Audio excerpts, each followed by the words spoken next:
The Federalist Papers by Alexander Hamilton, John J., and James Madison, first published 1787 to 1788. You can find this book on the site globalgraybooks.com/Federalist Papers ebook.html Global Gray 2023 globalgraybooks.com. Contents: Introduction. The text of the Federalist. 1. General Introduction. 2. Concerning dangers from foreign force and influence. 3. The same subject continued, concerning dangers from foreign force and influence. 4. The same subject continued, concerning dangers from foreign force and influence. 5. The same subject continued, concerning dangers from foreign force and influence. 6. Concerning dangers from dissensions between the states. 7. The same subject continued, concerning dangers from dissensions between the states. 8. The consequences of hostilities between the states. 9. The Union as a safeguard against domestic faction and insurrection. 10. The same subject continued, the Union as a safeguard against domestic faction and insurrection. 11. The utility of the Union in respect to commercial relations and a navy. 12. The utility of the Union in respect to revenue. 13. Advantage of the Union in respect to economy and government. 14. Objections to the proposed Constitution from extent of territory. Answer. 15. The insufficiency of the present Confederation to preserve the Union. 16. The same subject continued, the insufficiency of the present Confederation to preserve the Union. 17. The same subject continued, the insufficiency of the present Confederation to preserve the Union. 18. The same subject continued, the insufficiency of the present Confederation to preserve the Union. 19. The same subject continued, the insufficiency of the present Confederation to preserve the Union. 20. The same subject continued, the insufficiency of the present Confederation to preserve the Union. 21. Other defects of the present Confederation. 22. The same subject continued, other defects of the present Confederation. 23. The necessity of a government as energetic as the one proposed to the preservation of the Union. 24. The powers necessary to the common defense further considered. 25. The same subject continued, the powers necessary to the common defense further considered. 26. The idea of restraining the legislative authority in regard to the common defense considered. 27. The same subject continued, the idea of restraining the legislative authority in regard to the common defense considered. 28. The same subject continued, the idea of restraining the legislative authority in regard to the common defense considered. 29. Concerning the militia. 30. Concerning the general power of taxation. 31. The same subject continued, concerning the general power of taxation. 32. The same subject continued, concerning the general power of taxation. 33. The same subject continued, concerning the general power of taxation. 34. The same subject continued, concerning the general power of taxation. 35. The same subject continued, concerning the general power of taxation. 36. The same subject continued, concerning the general power of taxation. 37. Concerning the difficulties of the convention in devising a proper form of government. 38. The same subject continued, and the incoherence of the objections to the new plan exposed. 39. The conformity of the plan to Republican principles. 40. On the powers of the convention to form a mixed government examined and sustained. 41. General view of the powers conferred by the Constitution. 42. The powers conferred by the Constitution further considered. 43. The same subject continued, the powers conferred by the Constitution further considered. 44. Restrictions on the authority of the several states. 45. The alleged danger from the powers of the Union to the state governments. 46. The influence of the state and federal governments compared. 47. The particular structure of the new government and the distribution of power among its different parts. 48. These departments should not be so far separated as to have no constitutional control over each other. 49. Method of guarding against the encroachments of any one department of government by appealing to the people through a convention. 50. Periodical appeals to the people considered. 51. The structure of the government must furnish the proper checks and balances between the different departments. 52. The House of Representatives. 53. The same subject continued, the House of Representatives. 54. The apportionment of members among the states. 55. The total number of the House of Representatives. 56. The same subject continued, the total number of the House of Representatives.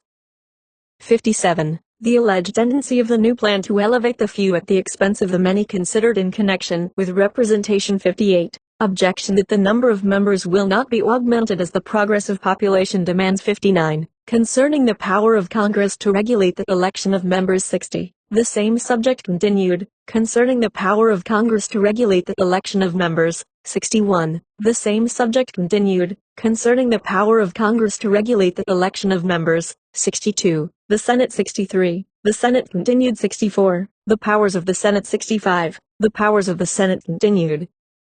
66. Objections to the power of the Senate to sit as a court for impeachments further considered. 67. The Executive Department. 68. The mode of electing the President. 69. The real character of the Executive. 70. The Executive Department further considered. 71. The duration in office of the Executive. 72. The same subject continued, and re-eligibility of the Executive considered. 73. The provision for the support of the Executive, and the veto power. 74. The command of the military and naval forces, and the pardoning power of the Executive.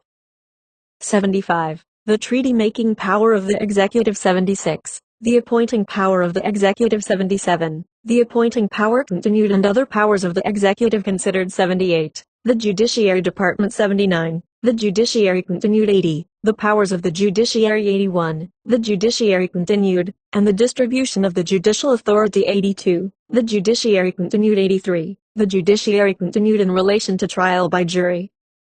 84. Certain general and miscellaneous objections to the Constitution considered and answered. 85. Concluding remarks. Introduction. Among the most effective of the instrumentalities which were employed in the overthrow of the royal authority within the 13 United Colonies of America was the public press, and in the proceedings which led subsequently to the establishment of the Constitution for the United States between the several states which assented thereto, the same powerful agent was again brought into action, both by the supporters and by the opponents of that instrument. In the latter memorable contest, quite as much as in the former, the public newspaper press, in all parts of the Union, teemed with anonymous political papers of great merit, in the preparation of which some of the finest intellects in America had found employment, and at no other period, not even in the memorable days of the Whigs Club, had the judgment of the people been instructed with more profound ability, or its action directed with greater wisdom. Among the manifold productions of the press, on the occasion referred to, none were received with more general respect, and none have been preserved and referred to with more satisfaction, than those over the signature of Publius, which found their way into the periodical press of the city of New York in the fall of 1787 and during the following winter and spring. At that time, and on the question of approving and assenting to the proposed Constitution for the United States, the state of New York occupied a peculiar position, and on her decision of the question of its acceptance and ratification,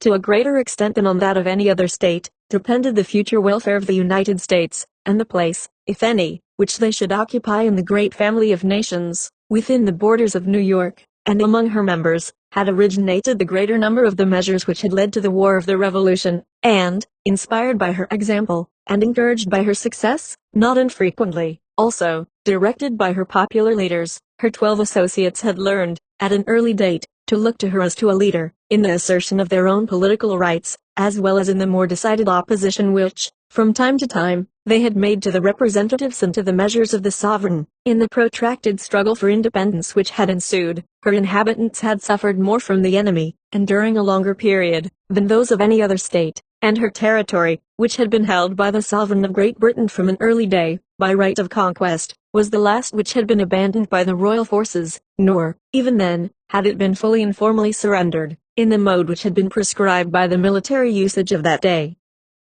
Of the 13 members of the Sisterhood of States, after the war had been terminated in an honorable peace, New York alone had discharged all her financial obligations to the United States, and when the failure of her sister states to meet the requisitions of the Federal Congress had produced disaster, and had threatened the worst results, she had not hesitated to make still further payments into the federal treasury, in anticipation of future requisitions, her people, meanwhile, sustaining her government in its devotion to the Union, and the inhabitants of her extended territory, from the wrecks of their fortunes and from the current fruits of their labors and of their enterprise, as promptly supplying the means for the consummation of her purposes. At length, wearied with the continued shortcomings of her sister states, and, probably, aroused by the frequent insults and threats of dismemberment which had been freely indulged in by more than one of her immediate neighbors, all of whom had envied her rising greatness, without at any time aspiring to her fidelity to the federal compact, on the suggestion of one of the most distinguished and most patriotic,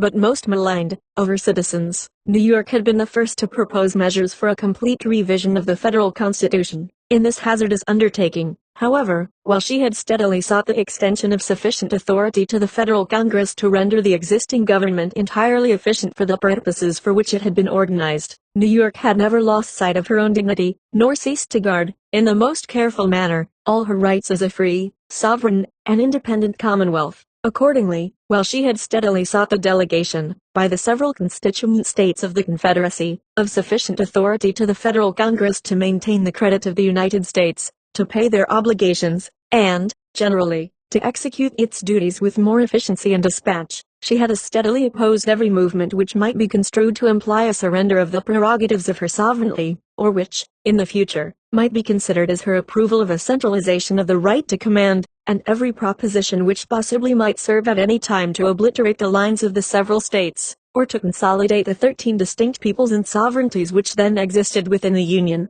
into one people, one nation, one sovereignty, was vigorously opposed both by her members and her government. Governed by these well-known sentiments, and sustained by so jealous a constituency, it need not be wondered at that the delegation from New York in the Federal Convention, a body which had originated in the action of the legislature of that state, several months before, had firmly disapproved the pretensions, and resolutely opposed the designs, of several of the states, in the formation of a new constitution, or that, when the simple result which she had proposed had been found unattainable, 2 of the 3 gentlemen who composed her delegation in that convention had considered it their duty to withdraw from its sessions, leaving her without a legal representation in that assembly, and throwing the entire responsibility of the result of its deliberations on the 11 states which had remained therein. Nor need it excite any surprise that, from that time forth, the opposition to the proposed Constitution for the United States had been nowhere so determined, so general, or so completely organized as in the state of New York,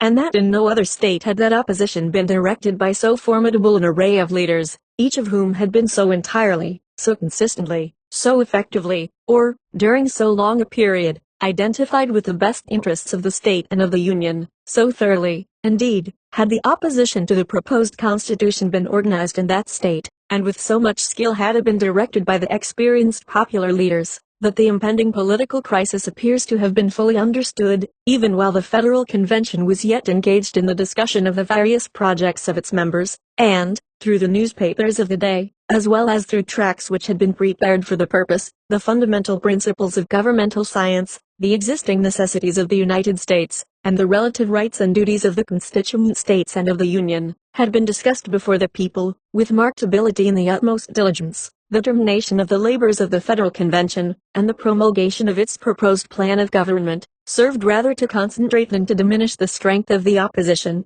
and, thenceforth, from every county in the state, the arguments and appeals of the anti-federalists, as the states' rights party of that day was subsequently called, were hurled against the devoted instrument, without ceasing, and with the most relentless severity. On Thursday, the 27th day of September, 1787, the same day on which the draft of the proposed Constitution had been promulgated in the city of New York, and side by side with it document in the New York Journal, the ancient organ of the Sons of Liberty in that city, there had also appeared the first of a series of powerfully written essays, over the signature of Cato, in which the condemnation of the proposed form of government had been pronounced in the most emphatic terms.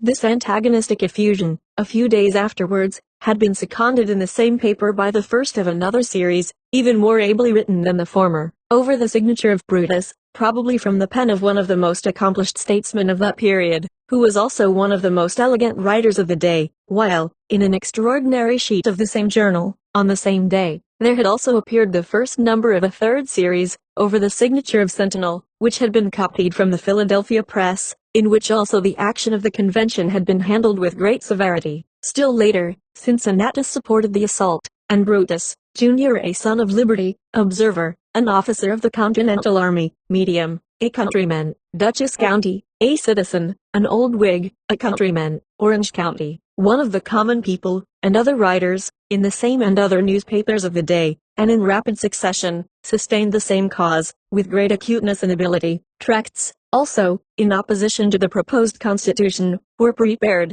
both in New York and Albany, for distribution in New York and Connecticut, possibly in other states, and through the ancient organization of the Sons of Liberty, practically revived under its former leaders, Colonels John Lamb and Marinus Willett. The most thoroughly organized opposition confronted the friends of the proposed Constitution, in every part of the state. and rendered their undertaking a desperate one. At the same time, while the opponents of the new system, harmonious in their sentiments and united in their action, were thus resolutely and skillfully resisting it throughout the state, its nominal friends were widely separated in their sentiments, and, in many cases, they were apathetic, if not discordant, in their action. At best, they were only few in number, when compared with their adversaries, and, in the lukewarmness of some of them, and in the entire inaction of others of their number, there was little to afford encouragement, nothing to ensure success. But, not alone by reason of the apathy and the discord which existed among the nominal friends of the proposed constitution, nor of the harmonious and energetic opposition of those who disapproved its provisions,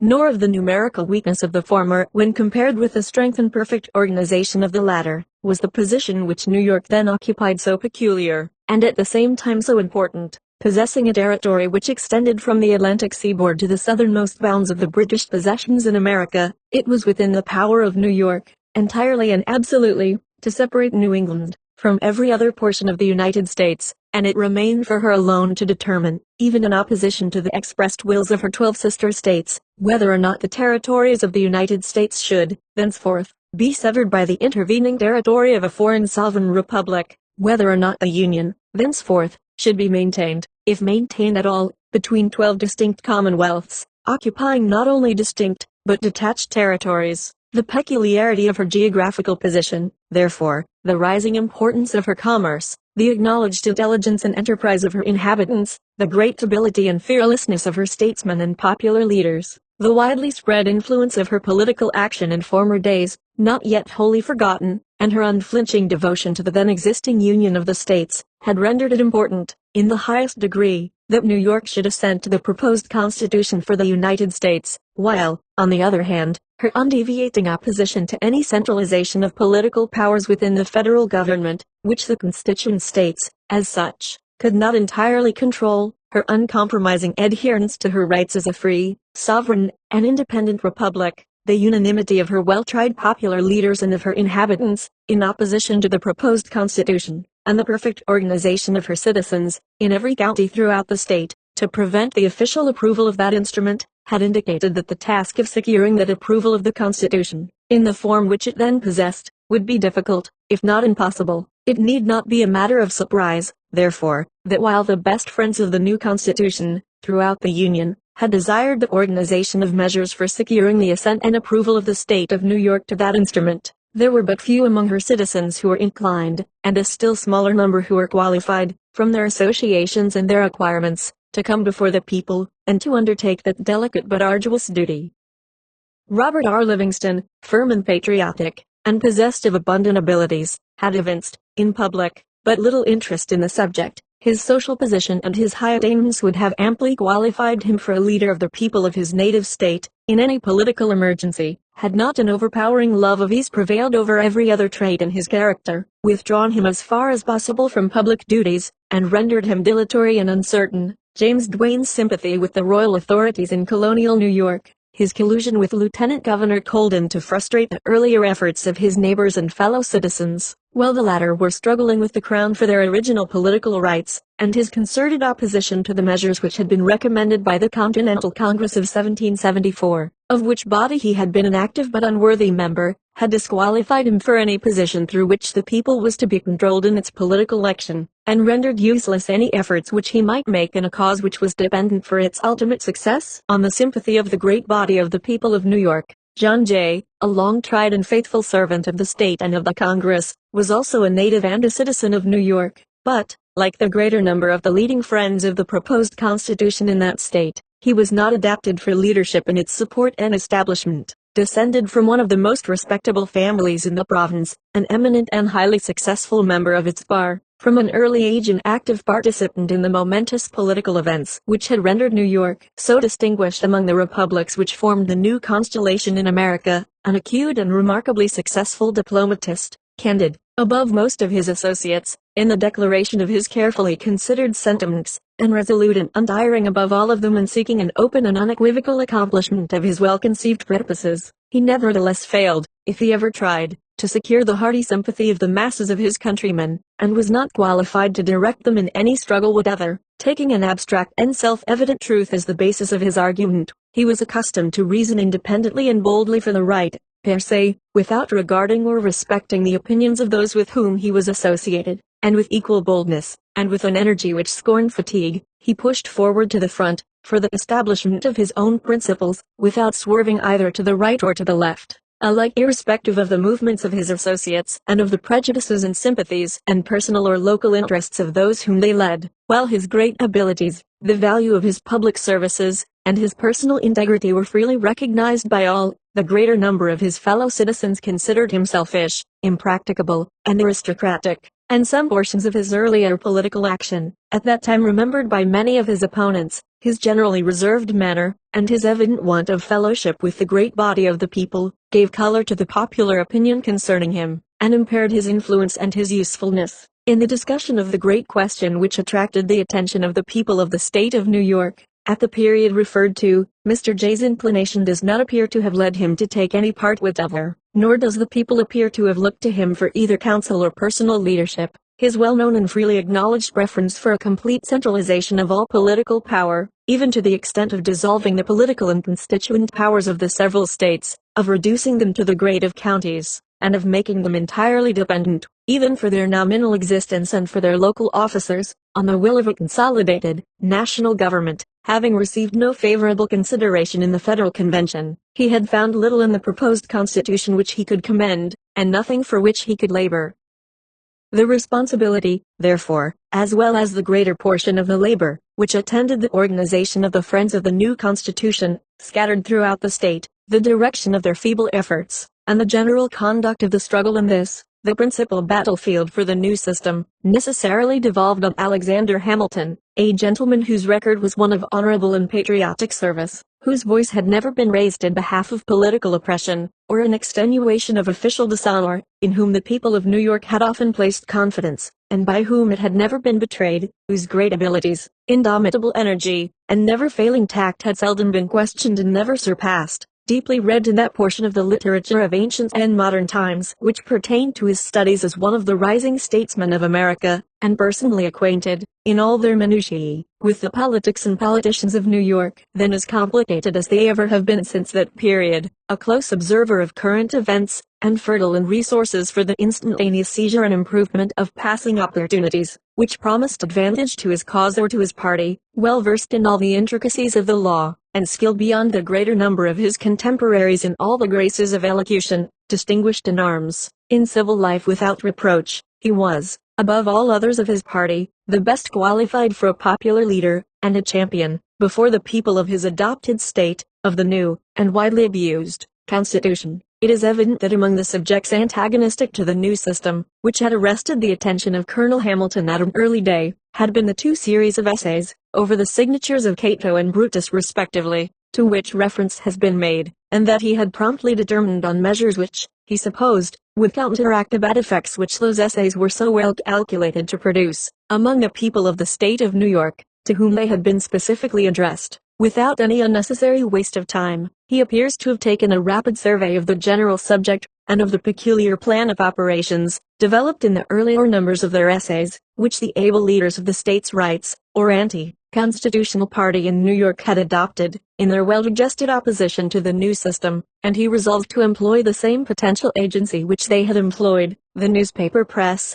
and, if possible, the same sheets, for the dissemination of sentiments which, he hoped, would counteract the arguments of his opponents, and led the people of the state of New York to accede to the proposed Constitution. It is evident, also, that, with that tact which formed so prominent a trait of his character, Colonel Hamilton resolved, in view of the sturdy attachment of the inhabitants of New York to the Confederated Union of the 13 United States which then existed, to avoid the charge which had been brought against the friends of the proposed Constitution, of a latent desire to dissolve that union and to consolidate the 13 peoples of which it was constituted into one nation, under a single government, by a bold and unequivocal defense of that union, per se, and by a countercharge on his opponents, of the existence among them of a secret purpose to dissolve that union, and to establish in its stead 2 or more petty confederacies. It is evident, also, that he resolved to appeal to the cupidity of the commercial classes, with whose well-known tendency to conservatism, at all times, he was well acquainted, by assuming that the immediate adoption of the proposed Constitution, without amendment, by the state of New York,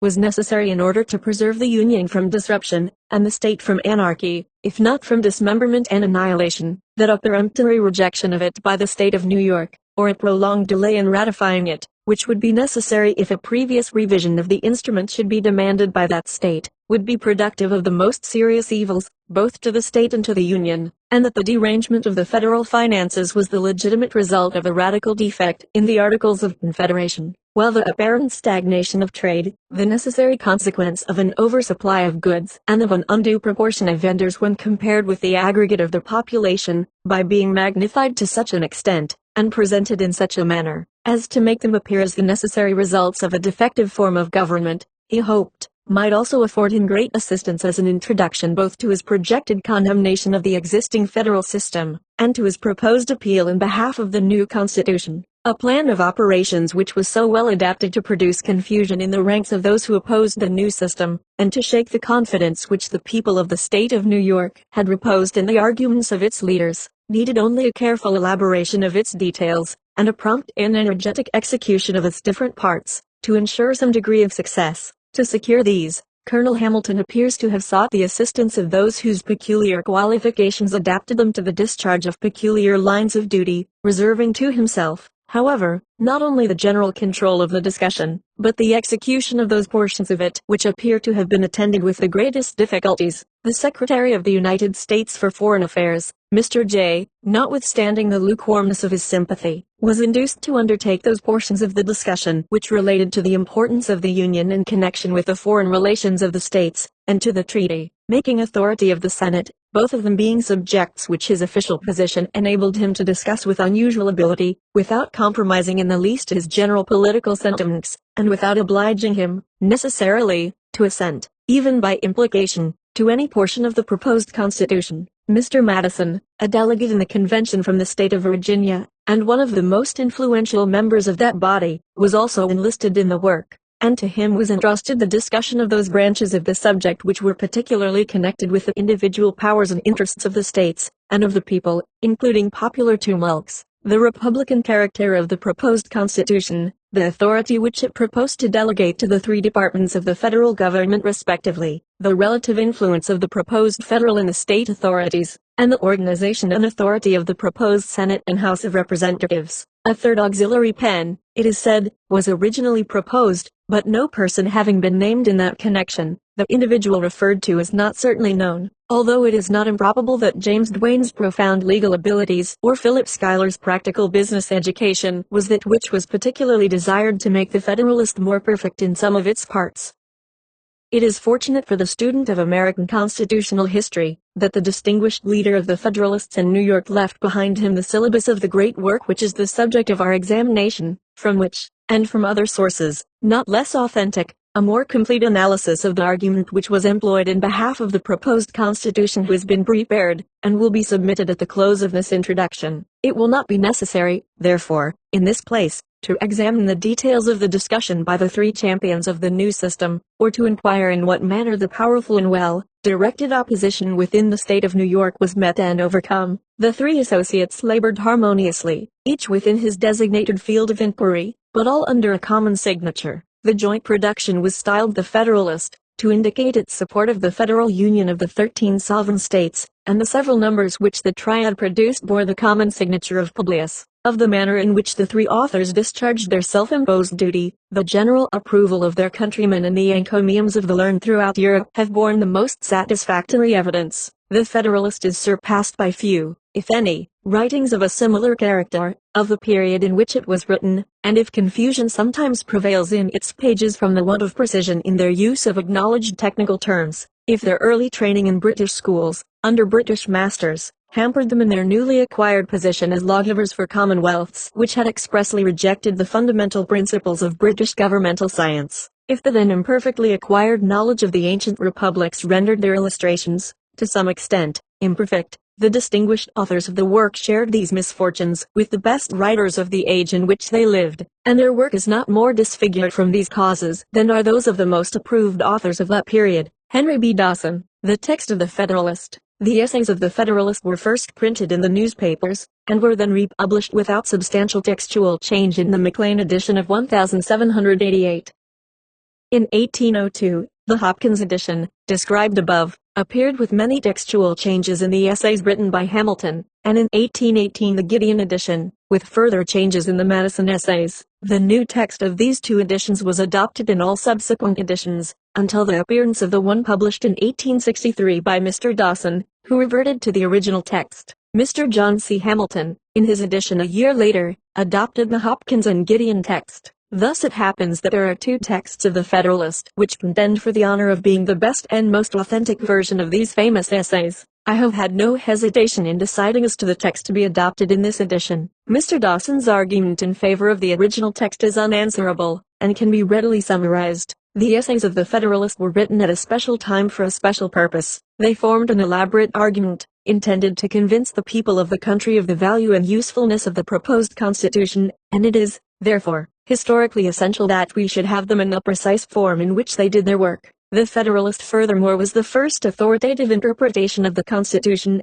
and was mainly written by the two principal authors of that instrument. It was the first exposition of the Constitution and the first step in the long process of development which has given life, meaning, and importance to the clauses agreed upon at Philadelphia. It has acquired all the weight and sanction of a judicial decision, and has been constantly used as an authority in the settlement of constitutional questions. The essays of Publius are undoubtedly a great work upon the general subject of political federation, and if they were nothing else, textual changes and improvements would be at least defensible, if not wholly desirable. But changes cease to be permissible when the writings in question are not only essays on the general subject of political federation and government under a written constitution, but are also arguments intended to serve a specific purpose at a particular time, which have assumed the weight and sanctity of judicial interpretation. The authority for the most extensive changes, moreover, is by no means clear. It is certain that Hamilton opposed any alterations, and indeed forbade them. It is conceded also that the changes in the edition of 1802 were not made by Hamilton, with the exception probably of the paragraph in number 56, and the extent of his approval of them is a matter of conjecture. The further slight changes in the edition of 1818 have, it is true, the sanction of Madison, but what we desire now is not Madison's arguments in the phrases which he preferred in 1818, but in the words which he actually used in 1787 and 1788. Finally, the changes were, as a rule, unimportant, often trivial, with 2 or 3 exceptions, entirely verbal, and, in my opinion, made no improvement. The text of this edition, therefore, is the original text of the newspapers and the Maclean edition of 1788 as adopted by Mr. Dawson. I have added a few notes giving the text of the subsequent changes in every case where they seemed of the slightest importance, or where, by any possible construction, they could be considered to affect the meaning of the passage. In only one point is Mr. Dawson's edition as it seems to me open to criticism, and in that point alone does this edition depart from his text. The Maclean edition changed the original numbering of the essays as they appeared in the newspapers. Number 35 of the newspapers was put back in the series and numbered 29. This was a proper change, because it placed the original number 35 where it belonged in the natural sequence of subjects and arguments. The original numbers 29 and 30 thus became 30 and 31, respectively. Then the Maclean edition divided the original number 31 into 2 parts, and numbered them 32 and 33. This change has no apparent reason, but it is perfectly harmless and unimportant. The effect of these changes was to advance the Maclean essays 1 number each over the newspaper originals up to 76, which became 77 in the book form. The remaining essays, 78 to 85 inclusive, appeared first from the author's manuscript in the Maclean edition, and were reprinted in the newspapers from that edition probably with the newspaper numbering, so that no number 85 ever appeared in the newspapers. It is obvious that the Maclean edition must have had the approval of Hamilton, because the last 8 numbers were printed from his manuscript, and if the edition had his sanction, of course the arrangement and numbering must have had it also, for these were the only points on which it differed from the newspapers. It is clear, therefore, that Hamilton thought the Maclean numbering an improvement, and the changes then made in this direction have of course no effect whatever on the authority of the Federalist, either as argument or interpretation. Mr. Dawson shows by an ingenious bit of reasoning that there was no original number 77, and accordingly omits that number from his edition, and thus makes his last number 85. There is no ground, as I have pointed out, for thus adhering to an enumeration which omits one number because there was confusion in the different forms of original publication, and which has no peculiar authority or sanction. There is, moreover, one fatal objection to Mr. Dawson's system, in the fact that the numbering of the Maclean edition has been universally adopted in all subsequent editions and has become the standard of reference. It is to be regretted that Mr. Dawson, in deference to rigid antiquarianism, should have marred his edition by a numbering which, for no substantial reason, differs from the accepted standard, and which, on this account and by omitting one number altogether, makes intelligent reference to it difficult, if not impossible. The text of this edition, therefore, is, as I have said, the untouched original text, and the essays are numbered according to what, in my opinion, is the original arrangement, and which is certainly the best, as it is the standard numbering, that of the first edition of 1788. In conclusion, I have only to express my thanks to the many kind correspondents who have given me information as to the Federalist and its editions, and to state my obligations to the work of Mr. Dawson, to whose masterly introduction and admirable analytical table of contents this and all the subsequent editions of the Essays of Publius must be largely indebted. Henry Cabot Lodge, May 21, 1886. 1. General Introduction. Hamilton, for the Independent Journal, Saturday, October 27, 1787, to the people of the State of New York. After an unequivocal experience of the inefficacy of the subsisting federal government, you are called upon to deliberate on a new constitution for the United States of America. The subject speaks its own importance, comprehending in its consequences nothing less than the existence of the Union, the safety and welfare of the parts of which it is composed, the fate of an empire in many respects the most interesting in the world. It has been frequently remarked that it seems to have been reserved to the people of this country, by their conduct and example, to decide the important question, whether societies of men are really capable or not of establishing good government from reflection and choice, or whether they are forever destined to depend for their political constitutions on accident and force. If there be any truth in the remark, the crisis at which we are arrived may with propriety be regarded as the era in which that decision is to be made, and a wrong election of the part we shall act may, in this view, deserve to be considered as the general misfortune of mankind. This idea will add the inducements of philanthropy to those of patriotism, to heighten the solicitude which all considerate and good men must feel for the event. Happy will it be if our choice should be directed by a judicious estimate of our true interests, unperplexed and unbiased by considerations not connected with the public good, but this is a thing more ardently to be wished than seriously to be expected. The plan offered to our deliberations affects too many particular interests, innovates upon too many local institutions, not to involve in its discussion a variety of objects foreign to its merits, and of views, passions and prejudices little favorable to the discovery of truth. Among the most formidable of the obstacles which the new Constitution will have to encounter may readily be distinguished the obvious interest of a certain class of men in every state to resist all changes which may hazard a diminution of the power, emolument, and consequence of the offices they hold under the state establishments, and the perverted ambition of another class of men, who will either hope to aggrandize themselves by the confusions of their country, or will flatter themselves with fairer prospects of elevation from the subdivision of the empire into several partial confederacies than from its union under one government. It is not,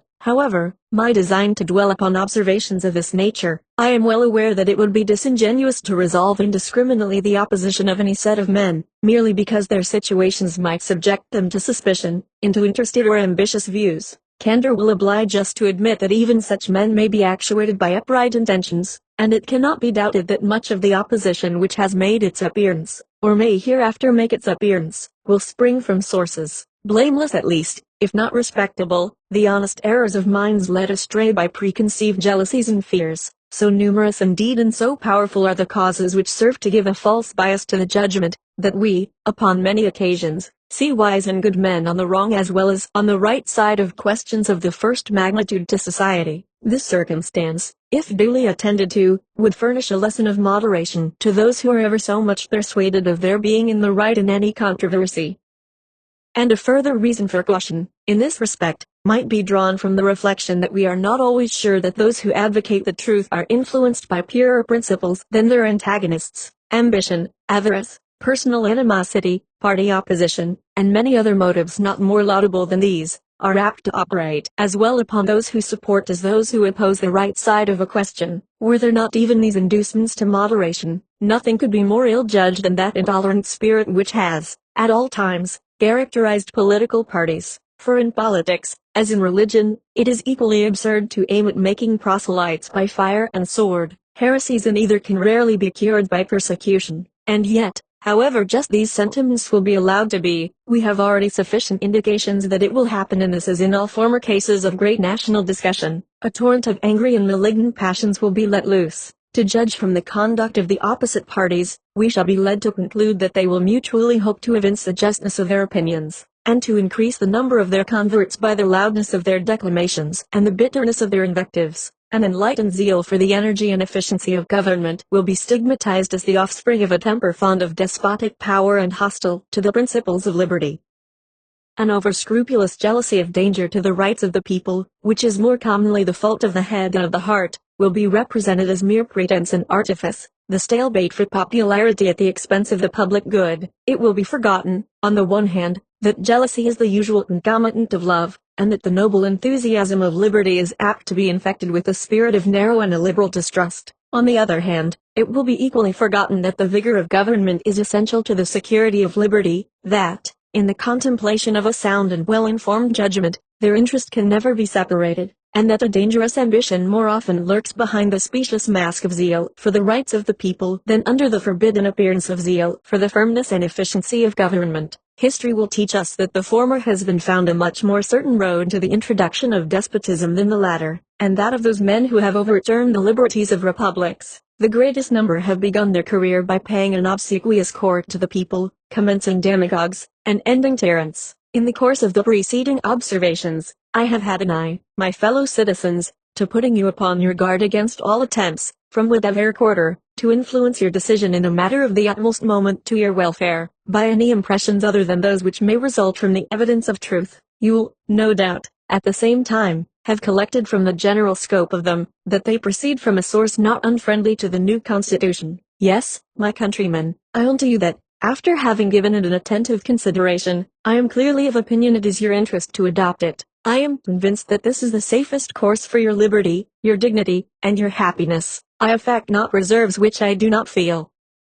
I will not amuse you with an appearance of deliberation when I have decided. I frankly acknowledge to you my convictions, and I will freely lay before you the reasons on which they are founded. The consciousness of good intentions disdains ambiguity. I shall not, however, multiply professions on this head. My motives must remain in the depository of my own breast. My arguments will be open to all, and may be judged of by all. They shall at least be offered in a spirit which will not disgrace the cause of truth. I propose, in a series of papers, to discuss the following interesting particulars: the utility of the Union to your political prosperity, the insufficiency of the present Confederation to preserve that Union, the necessity of a government at least equally energetic with the one proposed, to the attainment of this object, the conformity of the proposed Constitution to the true principles of republican government, its analogy to your own state constitution, and lastly, the additional security which its adoption will afford to the preservation of that species of government, to liberty, and to property. In the progress of this discussion, I shall endeavor to give a satisfactory answer to all the objections which shall have made their appearance, that may seem to have any claim to your attention.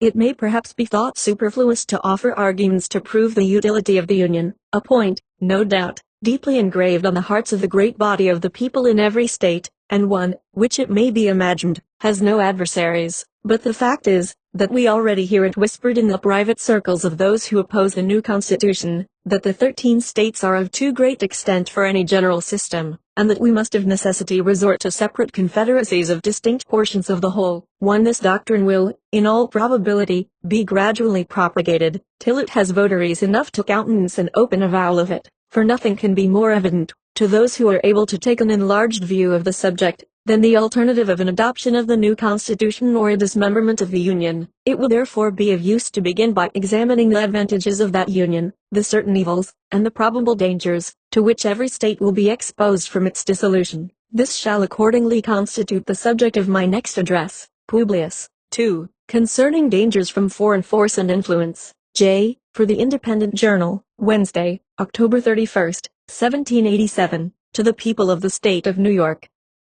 When the people of America reflect that they are now called upon to decide a question, which, in its consequences, must prove one of the most important that ever engaged their attention, the propriety of their taking a very comprehensive, as well as a very serious, view of it, will be evident. Nothing is more certain than the indispensable necessity of government, and it is equally undeniable that whenever and however it is instituted, the people must cede to it some of their natural rights in order to vest it with requisite powers. It is well worthy of consideration, therefore, whether it would conduce more to the interest of the people of America that they should, to all general purposes, be one nation, under one federal government, or that they should divide themselves into separate confederacies, and give to the head of each the same kind of powers which they are advised to place in one national government. It has until lately been received an uncontradicted opinion that the prosperity of the people of America depended on their continuing firmly united, and the wishes, prayers, and efforts of our best and wisest citizens have been constantly directed to that object.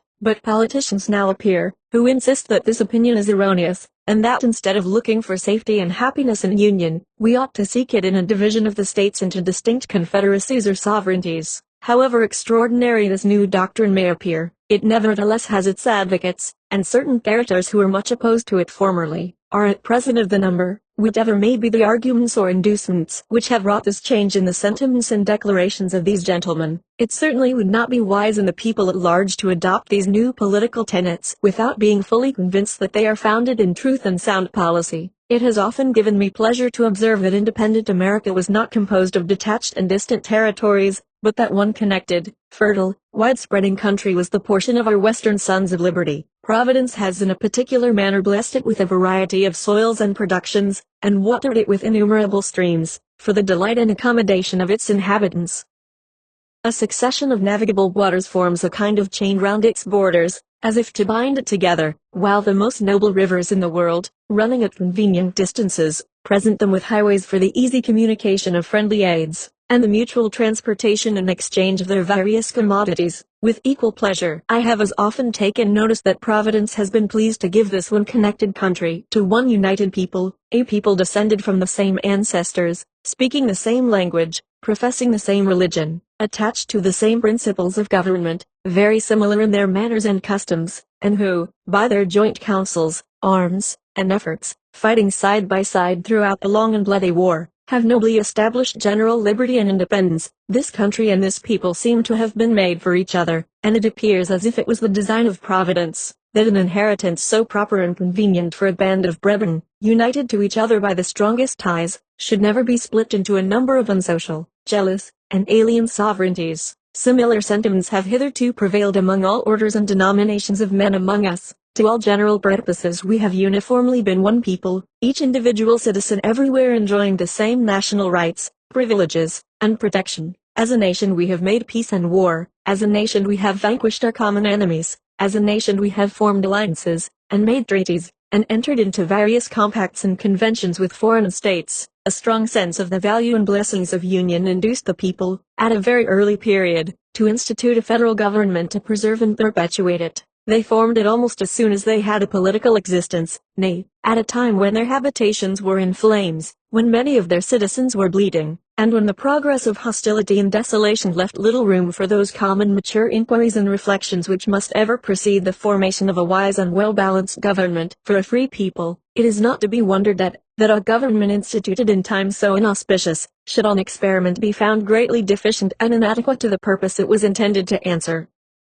This intelligent people perceived and regretted these defects. Still continuing no less attached to union than enamored of liberty, they observed the danger which immediately threatened the former and more remotely the latter, and being persuaded that ample security for both could only be found in a national government more wisely framed, they, as with one voice, convened the late convention at Philadelphia, to take that important subject under consideration. This convention, composed of men who possessed the confidence of the people, and many of whom had become highly distinguished by their patriotism, virtue and wisdom, in times which tried the minds and hearts of men, undertook the arduous task. In the mild season of peace, with minds unoccupied by other subjects, they passed many months in cool, uninterrupted, and daily consultation, and finally, without having been awed by power, or influenced by any passions except love for their country, they presented and recommended to the people the plan produced by their joint and very unanimous councils. Admit, for so is the fact, that this plan is only recommended, not imposed, yet let it be remembered that it is neither recommended to blind approbation,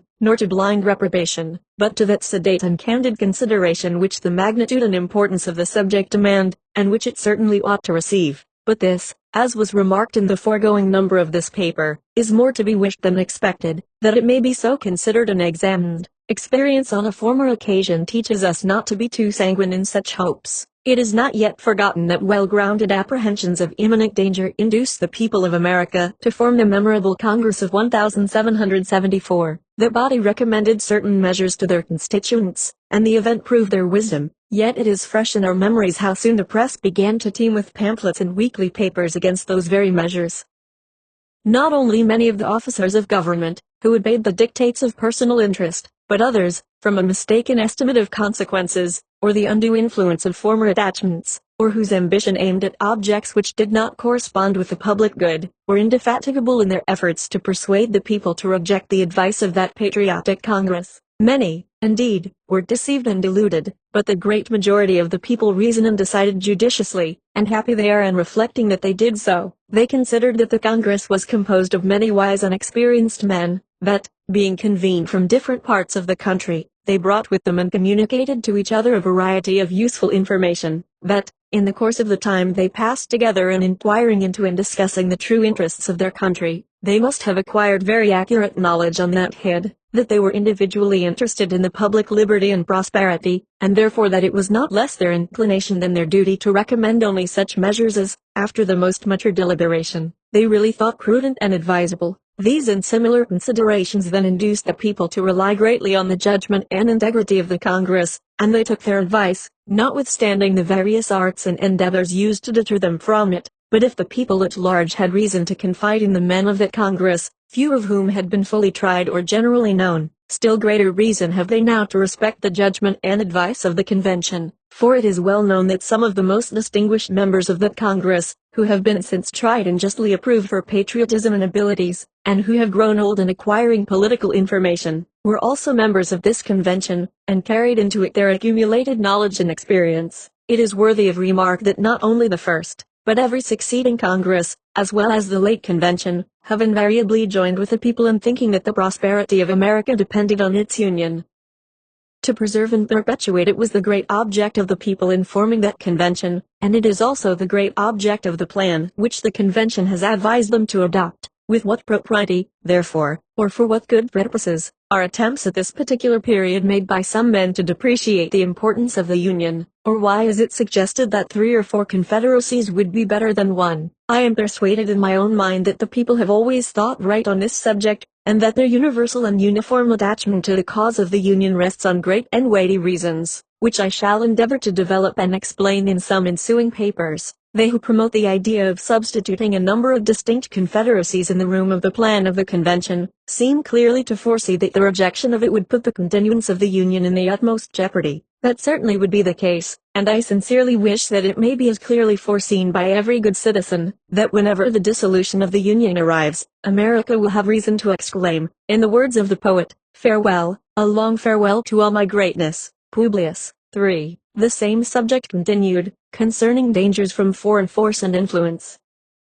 J. For the Independent Journal, Saturday, November 3, 1787, to the people of the State of New York. It is not a new observation that the people of any country, if, like the Americans, intelligent and well informed, seldom adopt and steadily persevere for many years in an erroneous opinion respecting their interests, that consideration naturally tends to create great respect for the high opinion which the people of America have so long and uniformly entertained of the importance of their continuing firmly united under one federal government, vested with sufficient powers for all general and national purposes. The more attentively I consider and investigate the reasons which appear to have given birth to this opinion, the more I become convinced that they are cogent and conclusive. Among the many objects to which a wise and free people find it necessary to direct their attention, that of providing for their safety seems to be the first. The safety of the people doubtless has relation to a great variety of circumstances and considerations, and consequently affords great latitude to those who wish to define it precisely and comprehensively. At present, I mean only to consider it as it respects security for the preservation of peace and tranquility, as well as against dangers from foreign arms and influence, as from dangers of the like kind arising from domestic causes. As the former of these comes first in order, it is proper it should be the first discussed.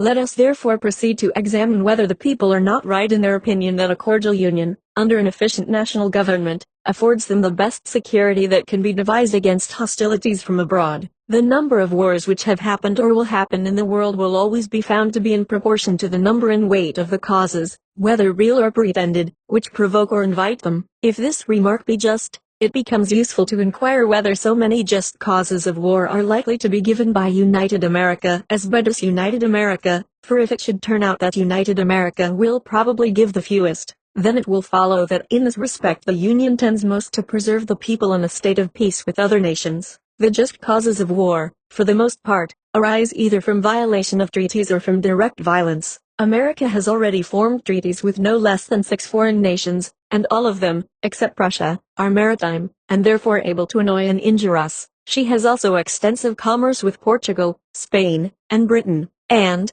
with respect to the two latter, has, in addition, the circumstance of neighborhood to attend to. It is of high importance to the peace of America that she observe the laws of nations towards all these powers. And to me it appears evident that this will be more perfectly and punctually done by one national government than it could be either by 13 separate states or by 3 or 4 distinct confederacies, because when once an efficient national government is established, the best men in the country will not only consent to serve, but also will generally be appointed to manage it, for, although town or country, or other contracted influence, may place men in state assemblies, or senates, or courts of justice, or executive departments, yet more general and extensive reputation for talents and other qualifications will be necessary to recommend men to offices under the national government, especially as it will have the widest field for choice, and never experience that want of proper persons which is not uncommon in some of the states. Hence, it will result that the administration, the political councils, and the judicial decisions of the national government will be more wise, systematical, and judicious than those of individual states, and consequently more satisfactory with respect to other nations, as well as more safe with respect to us.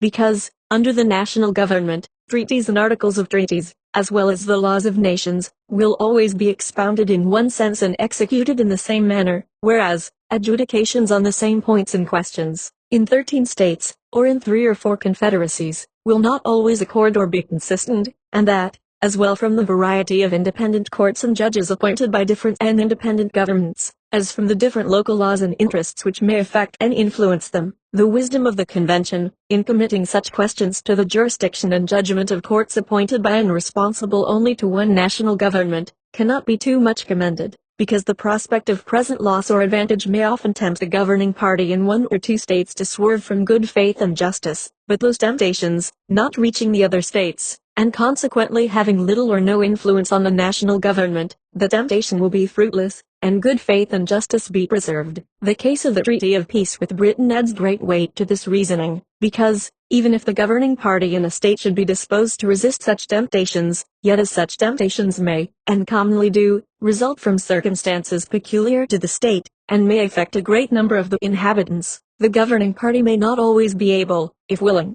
to prevent the injustice meditated, or to punish the aggressors, but the national government, not being affected by those local circumstances, will neither be induced to commit the wrong themselves, nor want power or inclination to prevent or punish its commission by others. So far, therefore, as either designed or accidental violations of treaties and the laws of nations afford just causes of war, they are less to be apprehended under one general government than under several lesser ones, and in that respect the former most favors the safety of the people. As to those just causes of war which proceed from direct and unlawful violence, it appears equally clear to me that one good national government affords vastly more security against dangers of that sort than can be derived from any other quarter, because such violences are more frequently caused by the passions and interests of a part than of the whole, of 1 or 2 states than of the Union.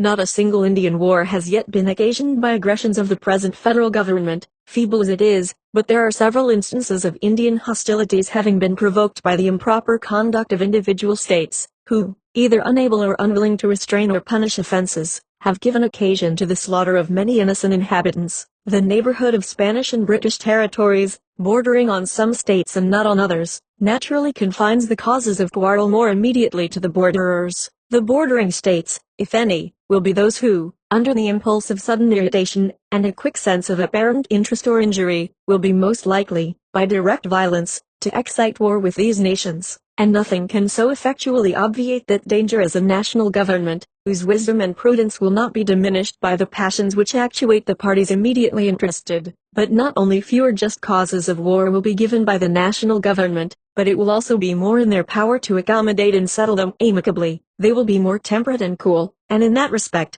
as well as in others, will be more in capacity to act advisedly than the offending state. The pride of states, as well as of men, naturally disposes them to justify all their actions, and opposes their acknowledging, correcting, or repairing their errors and offenses. The national government, in such cases, will not be affected by this pride, but will proceed with moderation and candor to consider and decide on the means most proper to extricate them from the difficulties which threaten them. Besides, it is well known that acknowledgments, explanations, and compensations are often accepted as satisfactory from a strong united nation, which would be rejected as unsatisfactory if offered by a state or confederacy of little consideration or power. In the year 1685, the state of Genoa, having offended Louis XIV, endeavored to appease him.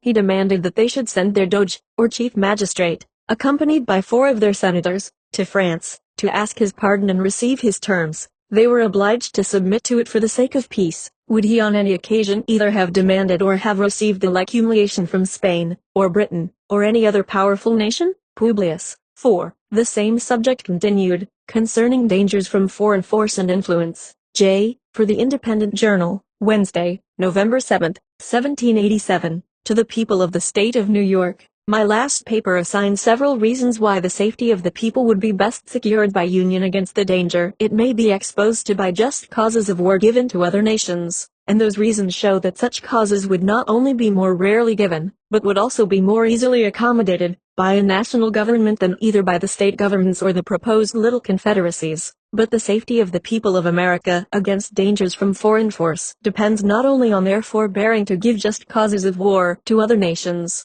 but also on their placing and continuing themselves in such a situation as not to invite hostility or insult, for it need not be observed that there are pretended as well as just causes of war. It is too true, however disgraceful it may be to human nature, that nations in general will make war whenever they have a prospect of getting anything by it. Nay, absolute monarchs will often make war when their nations are to get nothing by it, but for the purposes and objects merely personal, such as a thirst for military glory, revenge for personal affronts, ambition, or private compacts to aggrandize or support their particular families or partisans. These and a variety of other motives, which affect only the mind of the sovereign, often led him to engage in wars not sanctified by justice or the voice and interests of his people. But, independent of these inducements to war, which are more prevalent in absolute monarchies, but which well deserve our attention, there are others which affect nations as often as kings, and some of them will on examination be found to grow out of our relative situation and circumstances. With France and with Britain we are rivals in the fisheries, and can supply their markets cheaper than they can themselves, notwithstanding any efforts to prevent it by bounties on their own or duties on foreign fish. With them and with most other European nations we are rivals in navigation and the carrying trade, and we shall deceive ourselves if we suppose that any of them will rejoice to see it flourish. For, as our carrying trade cannot increase without in some degree diminishing theirs, it is more their interest, and will be more their policy, to restrain than to promote it.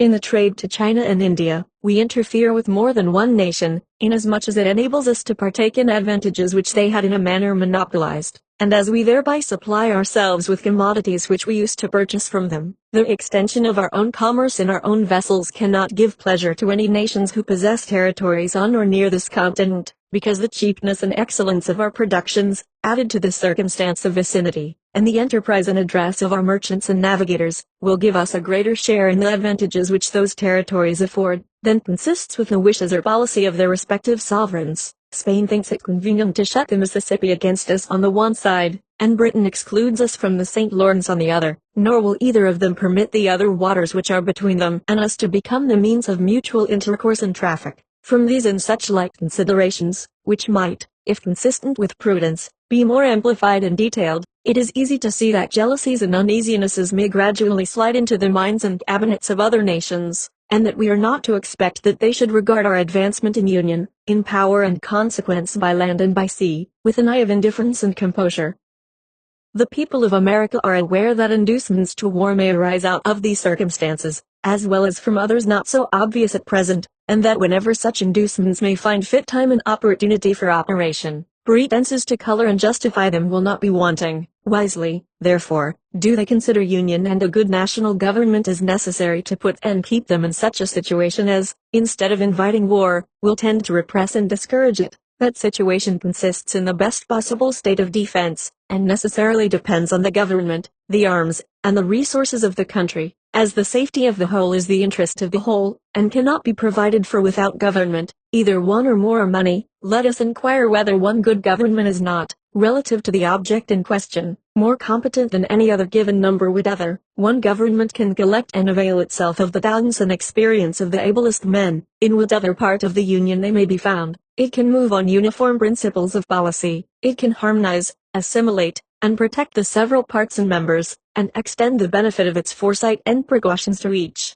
In the formation of treaties, it will regard the interest of the whole, and the particular interests of the parts as connected with that of the whole. It can apply the resources and power of the whole to the defense of any particular part, and that more easily and expeditiously than state governments or separate confederacies can possibly do, for want of concert and unity of system.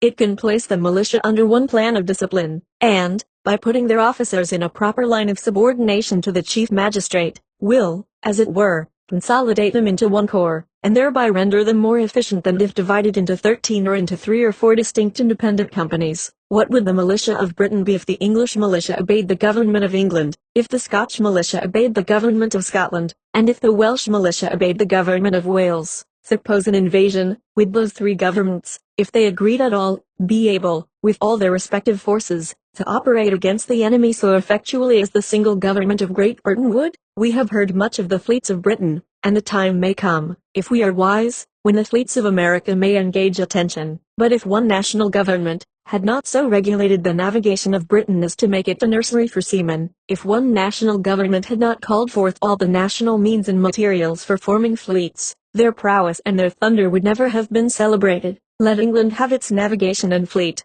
let Scotland have its navigation and fleet, let Wales have its navigation and fleet, let Ireland have its navigation and fleet, let those 4 of the constituent parts of the British Empire be under 4 independent governments, and it is easy to perceive how soon they would each dwindle into comparative insignificance. Apply these facts to our own case. Leave America divided into 13 or, if you please, into 3 or 4 independent governments. What armies could they raise and pay? What fleets could they ever hope to have? If one was attacked, would the others fly to its succor, and spend their blood and money in its defense?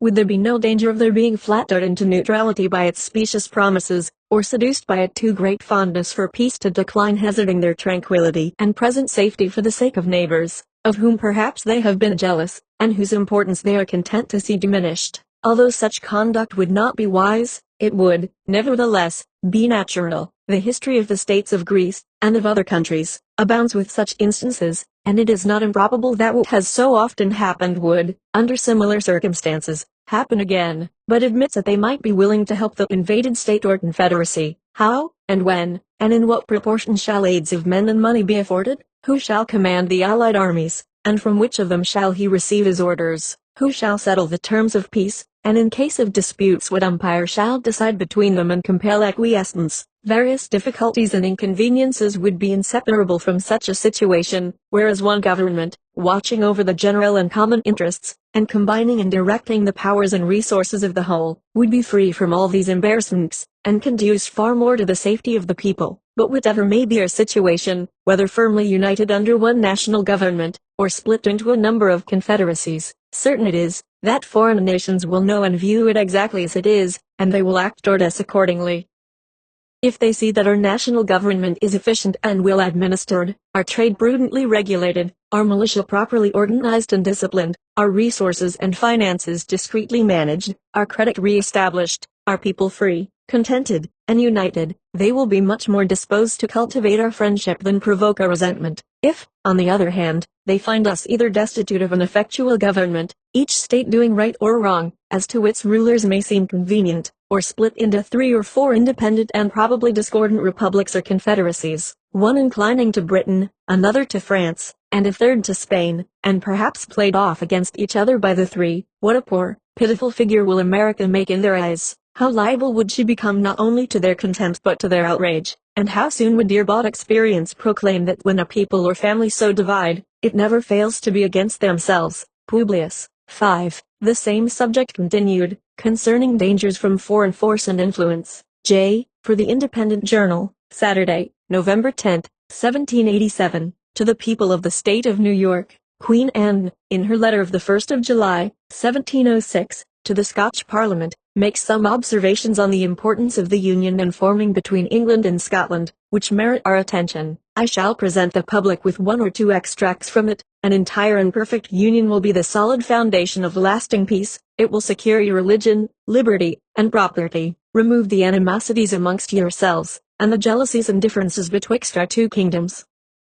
It must increase your strength, riches, and trade, and by this union the whole island, being joined in affection and free from all apprehensions of different interest, will be enabled to resist all its enemies. We most earnestly recommend to you calmness and unanimity in this great and weighty affair, that the union may be brought to a happy conclusion, being the only effectual way to secure our present and future happiness, and disappoint the designs of our enemies, who will doubtless, on this occasion, use their utmost endeavors to prevent or delay this union. It was remarked in the preceding paper, that weakness and divisions at home would invite dangers from abroad, and that nothing would tend more to secure us from them than union, strength, and good government within ourselves. This subject is copious and cannot easily be exhausted. The history of Great Britain is the one with which we are in general the best acquainted, and it gives us many useful lessons. We may profit by their experience without paying the price which it cost them. Although it seems obvious to common sense that the people of such an island should be but one nation, yet we find that they were for ages divided into three, and that those three were almost constantly embroiled in quarrels and wars with one another. Notwithstanding their true interest with respect to the continental nations was really the same, yet by the arts and policy and practices of those nations, their mutual jealousies were perpetually kept inflamed, and for a long series of years they were far more inconvenient and troublesome than they were useful and assisting to each other. Should the people of America divide themselves into 3 or 4 nations, would not the same thing happen? Would not similar jealousies arise, and be in like manner cherished?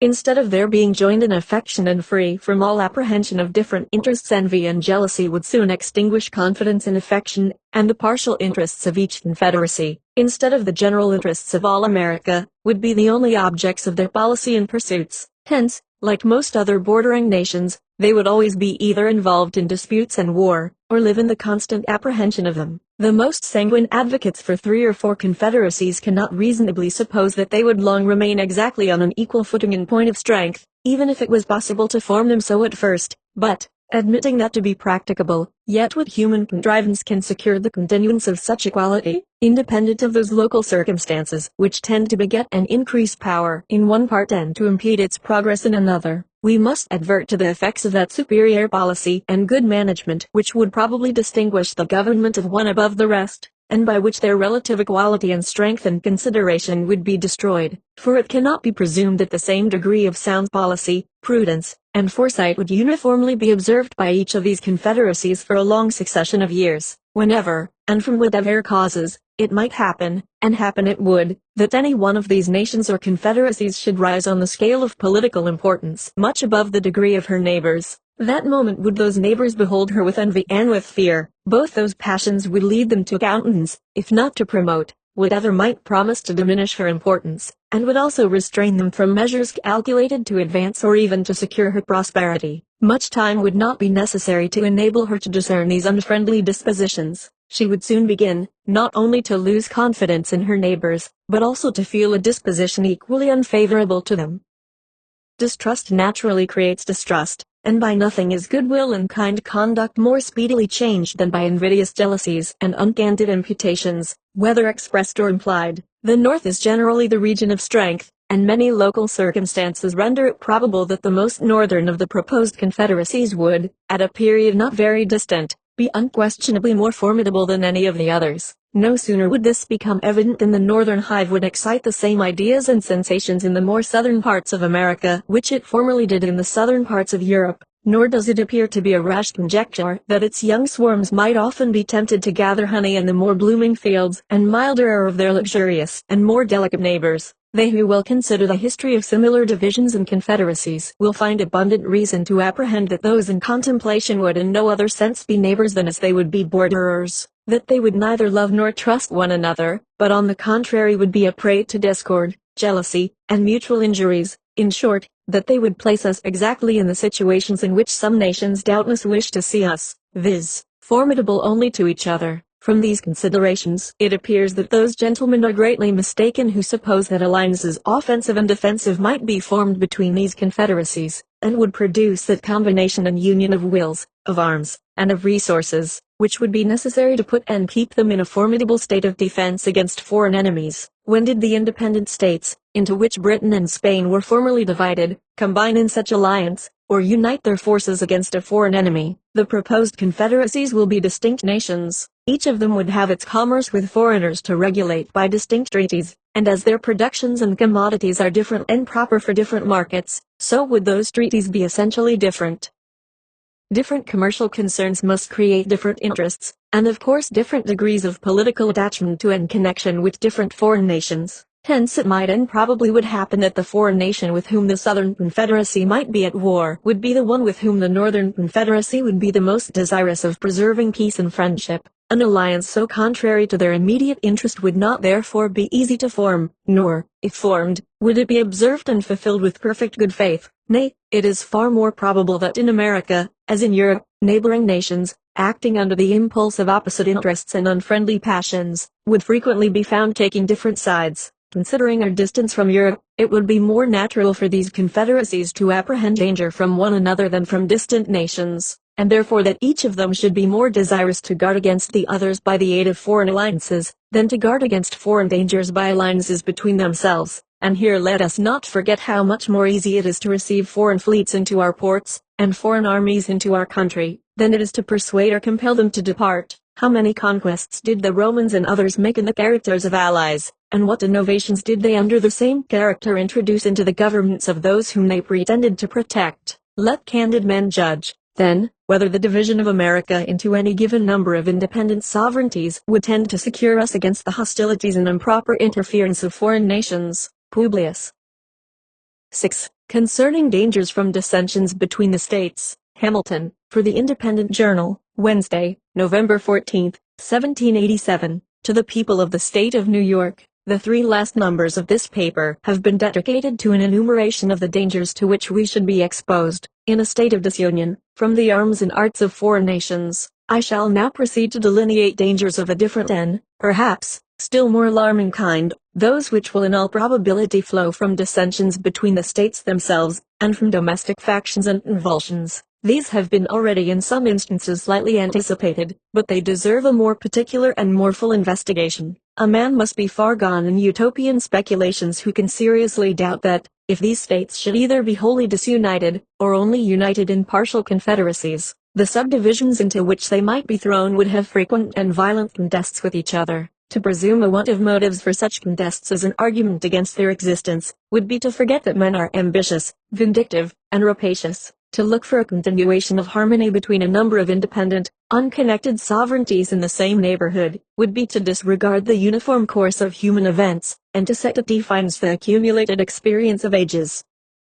The causes of hostility among nations are innumerable. There are some which have a general and almost constant operation upon the collective bodies of society. Of this description are the love of power or the desire of preeminence and dominion, the jealousy of power, or the desire of equality and safety. There are others which have a more circumscribed though an equally operative influence within their spheres. Such are the rivalships and competitions of commerce between commercial nations, and there are others, not less numerous than either of the former, which take their origin entirely in private passions, in the attachments, enmities, interests, hopes, and fears of leading individuals in the communities of which they are members. Men of this class, whether the favorites of a king or of a people, have in too many instances abused the confidence they possessed, and assuming the pretext of some public motive, have not scrupled to sacrifice the national tranquility to personal advantage or personal gratification. The celebrated Pericles, in compliance with the resentment of a prostitute, to at the expense of much of the blood and treasure of his countrymen, attacked,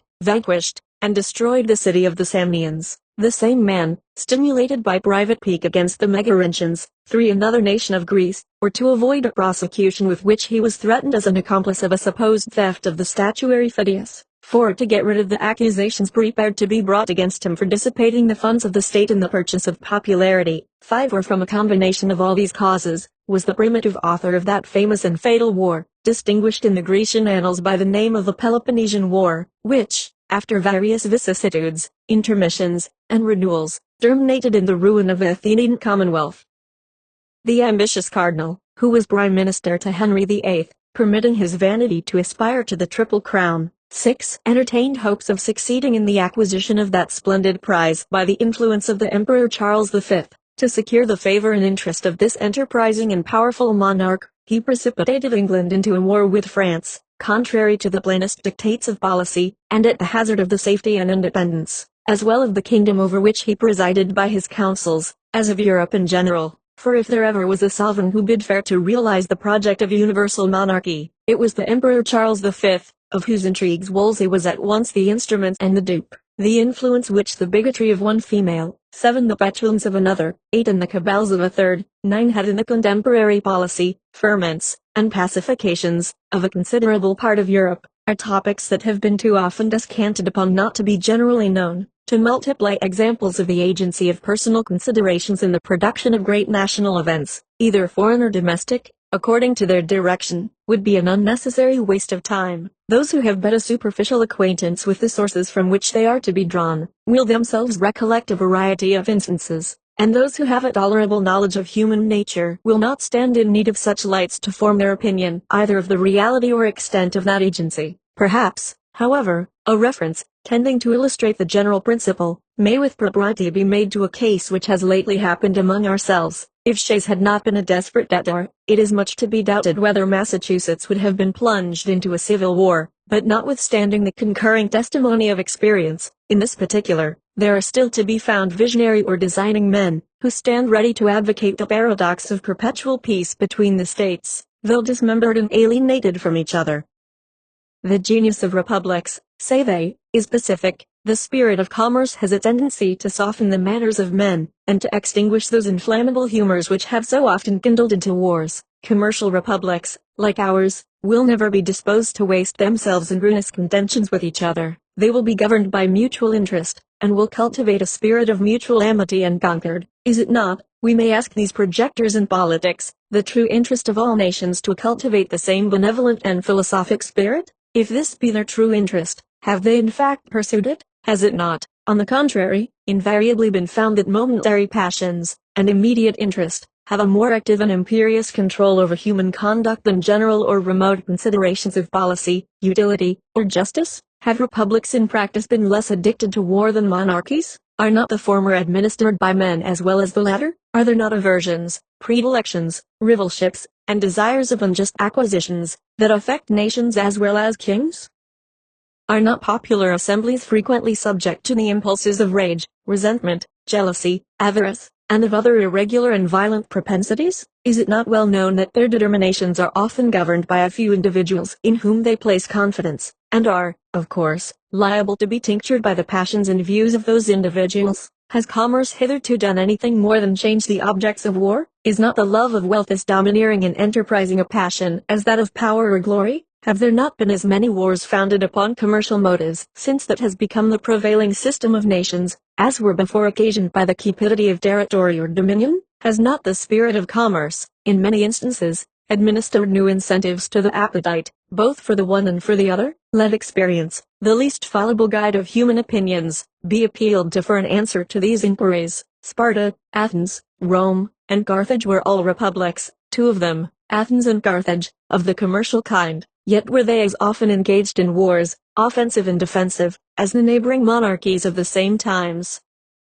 Sparta was little better than a well-regulated camp, and Rome was never sated of carnage and conquest. Carthage, though a commercial republic, was the aggressor in the very war that ended in her destruction. Hannibal had carried her arms into the heart of Italy and to the gates of Rome, before Scipio, in turn, gave him an overthrow in the territories of Carthage, and made a conquest of the Commonwealth. Venice, in later times, figured more than once in wars of ambition, till, becoming an object to the other Italian states, Pope Julius II found means to accomplish that formidable league, 10 which gave a deadly blow to the power and pride of this haughty republic. The provinces of Holland, till they were overwhelmed in debts and taxes, took a leading and conspicuous part in the wars of Europe. They had furious contests with England for the dominion of the sea, and were among the most persevering and most implacable of the opponents of Louis XIV. In the government of Britain, the representatives of the people compose one branch of the national legislature. Commerce has been for ages the predominant pursuit of that country. Few nations, nevertheless, have been more frequently engaged in war, and the wars in which that kingdom has been engaged have, in numerous instances,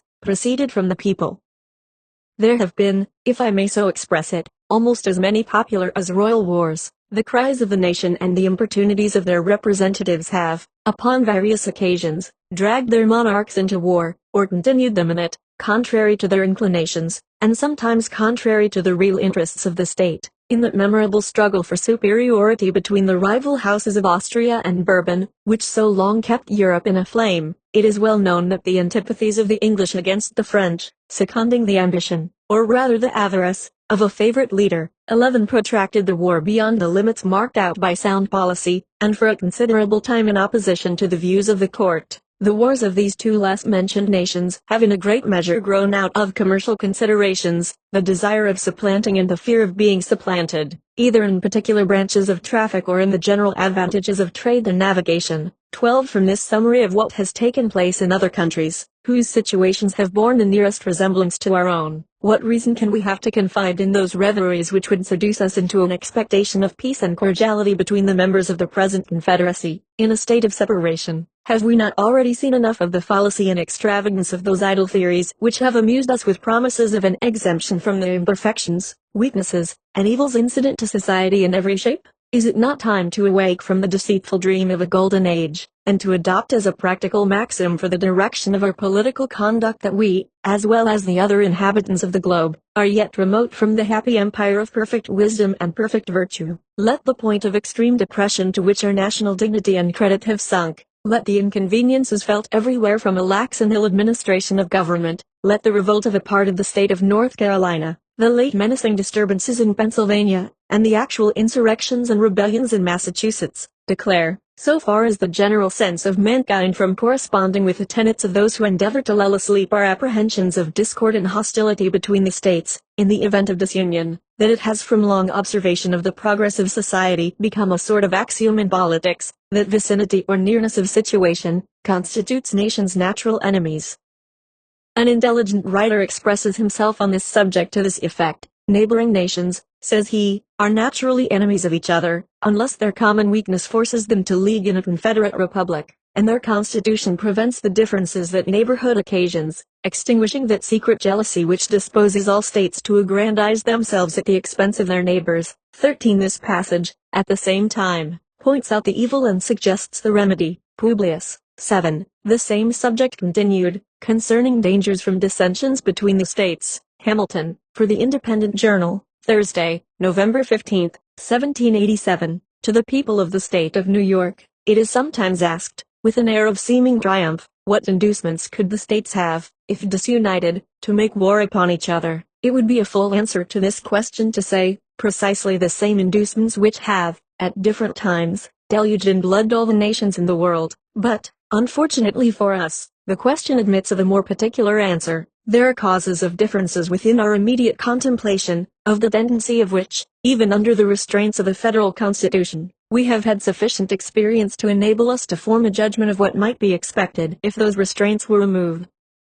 Territorial disputes have at all times been found one of the most fertile sources of hostility among nations. Perhaps the greatest proportion of wars that have desolated the earth have sprung from this origin. This cause would exist among us in full force. We have a vast tract of unsettled territory within the boundaries of the United States. There still are discordant and undecided claims between several of them, and the dissolution of the Union would lay a foundation for similar claims between them all. It is well known that they have heretofore had serious and animated discussion concerning the rights to the lands which were ungranted at the time of the Revolution, and which usually went under the name of Crown lands. the states within the limits of whose colonial governments they were comprised have claimed them as their property. The others have contended that the rights of the Crown in this article devolved upon the Union, especially as to all that part of the Western Territory which, either by actual possession, or through the submission of the Indian proprietors, was subjected to the jurisdiction of the King of Great Britain, till it was relinquished in the Treaty of Peace. This, it has been said, was at all events an acquisition to the Confederacy by compact with a foreign power. It has been the prudent policy of Congress to appease this controversy, by prevailing upon the states to make cessions to the United States for the benefit of the whole.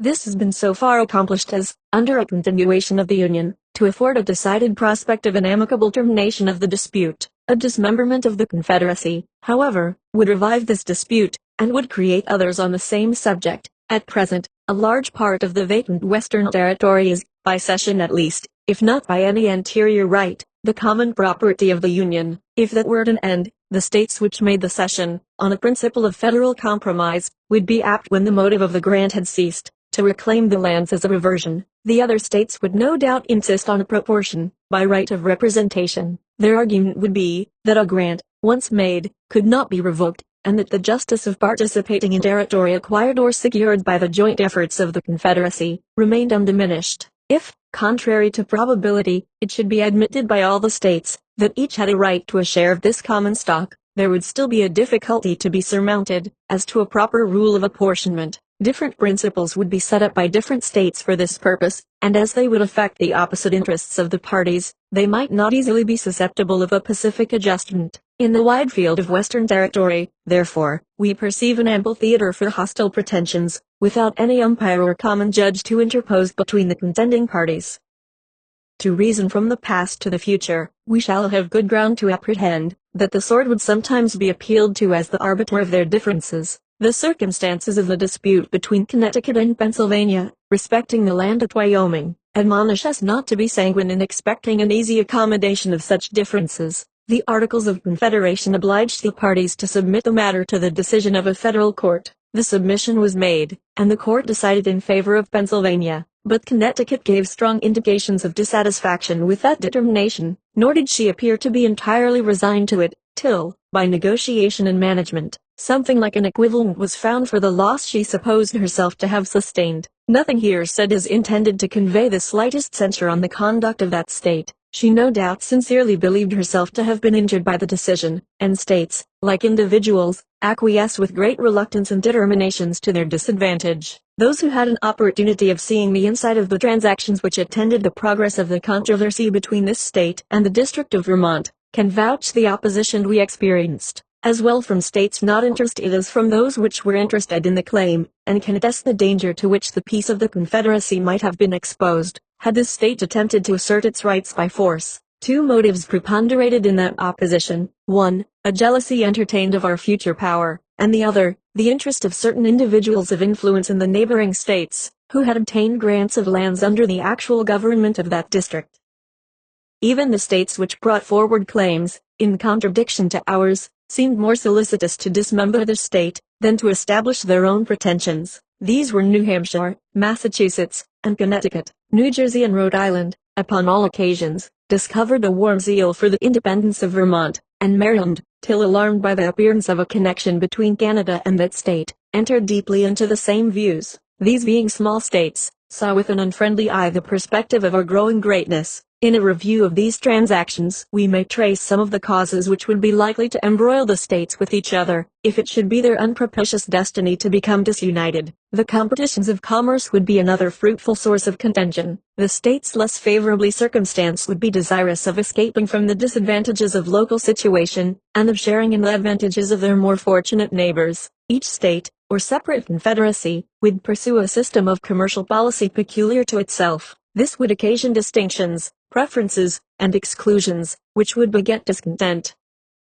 The habits of intercourse, on the basis of equal privileges, to which we have been accustomed since the earliest settlement of the country, would give a keener edge to those causes of discontent than they would naturally have independent of this circumstance. We should be ready to denominate injuries those things which were in reality the justifiable acts of independent sovereignties consulting a distinct interest. The spirit of enterprise, which characterizes the commercial part of America, has left no occasion of displaying itself unimproved. It is not at all probable that this unbridled spirit would pay much respect to those regulations of trade by which particular states might endeavor to secure exclusive benefits to their own citizens. The infractions of these regulations, on one side, the efforts to prevent and repel them, on the other, would naturally lead to outrages, and these to reprisals and wars. The opportunities which some states would have of rendering others tributary to them by commercial regulations would be impatiently submitted to by the tributary states. The relative situation of New York, Connecticut, and New Jersey would afford an example of this kind. New York, from the necessities of revenue, must lay duties on her importations. A great part of these duties must be paid by the inhabitants of the two other states in the capacity of consumers of what we import. New York would neither be willing nor able to forego this advantage. Her citizens would not consent that a duty paid by them should be remitted in favor of the citizens of her neighbors, nor would it be practicable, if there were not this impediment in the way, to distinguish the customers in our own markets. Would Connecticut and New Jersey long submit to be taxed by New York for her exclusive benefit? Should we be long permitted to remain in the quiet and undisturbed enjoyment of a metropolis, from the possession of which we derived an advantage so odious to our neighbors, and, in their opinion, so oppressive? Should we be able to preserve it against the incumbent weight of Connecticut on the one side, and the cooperating pressure of New Jersey on the other? These are questions that temerity alone will answer in the affirmative. The public debt of the Union would be a further cause of collision between the separate states or confederacies. The apportionment, in the first instance, and the progressive extinguishment afterward, would be alike productive of ill humor and animosity. How would it be possible to agree upon a rule of apportionment satisfactory to all? There is scarcely any that can be proposed which is entirely free from real objections. These, as usual, would be exaggerated by the adverse interest of the parties. There are even dissimilar views among the states as to the general principle of discharging the public debt. Some of them, either less impressed with the importance of national credit, or because their citizens have little, if any, immediate interest in the question, feel an indifference, if not a repugnance, to the payment of the domestic debt at any rate. These would be inclined to magnify the difficulties of a distribution. Others of them, a numerous body of whose citizens are creditors to the public beyond proportion of the state in the total amount of the national debt, would be strenuous for some equitable and effective provision. The procrastinations of the former would excite the resentments of the latter. The settlement of a rule would, in the meantime, be postponed by real differences of opinion and affected delays. The citizens of the states interested would clamor, foreign powers would urge for the satisfaction of their just demands, and the peace of the states would be hazarded to the double contingency of external invasion and internal contention. Suppose the difficulties of agreeing upon a rule surmounted, and the apportionment made, still there is great room to suppose that the rule agreed upon would, upon experiment, be found to bear harder upon some states than upon others.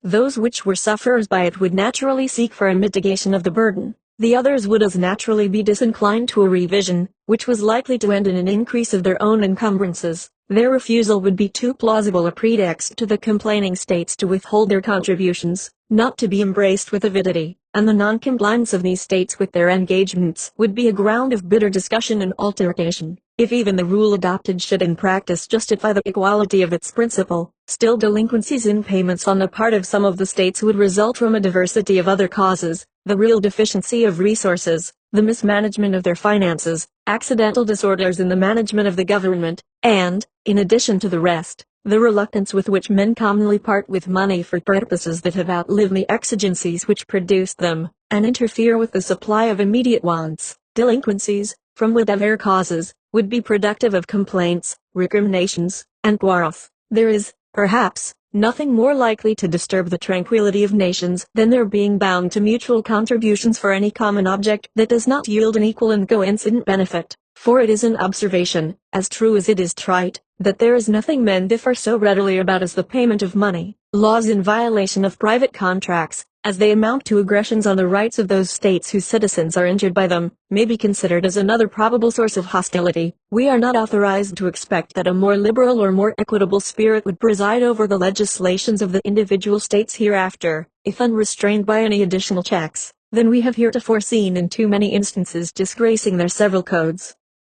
We have observed the disposition to retaliation excited in Connecticut in consequence of the enormities perpetrated by the legislature of Rhode Island, and we reasonably infer that, in similar cases, under other circumstances, A war, not of parchment, but of the sword, would chastise such atrocious breaches of moral obligation and social justice. The probability of incompatible alliances between the different states or confederacies and different foreign nations, and the effects of this situation upon the peace of the whole, have been sufficiently unfolded in some preceding papers. From the view they have exhibited of this part of the subject, this conclusion is to be drawn, that America, if not connected at all, or only by the feeble tie of a simple league, offensive and defensive, would, by the operation of such jarring alliances, be gradually entangled in all the pernicious labyrinths of European politics and wars, and by the destructive contentions of the parts into which she was divided, would be likely to become a prey to the artifices and machinations of powers equally the enemies of them all. Divide Impera 14 must be the motto of every nation that either hates or fears us. 15 Publius. 8. The consequences of hostilities between the states. Hamilton, from the New York Packet,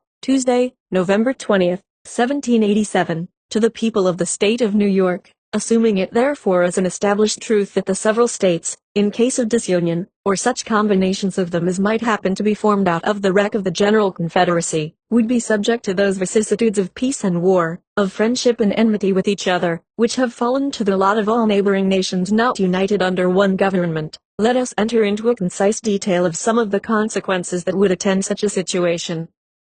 War between the states, in the first period of their separate existence, would be accompanied with much greater distresses than it commonly is in those countries where regular military establishments have long obtained. The disciplined armies always kept on foot on the continent of Europe, though they bear a malignant aspect to liberty and economy, have, notwithstanding, been productive of the signal advantage of rendering sudden conquests impracticable, and of preventing that rapid desolation which used to mark the progress of war prior to their introduction. The art of fortification has contributed to the same ends. The nations of Europe are encircled with chains of fortified places, which mutually obstruct invasion. Campaigns are wasted in reducing 2 or 3 frontier garrisons, to gain admittance into an enemy's country. Similar impediments occur at every step, to exhaust the strength and delay the progress of an invader. Formerly, an invading army would penetrate into the heart of a neighboring country almost as soon as intelligence of its approach could be received, but now a comparatively small force of disciplined troops, acting on the defensive, with the aid of posts, is able to impede, and finally to frustrate,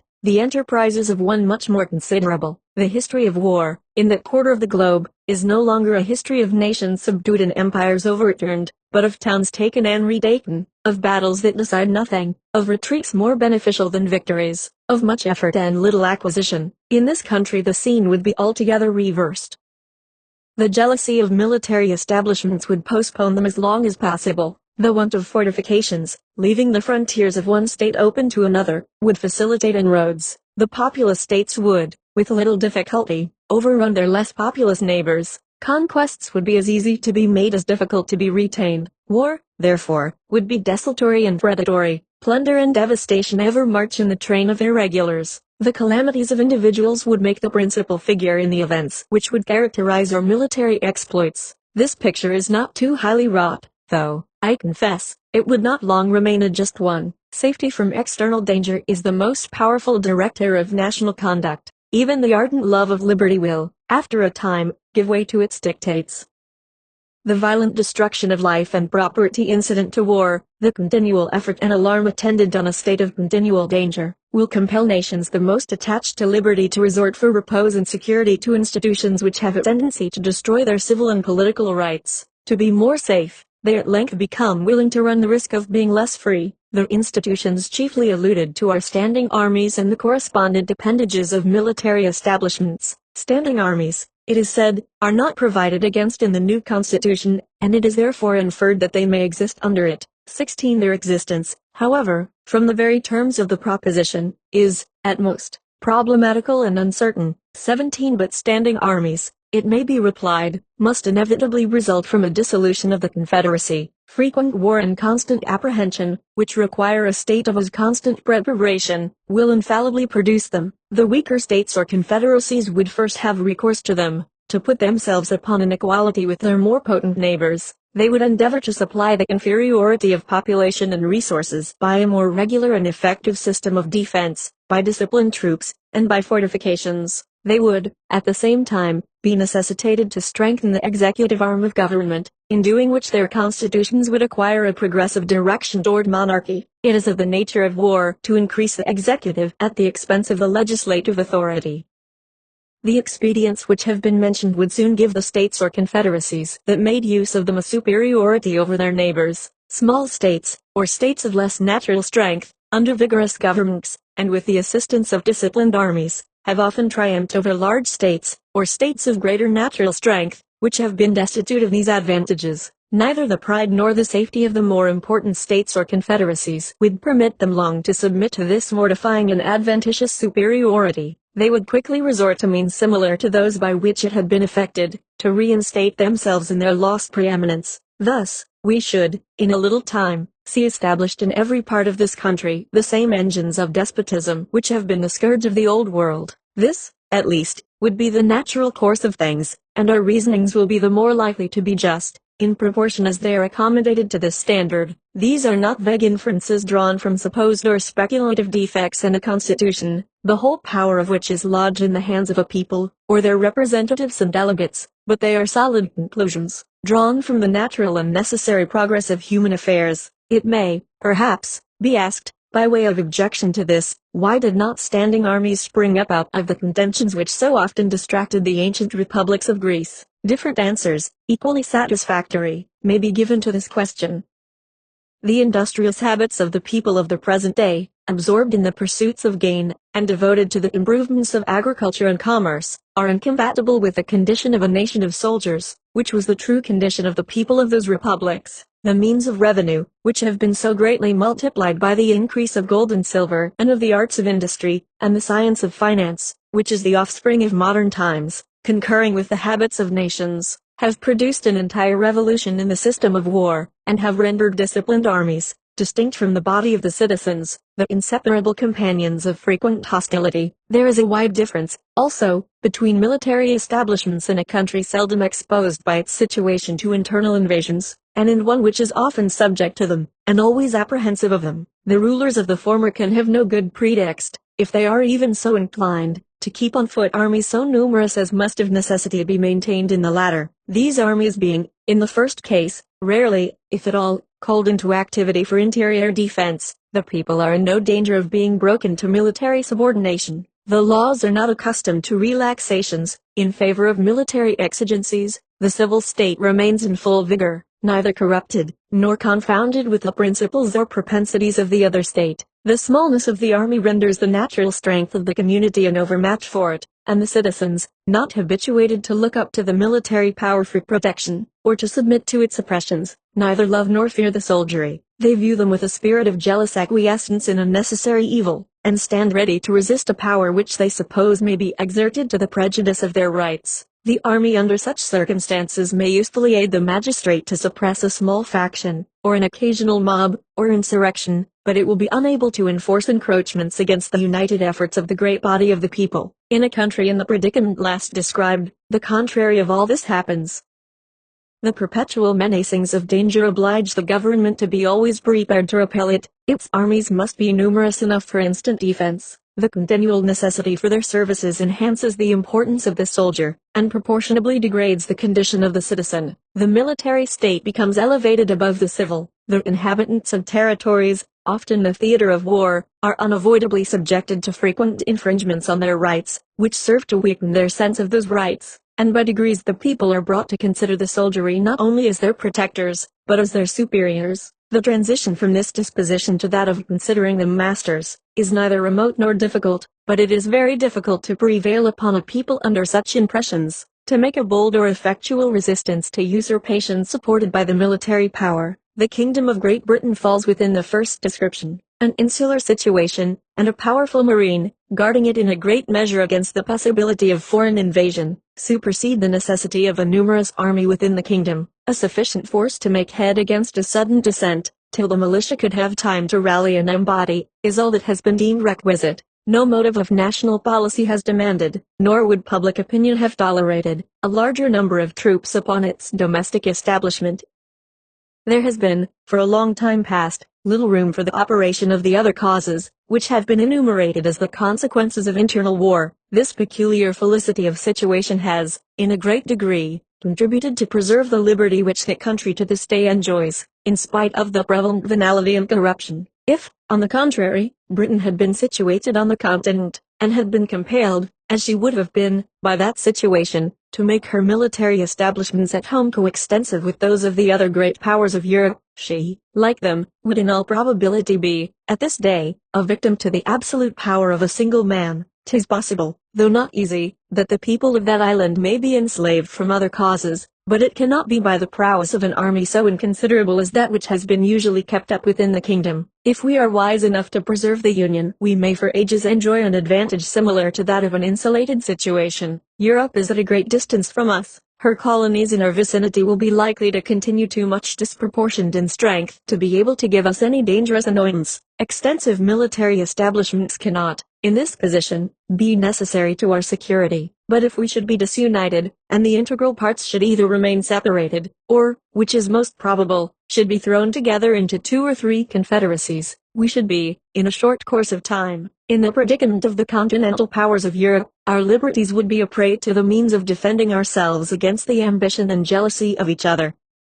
This is an idea not superficial or futile, but solid and weighty. It deserves the most serious and mature consideration of every prudent and honest man of whatever party. If such men will make a firm and solemn pause, and meditate dispassionately on the importance of this interesting idea, if they will contemplate it in all its attitudes, and trace it to all its consequences, they will not hesitate to part with trivial objections to a constitution, the rejection of which would in all probability put a final period to the Union. The airy phantoms that flit before the distempered imaginations of some of its adversaries would quickly give place to the more substantial forms of dangers, real, certain, and formidable. Publius. 9. The Union is a safeguard against domestic faction and insurrection. Hamilton, for the Independent Journal, Wednesday, November 21, 1787. To the people of the state of New York, a firm union will be of the utmost moment to the peace and liberty of the states, as a barrier against domestic faction and insurrection.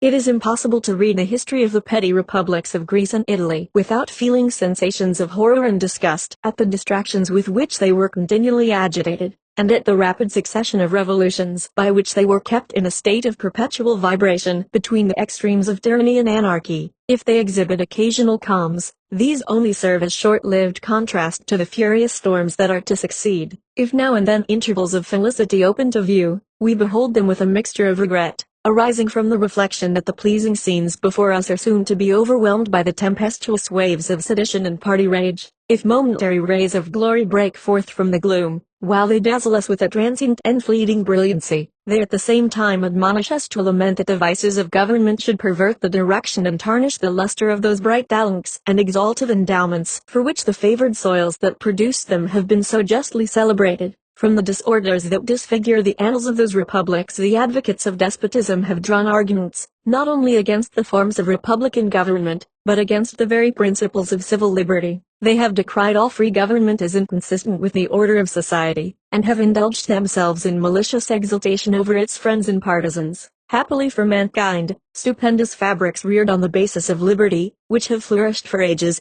have, in a few glorious instances, refuted their gloomy sophisms, and, I trust, America will be the broad and solid foundation of other edifices, not less magnificent, which will be equally permanent monuments of their errors. But it is not to be denied that the portraits they have sketched of republican government were too just copies of the originals from which they were taken.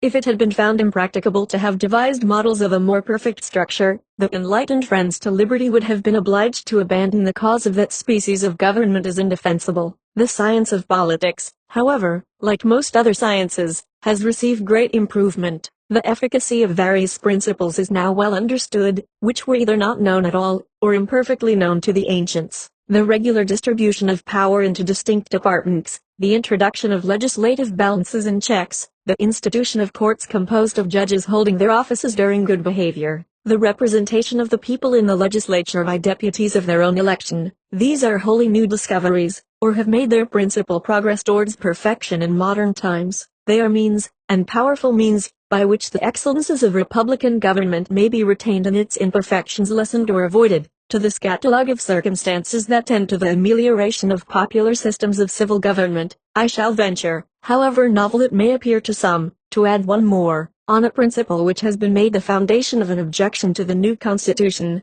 I mean the enlargement of the orbit within which such systems are to revolve, either in respect to the dimensions of a single state or to the consolidation of several smaller states into one great confederacy. The latter is that which immediately concerns the object under consideration. It will, however, be of use to examine the principle in its application to a single state, which shall be attended to in another place. The utility of a confederacy, as well to suppress faction and to guard the internal tranquility of states, as to increase their external force and security, is in reality not a new idea.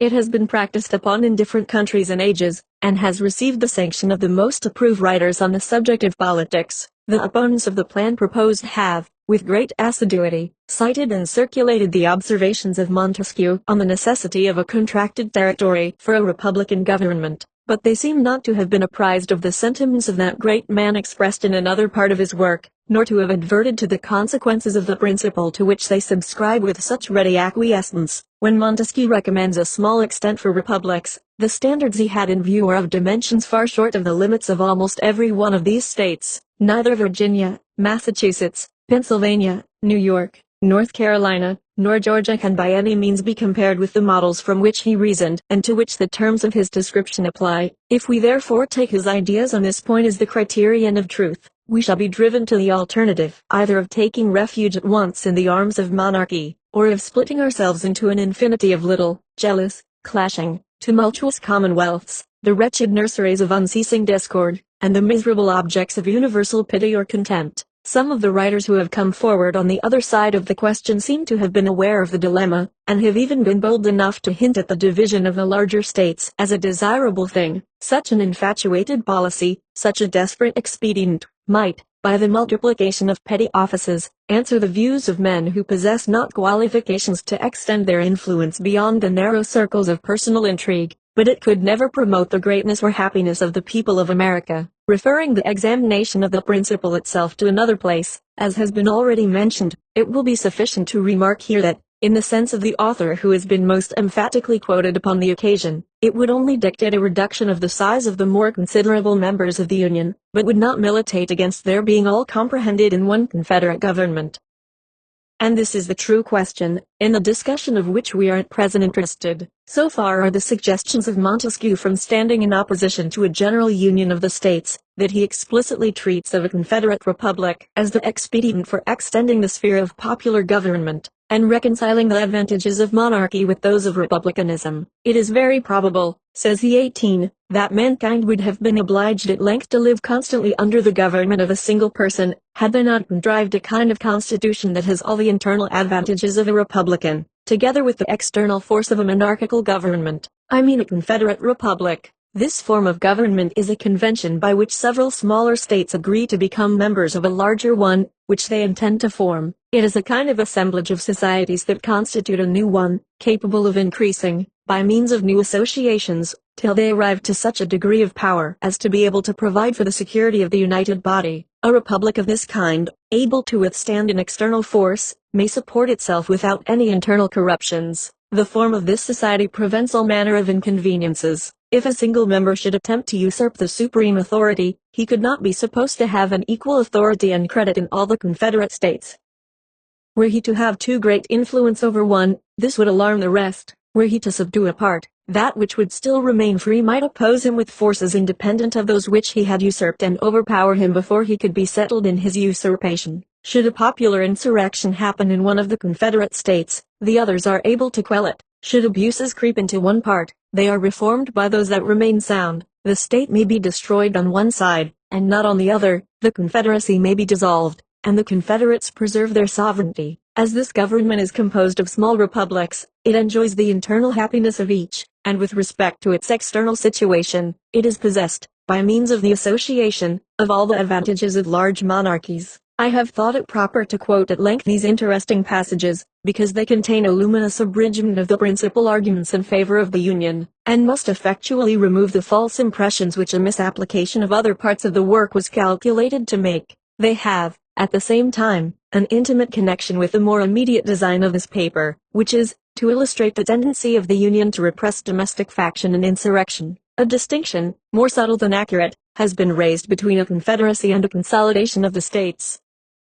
The essential characteristic of the first is said to be the restriction of its authority to the members in their collective capacities, without reaching to the individuals of whom they are composed. It is contended that the National Council ought to have no concern with any object of internal administration. An exact equality of suffrage between the members has also been insisted upon as a leading feature of a confederate government. These positions are, in the main, arbitrary. They are supported neither by principle nor precedent. It has indeed happened that governments of this kind have generally operated in the manner which the distinction taken notice of supposes to be inherent in their nature, but there have been in most of them extensive exceptions to the practice, which serve to prove, as far as example will go, that there is no absolute rule on the subject, and it will be clearly shown in the course of this investigation that as far as the principle contended for has prevailed, it has been the cause of incurable disorder and imbecility in the government. The definition of a confederate republic seems simply to be an assemblage of societies or an association of two or more states into one state. The extent, modifications, and objects of the federal authority are mere matters of discretion, so long as the separate organization of the members be not abolished, so long as it exists, by a constitutional necessity, for local purposes, though it should be in perfect subordination to the general authority of the Union, it would still be, in fact and in theory, an association of states, or a confederacy.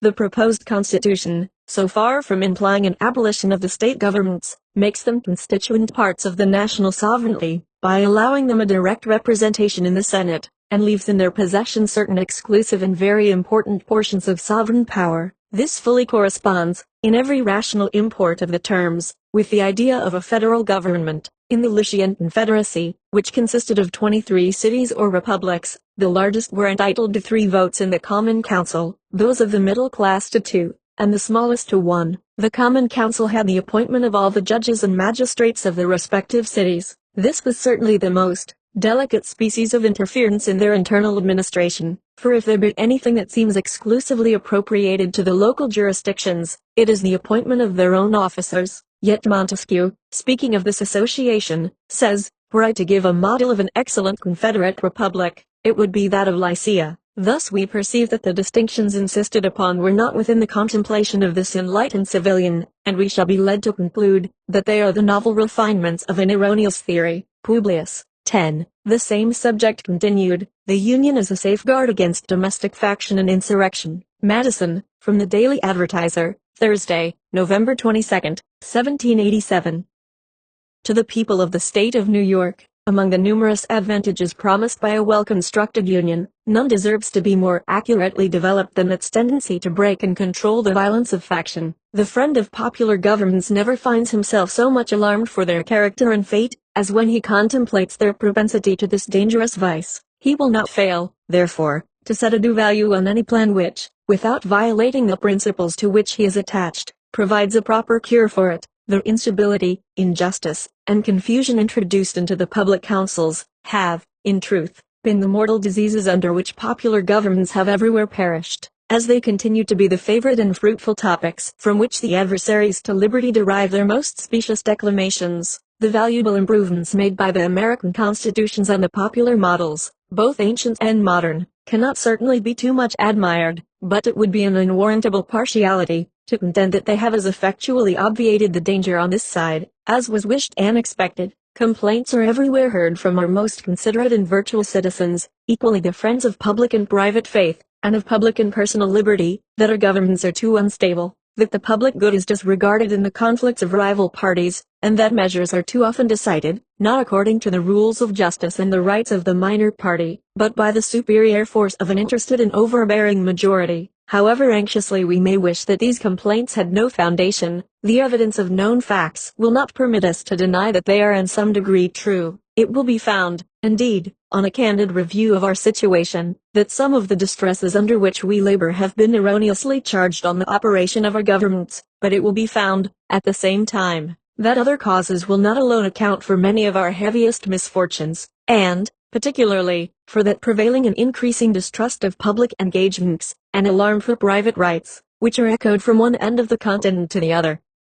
These must be chiefly, if not wholly, effects of the unsteadiness and injustice with which a factious spirit has tainted our public administrations. By a faction, I understand a number of citizens, whether amounting to a majority or a minority of the whole, who are united and actuated by some common impulse of passion, or of interest, adverse to the rights of other citizens, or to the permanent and aggregate interests of the community. There are two methods of curing the mischiefs of faction, the one, by removing its causes, the other, by controlling its effects. There are again two methods of removing the causes of faction, the one, by destroying the liberty which is essential to its existence, the other, by giving to every citizen the same opinions, the same passions, and the same interests. It could never be more truly said than of the first remedy, that it was worse than the disease. Liberty is to faction what air is to fire, an aliment without which it instantly expires. But it could not be less folly to abolish liberty, which is essential to political life, because it nourishes faction, than it would be to wish the annihilation of air, which is essential to animal life, because it imparts to fire its destructive agency. The second expedient is as impracticable as the first would be unwise. As long as the reason of man continues fallible, and he is at liberty to exercise it, different opinions will be formed. As long as the connection subsists between his reason and his self-love, his opinions and his passions will have a reciprocal influence on each other, and the former will be objects to which the latter will attach themselves. The diversity in the faculties of men, from which the rights of property originate, is not less an insuperable obstacle to a uniformity of interests. The protection of these faculties is the first object of government. From the protection of different and unequal faculties of acquiring property, the possession of different degrees and kinds of property immediately results, and from the influence of these on the sentiments and views of the respective proprietors, ensues a division of the society into different interests and parties. The latent causes of faction are thus sown in the nature of man, and we see them everywhere brought into different degrees of activity, according to the different circumstances of civil society, a zeal for different opinions concerning religion, concerning government, and many other points, as well of speculation as of practice, an attachment to different leaders ambitiously contending for preeminence and power, or to persons of other descriptions whose fortunes have been interesting to the human passions, have, in turn, divided mankind into parties, inflamed them with mutual animosity, and rendered them much more disposed to vex and oppress each other than to cooperate for their common good. So strong is this propensity of mankind to fall into mutual animosities, that where no substantial occasion presents itself, the most frivolous and fanciful distinctions have been sufficient to kindle their unfriendly passions and excite their most violent conflicts. But the most common and durable source of factions has been the various and unequal distribution of property. Those who hold and those who are without property have ever formed distinct interests in society.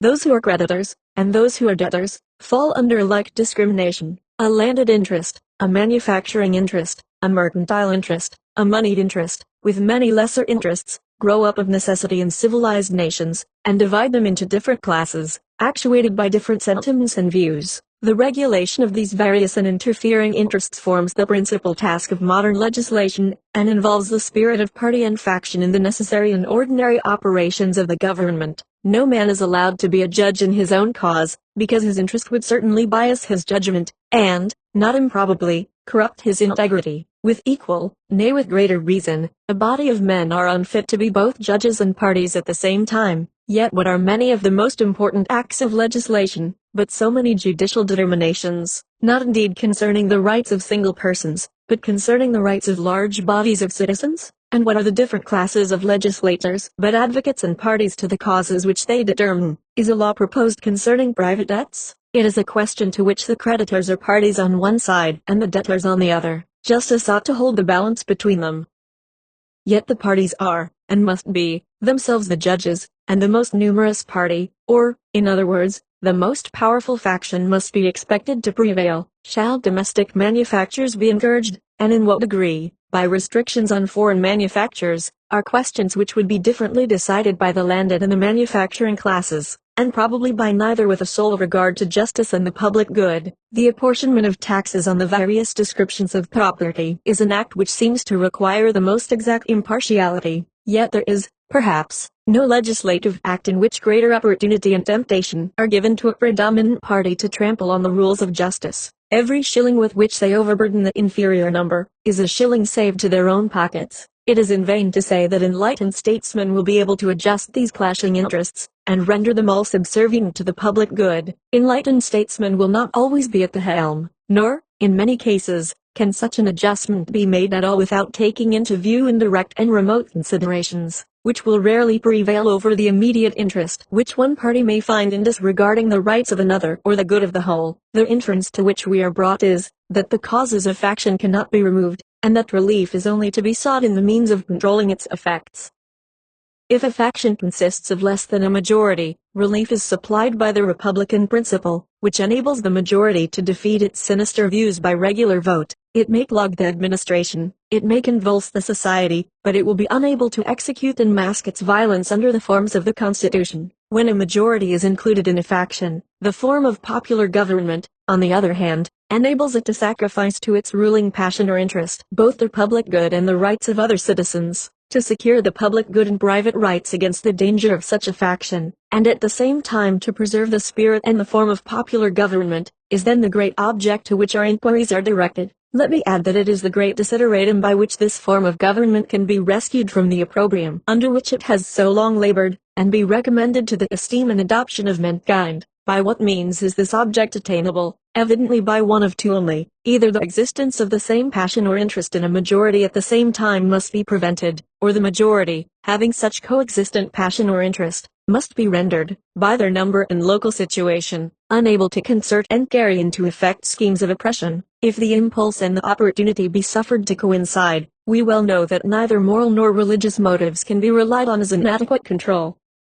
They are not found to be such on the injustice and violence of individuals, and lose their efficacy in proportion to the number combined together, that is, in proportion as their efficacy becomes needful. From this view of the subject it may be concluded that a pure democracy, by which I mean a society consisting of a small number of citizens, who assemble and administer the government in person, can admit of no cure for the mischiefs of faction. A common passion or interest will, in almost every case, be felt by a majority of the whole. A communication and concert result from the form of government itself, and there is nothing to check the inducements to sacrifice the weaker party or an obnoxious individual. Hence it is that such democracies have ever been spectacles of turbulence and contention, have ever been found incompatible with personal security or the rights of property, and have in general been as short in their lives as they have been violent in their deaths. Theoretic politicians, who have patronized this species of government, have erroneously supposed that by reducing mankind to a perfect equality in their political rights, they would, at the same time, be perfectly equalized and assimilated in their possessions, their opinions, and their passions.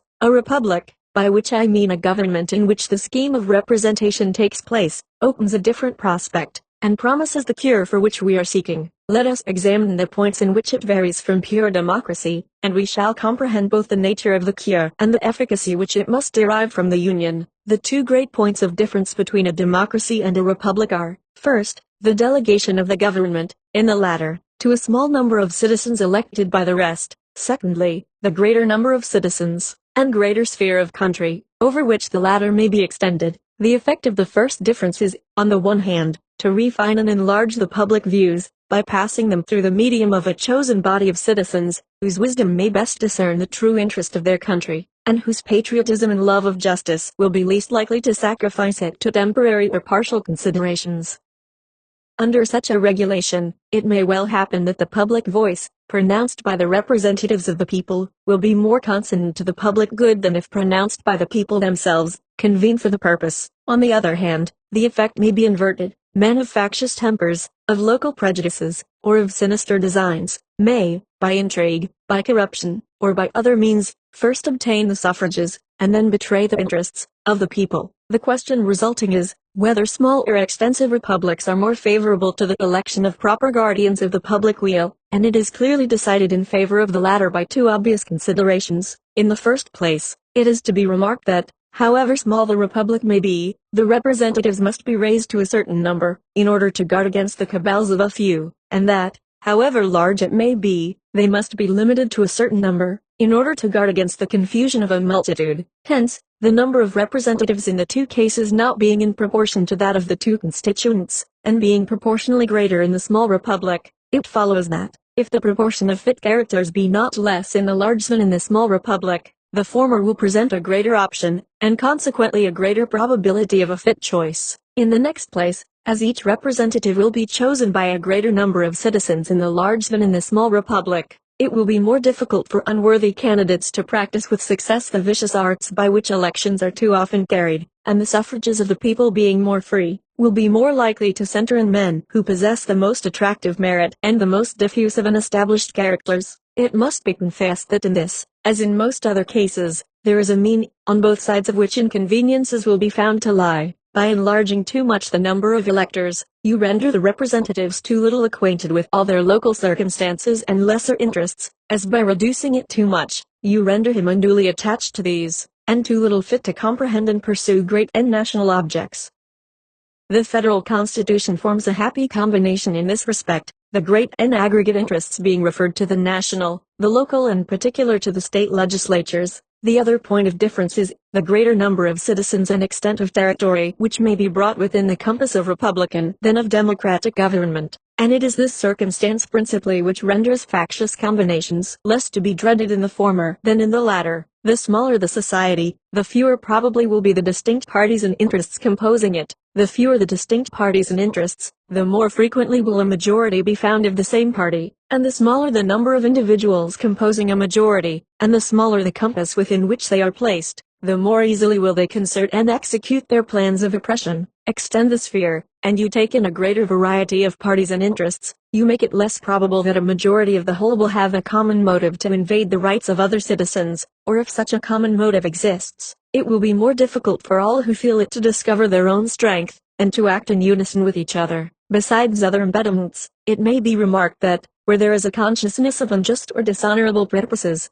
communication is always checked by distrust in proportion to the number whose concurrence is necessary. Hence, it clearly appears that the same advantage which a republic has over democracy, in controlling the effects of faction, is enjoyed by a large over a small republic, is enjoyed by the Union over the states composing it. Does the advantage consist in the substitution of representatives whose enlightened views and virtuous sentiments render them superior to local prejudices and schemes of injustice? It will not be denied that the representation of the Union will be most likely to possess these requisite endowments. Does it consist in the greater security afforded by a greater variety of parties, against the event of any one party being able to outnumber and oppress the rest?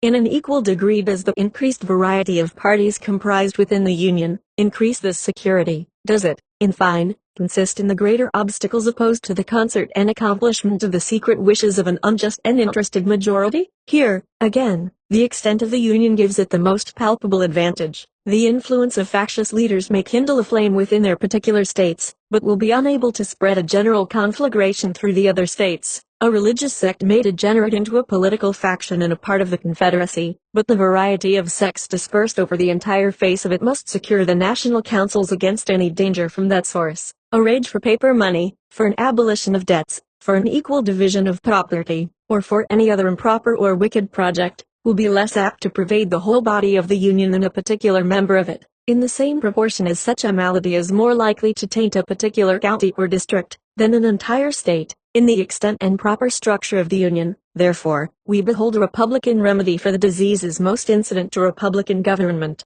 and according to the degree of pleasure and pride we feel in being republicans, ought to be our zeal in cherishing the spirit and supporting the character of Federalists. Publius. 11. The utility of the Union in respect to commercial relations and a navy. Hamilton, for the Independent Journal, Saturday, November 24, 1787. To the people of the state of New York, the importance of the Union, in a commercial light, is one of those points about which there is least room to entertain a difference of opinion, and which has, in fact, commanded the most general assent of men who have any acquaintance with the subject. This applies as well to our intercourse with foreign countries as with each other. There are appearances to authorize a supposition that the adventurous spirit, which distinguishes the commercial character of America, has already excited uneasy sensations in several of the maritime powers of Europe. They seem to be apprehensive of our too great interference in that carrying trade, which is the support of their navigation and the foundation of their naval strength. Those of them which have colonies in America look forward to what this country is capable of becoming, with painful solicitude. They foresee the dangers that may threaten their American dominions from the neighborhood of states, which have all the dispositions, and would possess all the means, requisite to the creation of a powerful marine.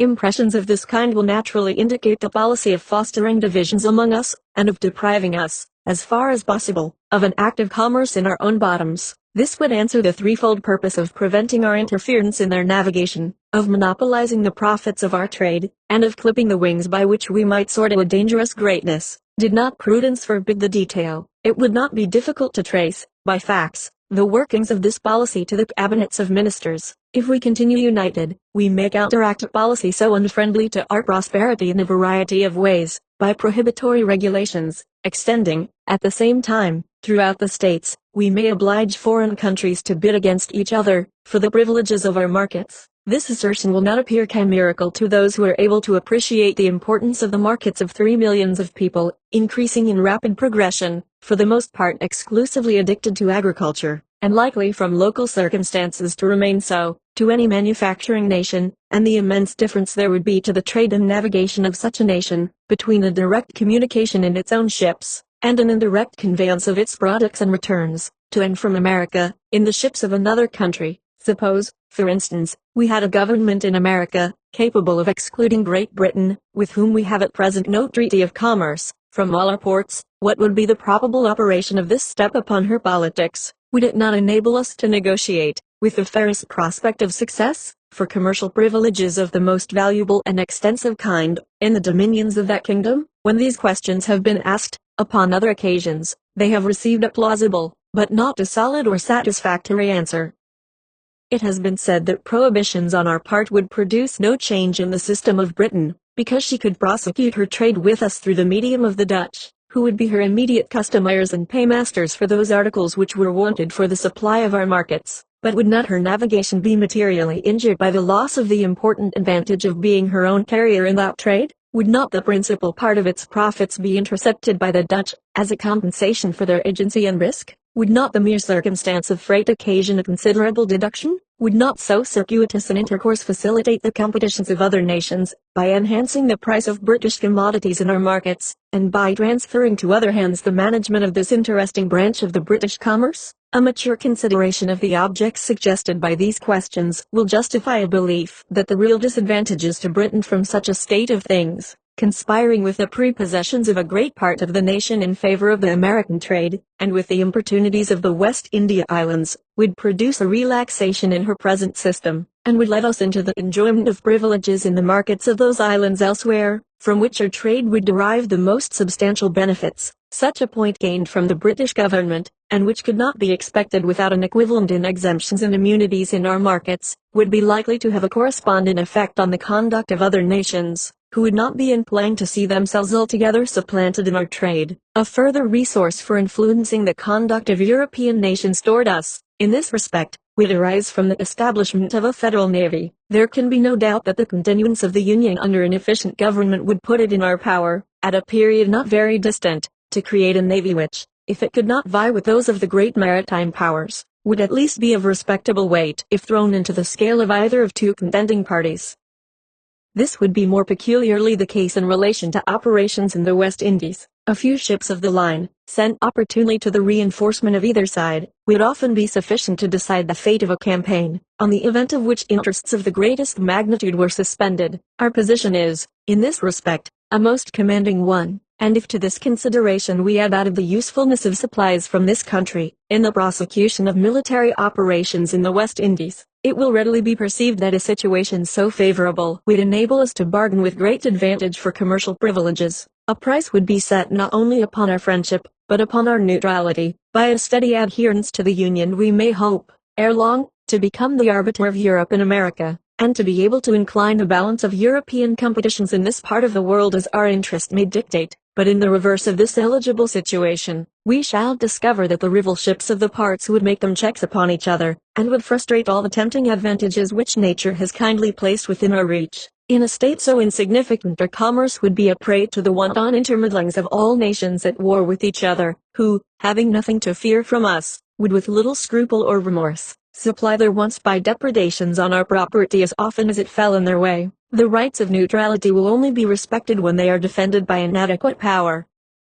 A nation, despicable by its weakness, forfeits even the privilege of being neutral. Under a vigorous national government, the natural strength and resources of the country, directed to a common interest, would baffle all the combinations of European jealousy to restrain her growth. This situation would even take away the motive to such combinations, by inducing an impracticability of success, an active commerce, an extensive navigation, and a flourishing marine would then be the offspring of moral and physical necessity. We might defy the little arts of the little politicians to control or vary the irresistible and unchangeable course of nature, but in a state of disunion, these combinations might exist and might operate with success. It would be in the power of the maritime nations, availing themselves of our universal impotence, to prescribe the conditions of our political existence, and as they have a common interest in being our carriers, and still more in preventing our becoming theirs, they would in all probability combine to embarrass our navigation in such a manner as would in effect destroy it, and confine us to a passive commerce. We should then be compelled to content ourselves with the first price of our commodities,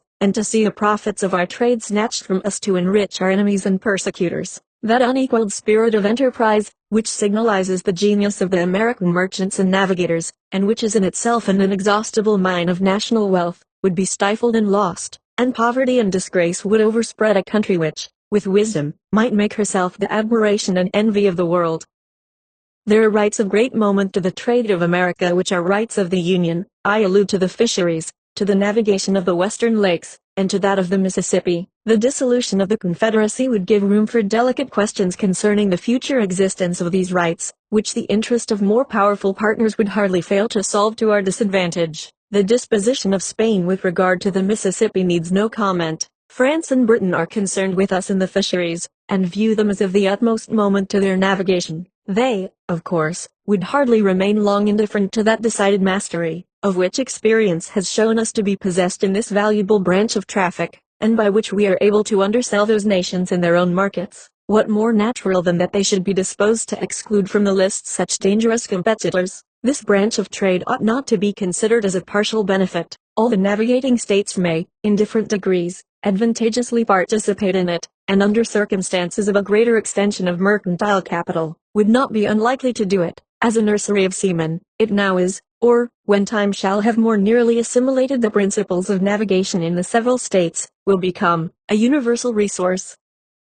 To the establishment of a navy, it must be indispensable, to this great national object, a navy. Union will contribute in various ways. Every institution will grow and flourish in proportion to the quantity and extent of the means concentrated towards its formation and support. A navy of the United States, as it would embrace the resources of all, is an object far less remote than a navy of any single state or partial confederacy, which would only embrace the resources of a single part. It happens, indeed, that different portions of Confederated America possess each some peculiar advantage for this essential establishment. The more southern states furnish in greater abundance certain kinds of naval stores, tar, pitch, and turpentine. Their wood for the construction of ships is also of a more solid and lasting texture. The difference in the duration of the ships of which the navy might be composed, if chiefly constructed of southern wood, would be of signal importance, either in the view of naval strength or of national economy. Some of the southern and of the middle states yield a greater plenty of iron, and of better quality.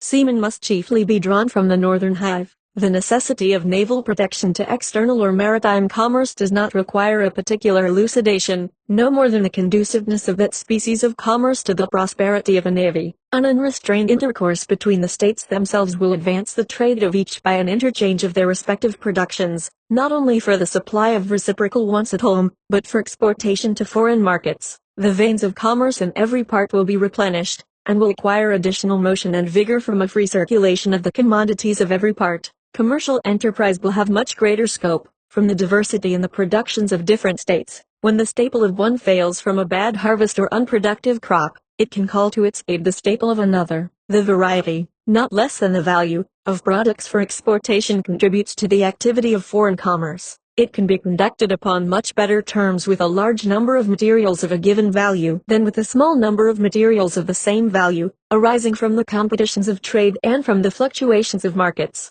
Particular articles may be in great demand at certain periods, and unsaleable at others, but if there be a variety of articles, it can scarcely happen that they should all be at one time in the latter predicament, and on this account, the operations of the merchant would be less liable to any considerable obstruction or stagnation.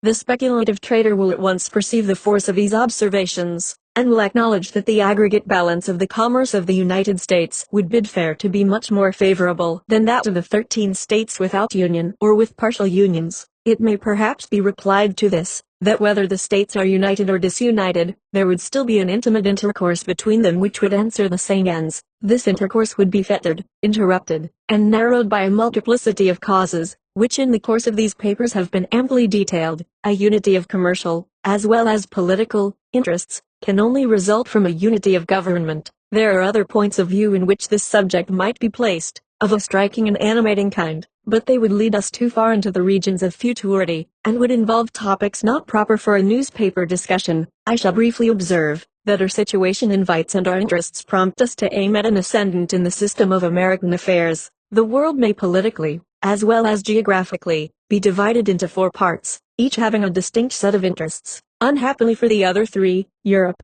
by her arms and by her negotiations, by force and by fraud, has, in different degrees, extended her dominion over them all. Africa, Asia, and America have successively felt her domination. The superiority she has long maintained has tempted her to plume herself as the mistress of the world, and to consider the rest of mankind as created for her benefit. Men admired as profound philosophers have, in direct terms, attributed to her inhabitants a physical superiority, and have gravely asserted that all animals, and with them the human species, degenerate in America, that even dogs cease to bark after having breathed a while in our atmosphere. 19 facts have too long supported these arrogant pretensions of the Europeans. It belongs to us to vindicate the honor of the human race, and to teach that assuming moderation, union will enable us to do it. Disunion will add another victim to his triumphs. Let Americans disdain to be the instruments of European greatness. Let the 13 states, bound together in a strict and indissoluble union, concur in erecting one great American system, superior to the control of all transatlantic force or influence, and able to dictate the terms of the connection between the old and the new world. Publius. 12. The utility of the Union in respect to revenue.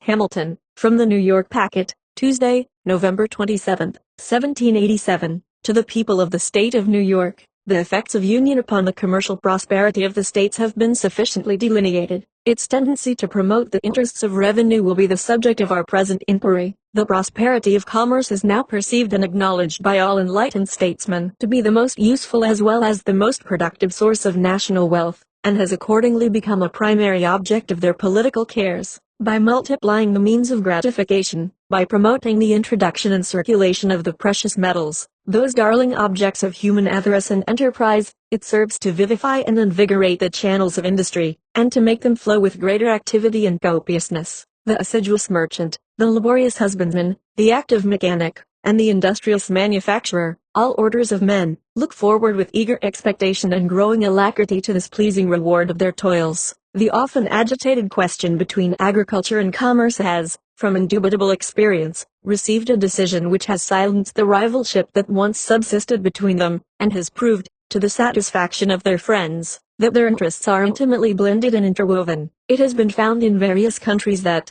in proportion as commerce has flourished, land has risen in value.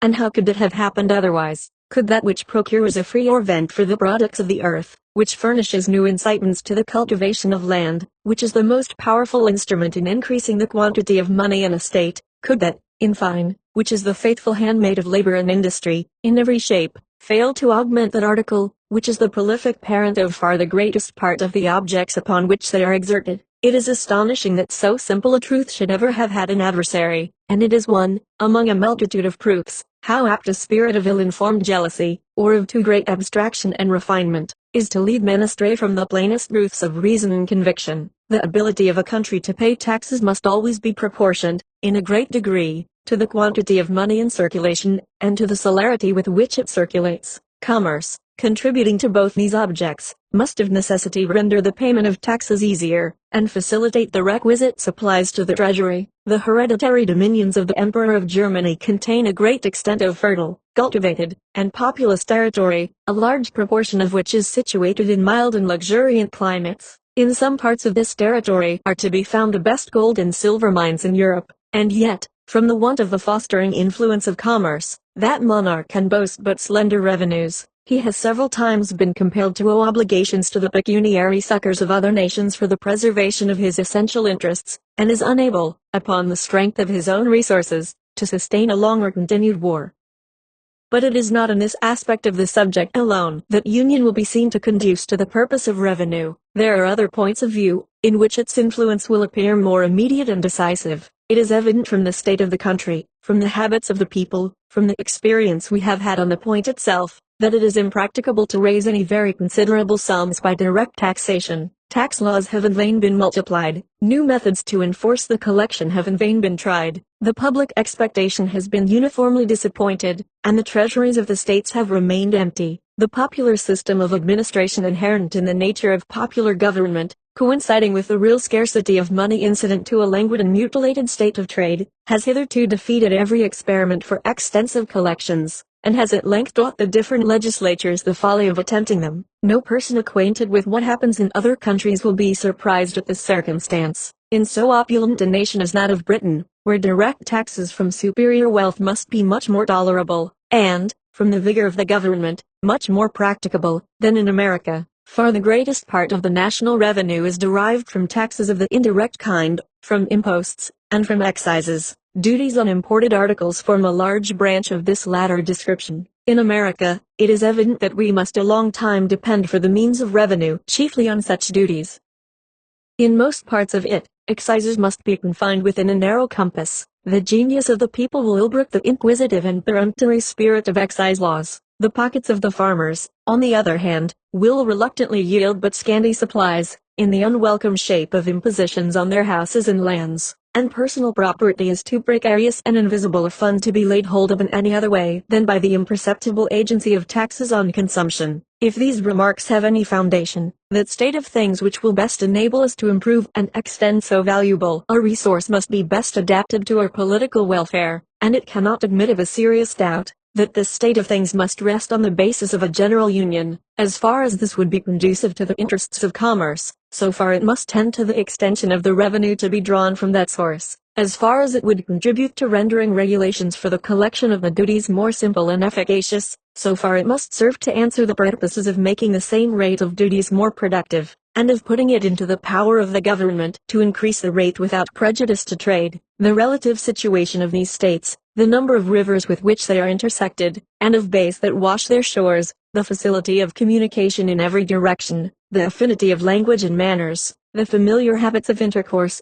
all these are circumstances that would conspire to render an illicit trade between them a matter of little difficulty, and would ensure frequent evasions of the commercial regulations of each other. The separate states or confederacies would be necessitated by mutual jealousy to avoid the temptations to that kind of trade by the lowness of their duties. The temper of our governments, for a long time to come, would not permit those rigorous precautions by which the European nations guard the avenues into their respective countries, as well by land as by water, and which, even there, are found insufficient obstacles to the adventurous stratagems of avarice. In France, there is an army of patrols, as they are called, constantly employed to secure their fiscal regulations against the inroads of the dealers in contraband trade. Mr. Necker computes the number of these patrols at upwards of 20,000. This shows the immense difficulty in preventing that species of traffic, where there is an inland communication, and places in a strong light the disadvantages with which the collection of duties in this country would be encumbered, if by disunion the states should be placed in a situation, with respect to each other, resembling that of France with respect to her neighbors. The arbitrary and vexatious powers with which the patrols are necessarily armed, would be intolerable in a free country. If, on the contrary, there be but one government pervading all the states, there will be, as to the principal parts of our commerce, but one side to guard, the Atlantic coast. Vessels arriving directly from foreign countries, laden with valuable cargoes, would rarely choose to hazard themselves to the complicated and critical perils which would attend attempts to unlade prior to their coming into port. They would have to dread both the dangers of the coast, and of detection, as well after as before their arrival at the places of their final destination. An ordinary degree of vigilance would be competent to the prevention of any material infractions upon the rights of the revenue. A few armed vessels, judiciously stationed at the entrances of our ports, might at a small expense be made useful sentinels of the laws.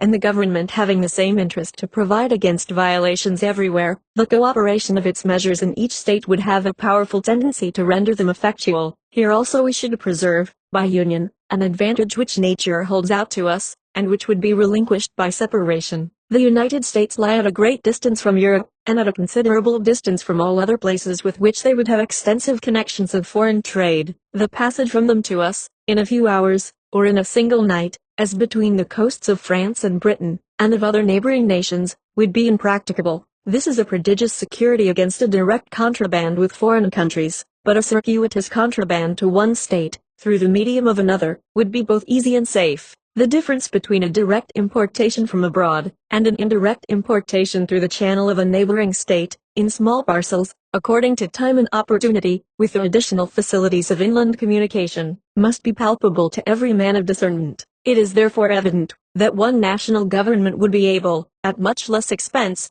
to extend the duties on imports, beyond comparison, further than would be practicable to the states separately, or to any partial confederacies. Hitherto, I believe, it may safely be asserted, that these duties have not upon an average exceeded in any state 3%. In France they are estimated to be about 15%, and in Britain they exceed this proportion, 20. There seems to be nothing to hinder their being increased in this country to at least treble their present amount. The single article of ardent spirits, under federal regulation, might be made to furnish a considerable revenue. Upon a ratio to the importation into this state, the whole quantity imported into the United States may be estimated at 4 millions of gallons, which, at a shilling per gallon, would produce 200,000 pounds. That article would well bear this rate of duty, and if it should tend to diminish the consumption of it, such an effect would be equally favorable to the agriculture, to the economy, to the morals, and to the health of the society. There is, perhaps, nothing so much a subject of national extravagance as these spirits. What will be the consequence, if we are not able to avail ourselves of the resource in question in its full extent? A nation cannot long exist without revenues. Destitute of this essential support, it must resign its independence, and sink into the degraded condition of a province. This is an extremity to which no government will of choice accede. Revenue, therefore, must be had at all events.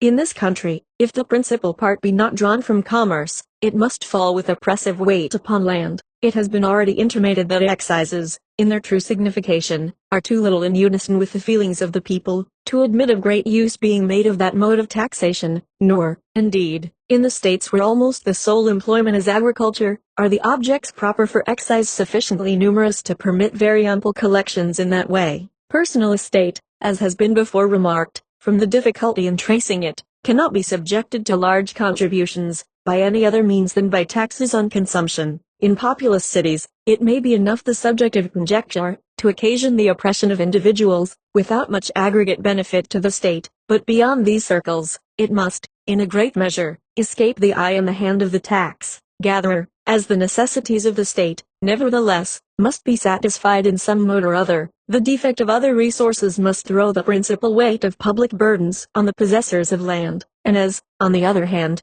the wants of the government can never obtain an adequate supply, unless all the sources of revenue are open to its demands, the finances of the community, under such embarrassments, cannot be put into a situation consistent with its respectability or its security. Thus we shall not even have the consolations of a full treasury, to atone for the oppression of that valuable class of the citizens who are employed in the cultivation of the soil, but public and private distress will keep pace with each other in gloomy concert, and unite in deploring the infatuation of those councils which led to disunion. Publius.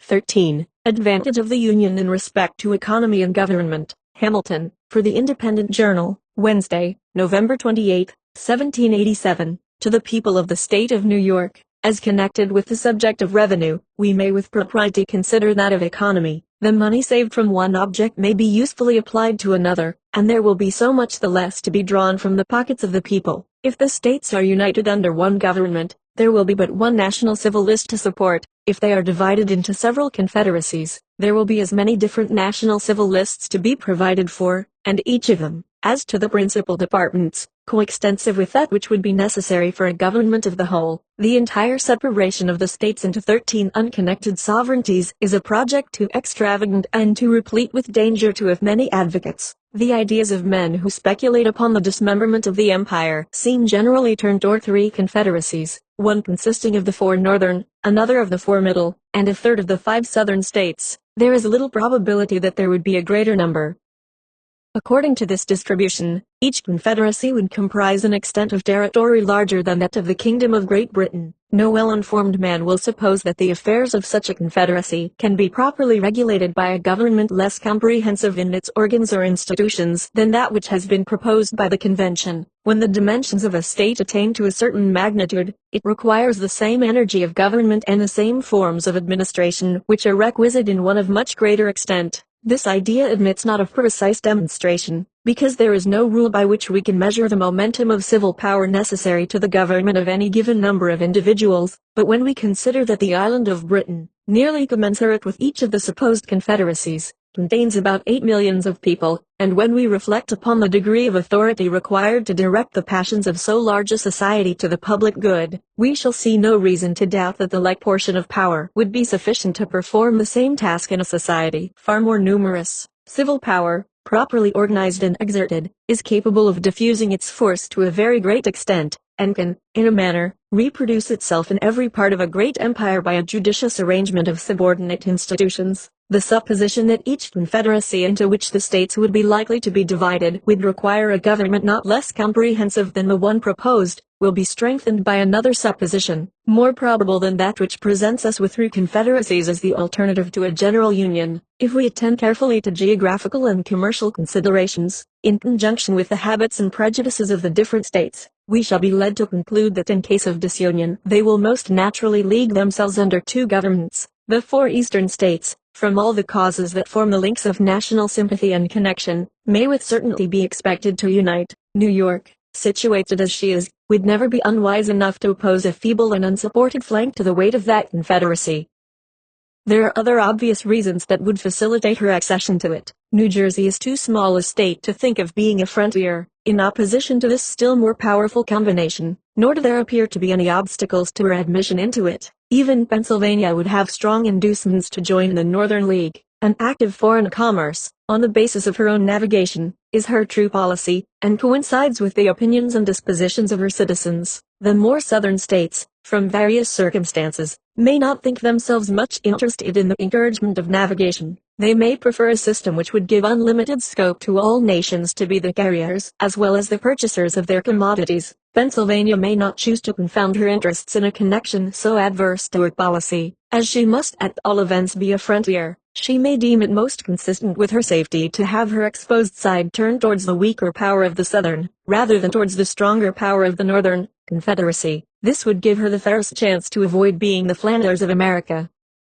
Whatever may be the determination of Pennsylvania, if the Northern Confederacy includes New Jersey, there is no likelihood of more than one confederacy to the south of that state. Nothing can be more evident than that the 13 states will be able to support a national government better than 1/2, or 1/3, or any number less than the whole. This reflection must have great weight in obviating that objection to the proposed plan, which is founded on the principle of expense, an objection, however, which, when we come to take a nearer view of it, will appear in every light to stand on mistaken ground. If, in addition to the consideration of a plurality of civil lists, we take into view the number of persons who must necessarily be employed to guard the inland communication between the different confederacies against illicit trade, and who in time will infallibly spring up out of the necessities of revenue, and if we also take into view the military establishments which it has been shown would unavoidably result from the jealousies and conflicts of the several nations into which the states would be divided, we shall clearly discover that a separation would be not less injurious to the economy than to the tranquility, commerce, revenue,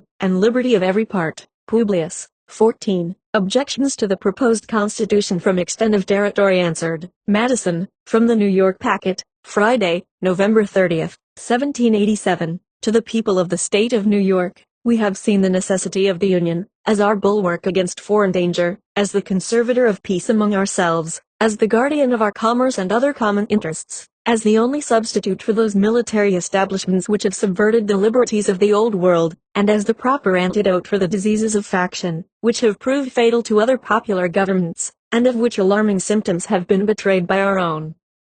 All that remains, within this branch of our inquiries, is to take notice of an objection that may be drawn from the great extent of country which the Union embraces. A few observations on this subject will be the more proper, as it is perceived that the adversaries of the new Constitution are availing themselves of the prevailing prejudice with regard to the practicable sphere of Republican administration, in order to supply, by imaginary difficulties, the want of those solid objections which they endeavor in vain to find. The error which limits Republican government to a narrow district has been unfolded and refuted in preceding papers. I remark here only that it seems to owe its rise and prevalence chiefly to the confounding of a republic with a democracy, applying to the former reasonings drawn from the nature of the latter. The true distinction between these forms was also adverted to on a former occasion. It is, that in a democracy, the people meet and exercise the government in person. In a republic, they assemble and administer it by their representatives and agents. A democracy, consequently, will be confined to a small spot. A republic may be extended over a large region. To this accidental source of the error may be added the artifice of some celebrated authors, whose writings have had a great share in forming the modern standard of political opinions.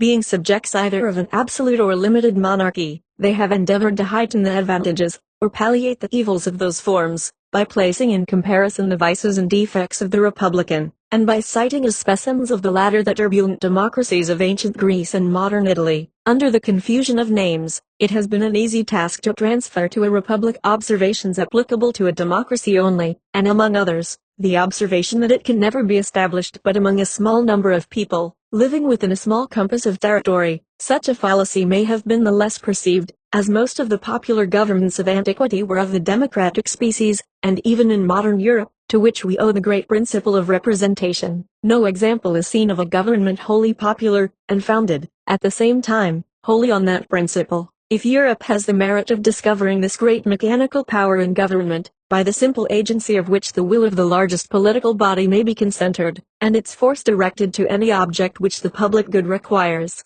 America can claim the merit of making the discovery the basis of unmixed and extensive republics. It is only to be lamented that any of her citizens should wish to deprive her of the additional merit of displaying its full efficacy in the establishment of the comprehensive system now under her consideration, as the natural limit of a democracy is that distance from the central point which will just permit the most remote citizens to assemble as often as their public functions demand, and will include no greater number than can join in those functions. So the natural limit of a republic is that distance from the center which will barely allow the representatives to meet as often as may be necessary for the administration of public affairs. Can it be said that the limits of the United States exceed this distance? It will not be said by those who recollect that the Atlantic coast is the longest side of the Union, that during the term of 13 years, the representatives of the states have been almost continually assembled, and that the members from the most distant states are not chargeable with greater intermissions of attendance than those from the states in the neighborhood of Congress. That we may form a juster estimate with regard to this interesting subject, let us resort to the actual dimensions of the Union. The limits, as fixed by the Treaty of Peace, are, on the east the Atlantic, on the south the latitude of 31 degrees, on the west the Mississippi, and on the north an irregular line running in some instances beyond the 45th degree, in others falling as low as the 42nd. The southern shore of Lake Erie lies below that latitude. Computing the distance between the 31st and 45th degrees, it amounts to 973 common miles, computing it from 31 to 42 degrees, to 764.5 miles. Taking the mean for the distance, the amount will be 868 3/4 miles. The mean distance from the Atlantic to the Mississippi does not probably exceed 750 miles. On a comparison of this extent with that of several countries in Europe, the practicability of rendering our system commensurate to it appears to be demonstrable. It is not a great deal larger than Germany, where a diet representing the whole empire is continually assembled, or than Poland before the late dismemberment, where another national diet was the depositary of the supreme power. Passing by France and Spain, we find that in Great Britain, inferior as it may be in size,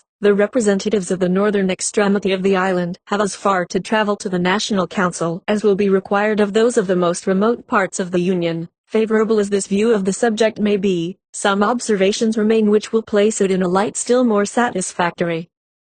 In the first place, it is to be remembered that the general government is not to be charged with the whole power of making and administering laws. Its jurisdiction is limited to certain enumerated objects, which concern all the members of the Republic, but which are not to be attained by the separate provisions of any. The subordinate governments, which can extend their care to all those other subjects which can be separately provided for, will retain their due authority and activity. Were it proposed by the plan of the convention to abolish the governments of the particular states, its adversaries would have some ground for their objection, though it would not be difficult to show that if they were abolished the general government would be compelled, by the principle of self-preservation, to reinstate them in their proper jurisdiction. A second observation to be made is that the immediate object of the federal constitution is to secure the union of the 13 primitive states, which we know to be practicable, and to add to them such other states as may arise in their own bosoms, or in their neighborhoods, which we cannot doubt to be equally practicable. The arrangements that may be necessary for those angles and fractions of our territory which lie on our northwestern frontier, must be left to those whom further discoveries and experience will render more equal to the task. Let it be remarked,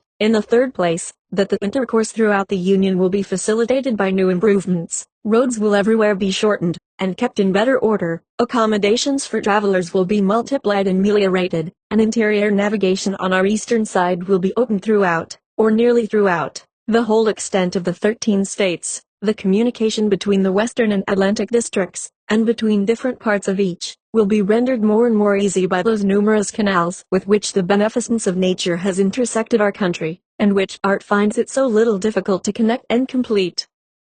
A fourth and still more important consideration is, that as almost every state will, on one side or other, be a frontier, and will thus find, in regard to its safety, an inducement to make some sacrifices for the sake of the general protection, so the states which lie at the greatest distance from the heart of the Union, and which, of course, may partake least of the ordinary circulation of its benefits, will be at the same time immediately contiguous to foreign nations, and will consequently stand, on particular occasions, in greatest need of its strength and resources. It may be inconvenient for Georgia, or the states forming our western or northeastern borders, to send their representatives to the seat of government, but they would find it more so to struggle alone against an invading enemy, or even to support alone the whole expense of those precautions which may be dictated by the neighborhood of continual danger, if they should derive less benefit, therefore, from the Union in some respects than the less distant states. They will derive greater benefit from it in other respects, and thus the proper equilibrium will be maintained throughout.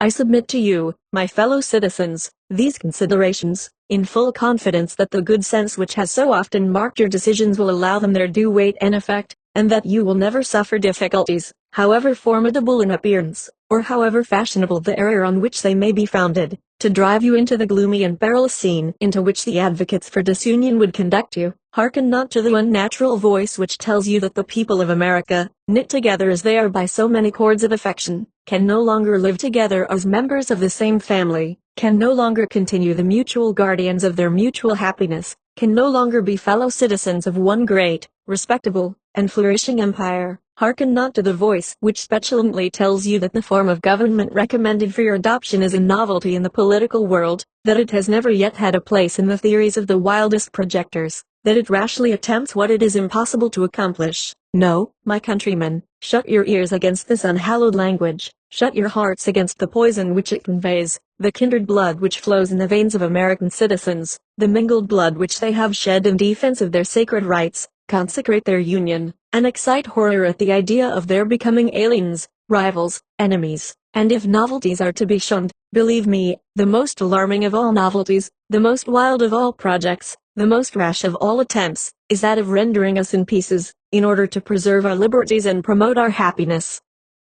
But why is the experiment of an extended republic to be rejected, merely because it may comprise what is new? Is it not the glory of the people of America, that, whilst they have paid a decent regard to the opinions of former times and other nations, they have not suffered a blind veneration for antiquity, for custom, or for names, to overrule the suggestions of their own good sense, the knowledge of their own situation, and the lessons of their own experience? To this manly spirit, posterity will be indebted for the possession, and the world for the example, of the numerous innovations displayed on the American theater, in favor of private rights and public happiness. Had no important step been taken by the leaders of the Revolution for which a precedent could not be discovered, no government established of which an exact model did not present itself, the people of the United States might, at this moment, have been numbered among the melancholy victims of misguided counsels, must at best have been laboring under the weight of some of those forms which have crushed the liberties of the rest of mankind. Happily for America, happily, we trust, for the whole human race, they pursued a new and more noble course. They accomplished a revolution which has no parallel in the annals of human society. They reared the fabrics of governments which have no model on the face of the globe. They formed the design of a great confederacy, which it is incumbent on their successors to improve and perpetuate. If their works betray imperfections, we wonder at the fewness of them. If they erred most in the structure of the Union, This was the work most difficult to be executed. This is the work which has been new modeled by the act of your convention, and it is that act on which you are now to deliberate and to decide. Publius. 15. The insufficiency of the present Confederation to preserve the Union. Hamilton, for the Independent Journal, Saturday, December 1, 1787. To the people of the State of New York, in the course of the preceding papers, I have endeavored, my fellow citizens, to place before you, in a clear and convincing light, the importance of union to your political safety and happiness. I have unfolded to you a complication of dangers to which you would be exposed, should you permit that sacred knot which binds the people of America together be severed or dissolved by ambition or by avarice, by jealousy or by misrepresentation. In the sequel of the inquiry through which I propose to accompany you, the truths intended to be inculcated will receive further confirmation from facts and arguments hitherto unnoticed. If the road over which you will still have to pass should in some places appear too tedious or irksome, you will recollect that you are in quest of information on a subject the most momentous which can engage the attention of a free people, that the field through which you have to travel is in itself spacious, and that the difficulties of the journey have been unnecessarily increased by the mazes with which sophistry has beset the way.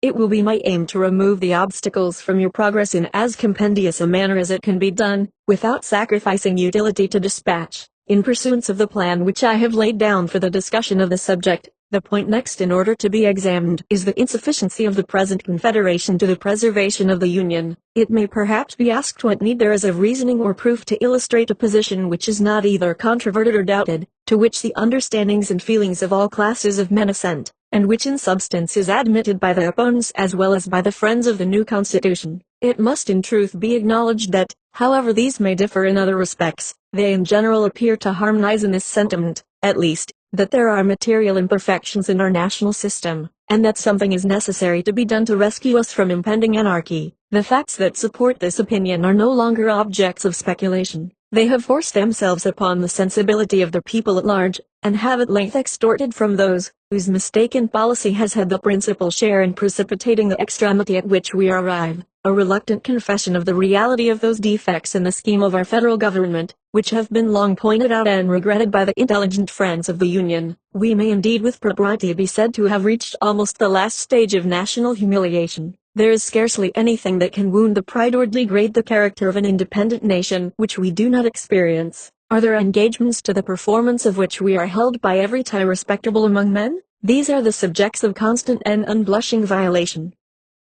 Do we owe debts to foreigners and to our own citizens contracted in a time of imminent peril for the preservation of our political existence? These remain without any proper or satisfactory provision for their discharge. Have we valuable territories and important posts in the possession of a foreign power which, by express stipulations, ought long since to have been surrendered? These are still retained, to the prejudice of our interests, not less than of our rights. Are we in a condition to resent or to repel the aggression? We have neither troops, nor treasury, nor government. 21. Are we even in a condition to remonstrate with dignity? The just imputations on our own faith, in respect to the same treaty, ought first to be removed. Are we entitled by nature and compact to a free participation in the navigation of the Mississippi? Spain excludes us from it.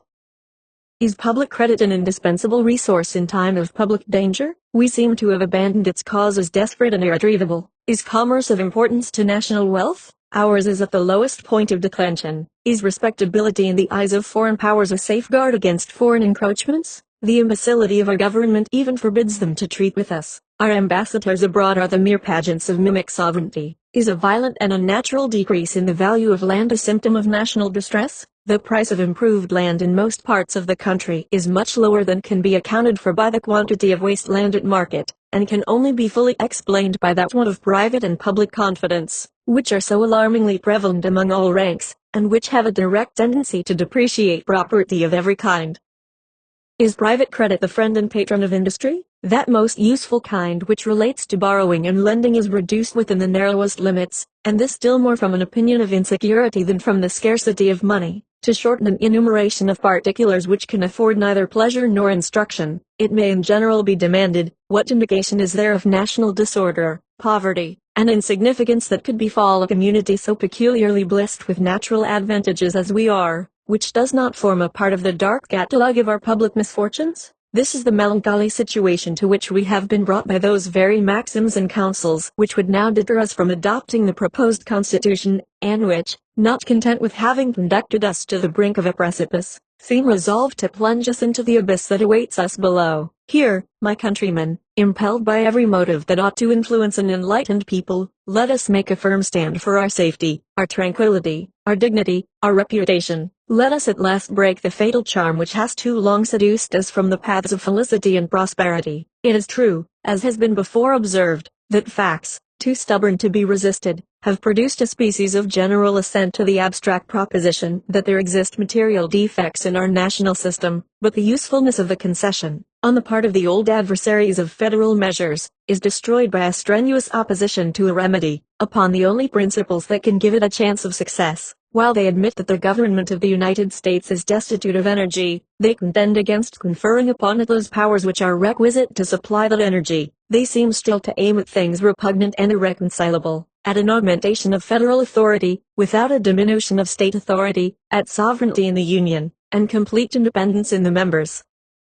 They still, in fine, seem to cherish with blind devotion the political monster of an imperium and imperio. This renders a full display of the principal defects of the Confederation necessary, in order to show that the evils we experience do not proceed from minute or partial imperfections, but from fundamental errors in the structure of the building, which cannot be amended otherwise than by an alteration in the first principles and main pillars of the fabric. The great and radical vice in the construction of the existing Confederation is in the principle of legislation for states or governments, in their corporate or collective capacities, and is contradistinguished from the individuals of which they consist. Though this principle does not run through all the powers delegated to the Union, yet it pervades and governs those on which the efficacy of the rest depends. Except as to the rule of appointment, the United States has an indefinite discretion to make requisitions for men and money, but they have no authority to raise either, by regulations extending to the individual citizens of America. The consequence of this is, that though in theory their resolutions concerning those objects are laws, constitutionally binding on the members of the Union, yet in practice they are mere recommendations which the states observe or disregard at their option. It is a singular instance of the capriciousness of the human mind, that after all the admonitions we have had from experience on this head, there should still be found men who object to the new Constitution, for deviating from a principle which has been found the bane of the old,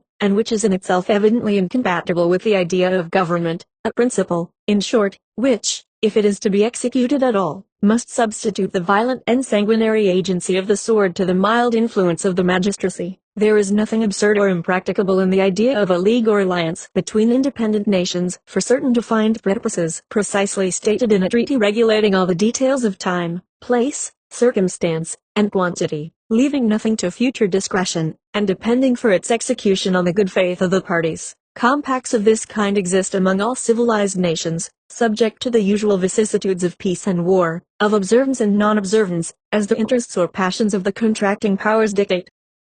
In the early part of the present century there was an epidemical rage in Europe for this species of compacts, from which the politicians of the times fondly hoped for benefits which were never realized. With a view to establishing the equilibrium of power and the peace of that part of the world, all the resources of negotiation were exhausted, and triple and quadruple alliances were formed, but they were scarcely formed before they were broken, giving an instructive but afflicting lesson to mankind, how little dependence is to be placed on treaties which have no other sanction than the obligations of good faith, and which oppose general considerations of peace and justice to the impulse of any immediate interest or passion. If the particular states in this country are disposed to stand in a similar relation to each other, and to drop the project of a general discretionary superintendence, the scheme would indeed be pernicious, and would entail upon us all the mischiefs which have been enumerated under the first head, but it would have the merit of being, at least, consistent and practicable, abandoning all views towards a confederate government. This would bring us to a simple alliance, offensive and defensive, and would place us in a situation to be alternate friends and enemies of each other, as our mutual jealousies and rivalships, nourished by the intrigues of foreign nations, should prescribe to us. But if we are unwilling to be placed in this perilous situation, if we still will adhere to the design of a national government, or, which is the same thing, of a superintending power, under the direction of a common council, we must resolve to incorporate into our plan those ingredients which may be considered as forming the characteristic difference between a league and a government. We must extend the authority of the Union to the persons of the citizens, the only proper objects of government, Government implies the power of making laws. It is essential to the idea of a law that it be attended with a sanction, or, in other words, a penalty or punishment for disobedience. If there be no penalty annexed to disobedience, the resolutions or commands which pretend to be laws will, in fact, amount to nothing more than advice or recommendation. This penalty, whatever it may be, can only be inflicted in two ways: by the agency of the courts and ministers of justice, or by military force, by the coercion of the magistracy, or by the coercion of arms. The first kind can evidently apply only to men. The last kind must of necessity be employed against bodies politic, or communities, or states. It is evident that there is no process of a court by which the observance of the laws can, in the last resort, be enforced. Sentences may be denounced against them for violations of their duty, but these sentences can only be carried into execution by the sword. In an association where the general authority is confined to the collective bodies of the communities that compose it, every breach of the laws must involve a state of war, and military execution must become the only instrument of civil obedience. Such a state of things can certainly not deserve the name of government, nor would any prudent man choose to commit his happiness to it. There was a time when we were told that breaches, by the states, of the regulations of the federal authority were not to be expected, that a sense of common interest would preside over the conduct of the respective members, and would beget a full compliance with all the constitutional requisitions of the Union. This language, at the present day, would appear as wild as a great part of what we now hear from the same quarter will be thought, when we shall have received further lessons from that best oracle of wisdom, experience. It at all times betrayed an ignorance of the true springs by which human conduct is actuated, and belied the original inducements to the establishment of civil power. Why has government been instituted at all? Because the passions of men will not conform to the dictates of reason and justice, without constraint.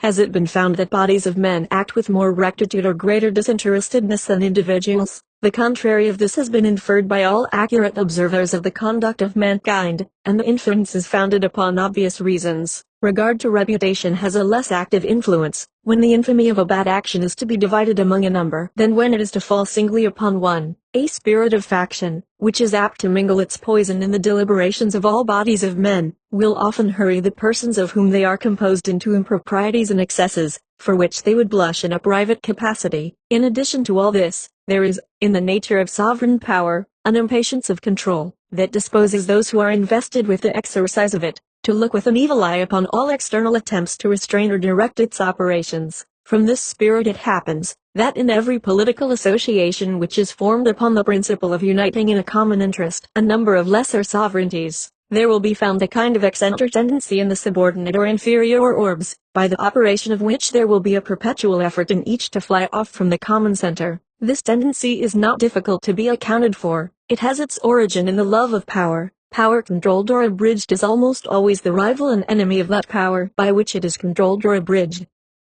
This simple proposition will teach us how little reason there is to expect that the persons entrusted with the administration of the affairs of the particular members of a confederacy will at all times be ready, with perfect good humor, and an unbiased regard to the public weal, to execute the resolutions or decrees of the general authority. The reverse of this results from the constitution of human nature. If, therefore, the measures of the Confederacy cannot be executed without the intervention of the particular administrations, there will be little prospect of their being executed at all. The rulers of the respective members, whether they have a constitutional right to do it or not, will undertake to judge of the propriety of the measures themselves. They will consider the conformity of the thing proposed or required to their immediate interests or aims, the momentary conveniences or inconveniences that would attend its adoption. All this will be done, and in a spirit of interested and suspicious scrutiny, without that knowledge of national circumstances and reasons of state, which is essential to a right judgment, and with its strong predilection in favor of local objects, which can hardly fail to mislead the decision. The same process must be repeated in every member of which the body is constituted, and the execution of the plans, framed by the councils of the whole, will always fluctuate on the discretion of the ill-informed and prejudiced opinion of every part. Those who have been conversant in the proceedings of popular assemblies, who have seen how difficult it often is, where there is no exterior pressure of circumstances, to bring them to harmonious resolutions on important points, will readily conceive how impossible it must be to induce a number of such assemblies, deliberating at a distance from each other, at different times, and under different impressions, long to cooperate in the same views and pursuits. In our case, the concurrence of 13 distinct sovereign wills is requisite. Under the Confederation, to the complete execution of every important measure that proceeds from the Union. It has happened as was to have been foreseen. The measures of the Union have not been executed. The delinquencies of the states have, step by step, matured themselves to an extreme, which has, at length, arrested all the wheels of the national government, and brought them to an awful stand. Congress at this time scarcely possess the means of keeping up the forms of administration, till the states can have time to agree upon a more substantial substitute for the present shadow of a federal government. Things did not come to this desperate extremity at once. The causes which have been specified produced at first only unequal and disproportionate degrees of compliance with the requisitions of the Union. The greater deficiencies of some states furnished the pretext of example and the temptation of interest to the complying, or to the least delinquent states. Why should we do more in proportion than those who are embarked with us in the same political voyage? Why should we consent to bear more than our proper share of the common burden? These were suggestions which human selfishness could not withstand, and which even speculative men, who looked forward to remote consequences, could not, without hesitation, combat.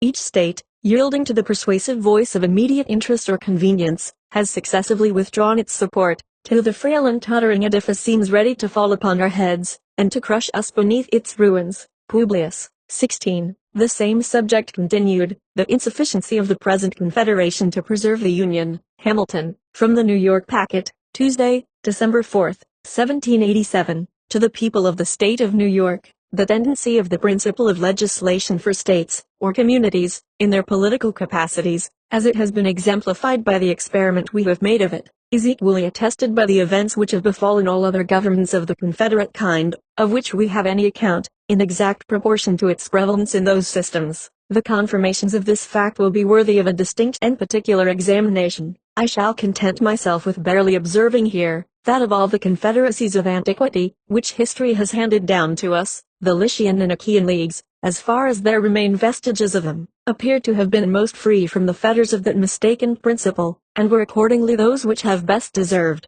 and have most liberally received, the applauding suffrages of political writers. This exceptionable principle may, as truly as emphatically, be styled the parent of anarchy. It has been seen that delinquencies in the members of the Union are its natural and necessary offspring, and that whenever they happen, the only constitutional remedy is force, and the immediate effect of the use of it, civil war.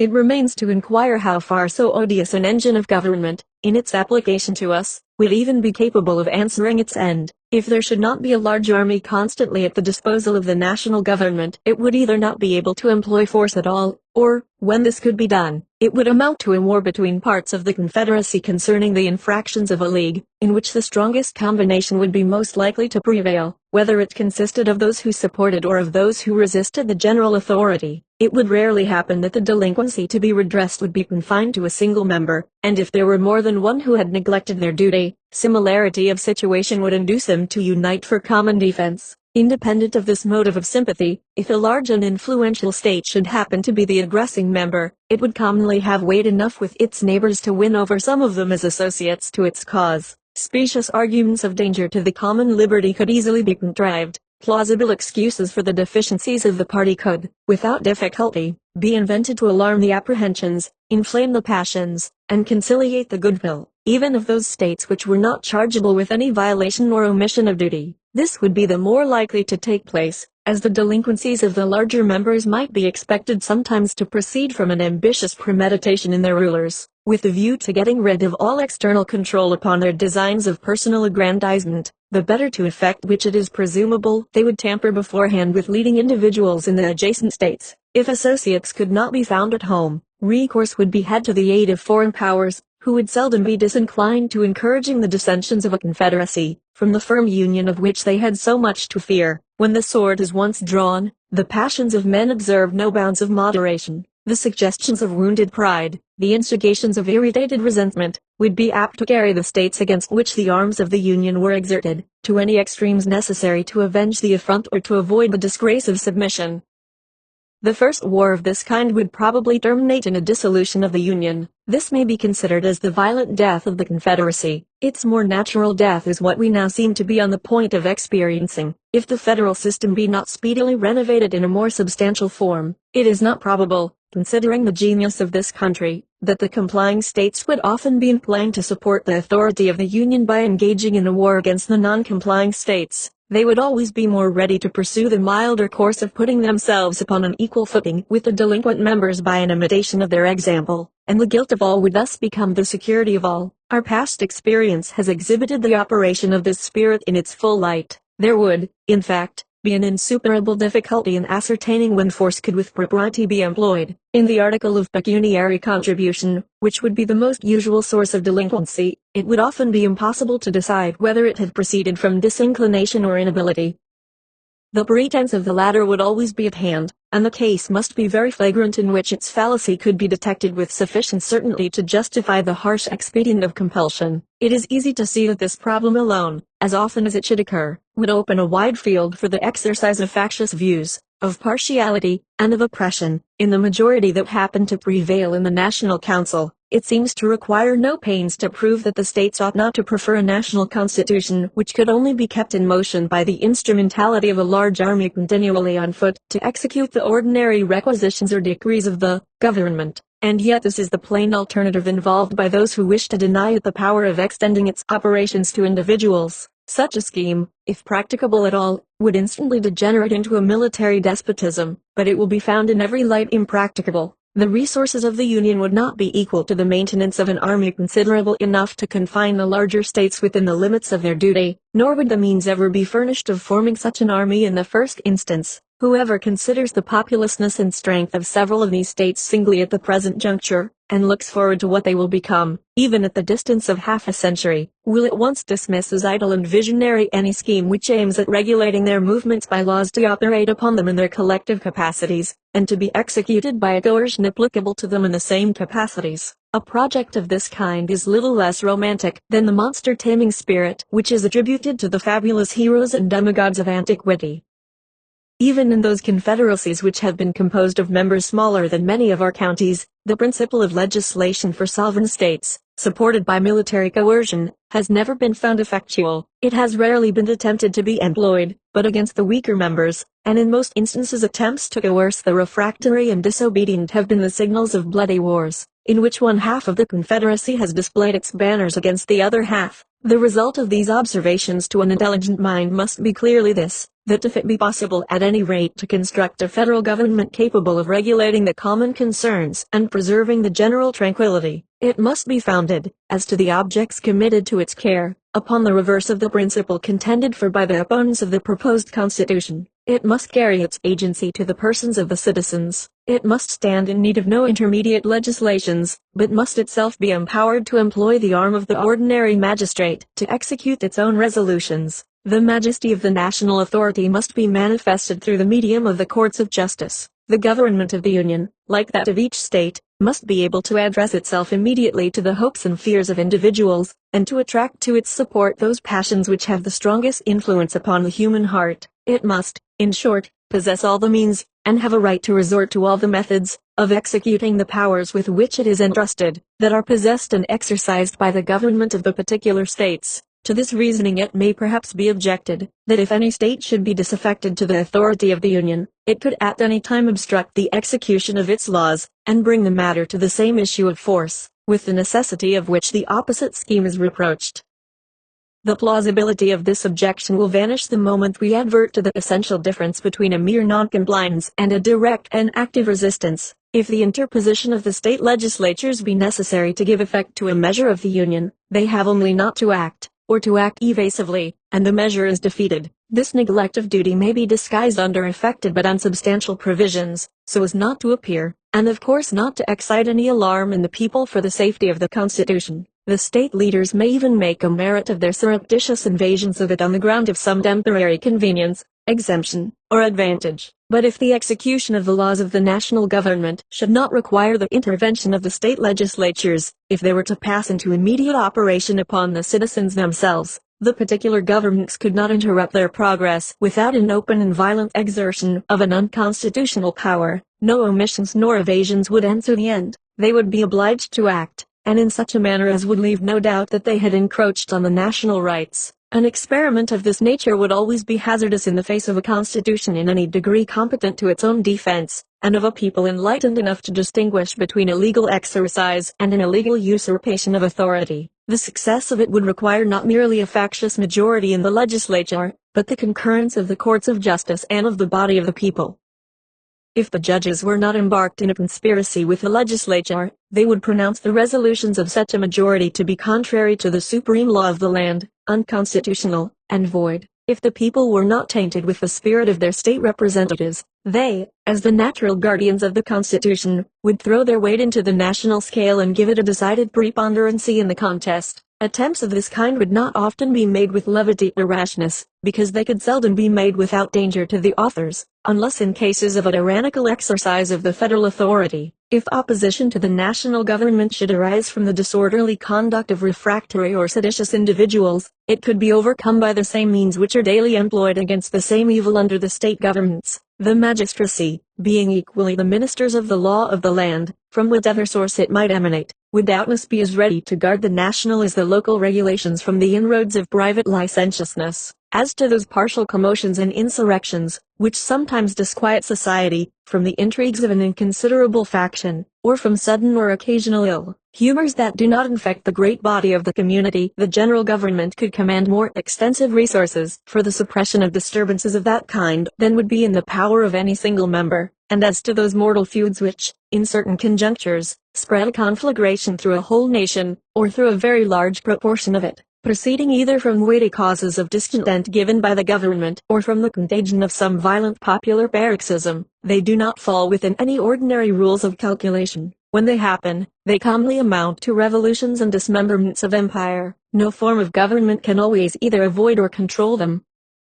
It is in vain to hope to guard against events too mighty for human foresight or precaution, and it would be idle to object to a government because it could not perform impossibilities. Publius, 17. The same subject continued, the insufficiency of the present Confederation to preserve the Union. Hamilton, for the Independent Journal, Wednesday, December 5, 1787, to the people of the State of New York. An objection, of a nature different from that which has been stated and answered, in my last address, may perhaps be likewise urged against the principle of legislation for the individual citizens of America. It may be said that it would tend to render the government of the Union too powerful, and to enable it to absorb those residuary authorities, which it might be judged proper to leave with the states for local purposes, allowing the utmost latitude to the love of power which any reasonable man can require. I confess I am at a loss to discover what temptation the persons entrusted with the administration of the general government could ever feel to divest the states of the authorities of that description. The regulation of the mere domestic police of a state appears to me to hold out slender allurements to ambition. Commerce, finance, negotiation, and war seem to comprehend all the objects which have charms for minds governed by that passion, and all the powers necessary to those objects ought, in the first instance, to be lodged in the national depository. The administration of private justice between the citizens of the same state, the supervision of agriculture and of other concerns of a similar nature, all those things, in short, which are proper to be provided for by local legislation, can never be desirable cares of a general jurisdiction. It is therefore improbable that there should exist a disposition in the federal councils to usurp the powers with which they are connected, because the attempt to exercise those powers would be as troublesome as it would be nugatory, and the possession of them, for that reason, would contribute nothing to the dignity, to the importance, or to the splendor of the national government. But let it be admitted, for argument's sake, that mere wantonness and lust of domination would be sufficient to beget that disposition. Still it may be safely affirmed, that the sense of the constituent body of the national representatives, or, in other words, the people of the several states, would control the indulgence of so extravagant an appetite. It will always be far more easy for the state governments to encroach upon the national authorities than for the national government to encroach upon the state authorities. The proof of this proposition turns upon the greater degree of influence which the state governments, if they administer their affairs with uprightness and prudence, will generally possess over the people, a circumstance which at the same time teaches us that there is an inherent and intrinsic weakness in all federal constitutions, and that too much pains cannot be taken in their organization to give them all the force which is compatible with the principles of liberty. The superiority of influence in favor of the particular governments would result partly from the diffusive construction of the national government, but chiefly from the nature of the objects to which the attention of the state administrations would be directed. It is a known fact in human nature that its affections are commonly weak in proportion to the distance or diffusiveness of the object. Upon the same principle that a man is more attached to his family than to his neighborhood than to the community at large, the people of each state would be apt to feel a stronger bias towards their local governments than towards the government of the Union, unless the force of that principle should be destroyed by a much better administration of the latter. This strong propensity of the human heart would find powerful auxiliaries in the objects of state regulation, the variety of more minute interests, which will necessarily fall under the superintendence of the local administrations, and which will form so many rivulets of influence, running through every part of the society, cannot be particularized, without involving a detail too tedious and uninteresting to compensate for the instruction it might afford. There is one transcendent advantage belonging to the province of the state governments, which alone suffices to place the matter in a clear and satisfactory light. I mean the ordinary administration of criminal and civil justice. This, of all others, is the most powerful, most universal, and most attractive source of popular obedience and attachment. It is that which, being the immediate and visible guardian of life and property, having its benefits and its terrors in constant activity before the public eye, regulating all those personal interests and familiar concerns to which the sensibility of individuals is more immediately awake, contributes, more than any other circumstance, to impressing upon the minds of the people, affection, esteem, and reverence towards the government. This great cement of society, which will diffuse itself almost wholly through the channels of the particular governments, independent of all other causes of influence, would ensure them so decided an empire over their respective citizens as to render them at all times a complete counterpoise, and, not infrequently, dangerous rivals to the power of the Union. The operations of the national government, on the other hand, falling less immediately under the observation of the mass of the citizens, the benefits derived from it will chiefly be perceived and attended to by speculative men, relating to more general interests. They will be less apt to come home to the feelings of the people, and, in proportion, less likely to inspire an habitual sense of obligation, and an active sentiment of attachment. The reasoning on this head has been abundantly exemplified by the experience of all federal constitutions with which we are acquainted, and of all others which have borne the least analogy to them. Though the ancient feudal systems were not, strictly speaking, confederacies, yet they partook of the nature of that species of association. There was a common head, chieftain, or sovereign, whose authority extended over the whole nation, and a number of subordinate vassals, or feudatories, who had large portions of land allotted to them, and numerous trains of inferior vassals or retainers, who occupied and cultivated that land upon the tenure of fealty or obedience to the persons of whom they held it. Each principal vassal was a kind of sovereign, within his particular domains. The consequences of this situation were a continual opposition to authority of the sovereign, and frequent wars between the great barons or chief feudatories themselves. The power of the head of the nation was commonly too weak, either to preserve the public peace, or to protect the people against the oppressions of their immediate lords. This period of European affairs is emphatically styled by historians, the times of feudal anarchy. When the sovereign happened to be a man of vigorous and warlike temper and of superior abilities, he would acquire a personal weight and influence, which answered, for the time, the purpose of a more regular authority. But in general, the power of the barons triumphed over that of the prince, and in many instances his dominion was entirely thrown off, and the great fiefs were erected into independent principalities or states. In those instances in which the monarch finally prevailed over his vassals, his success was chiefly owing to the tyranny of those vassals over their dependents.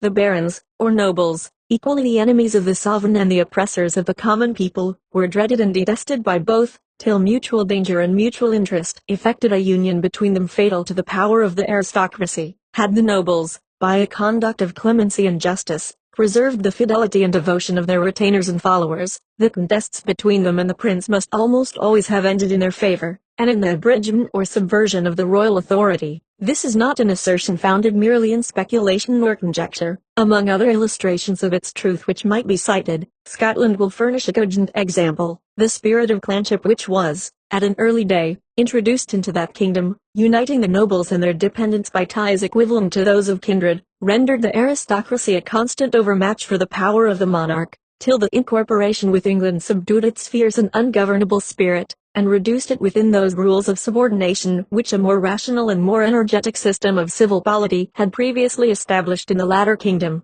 The separate governments in a confederacy may aptly be compared with the feudal baronies, with this advantage in their favor, that from the reasons already explained, they will generally possess the confidence and goodwill of the people, and with so important a support, will be able effectually to oppose all encroachments of the national government. It will be well if they are not able to counteract its legitimate and necessary authority. The points of similitude consist in the rivalship of power, applicable to both, and in the concentration of large portions of the strength of the community into particular deposits, in one case at the disposal of individuals, in the other case at the disposal of political bodies. A concise review of the events that have attended Confederate governments will further illustrate this important doctrine, an inattention to which has been the great source of our political mistakes, and has given our jealousy a direction to the wrong side.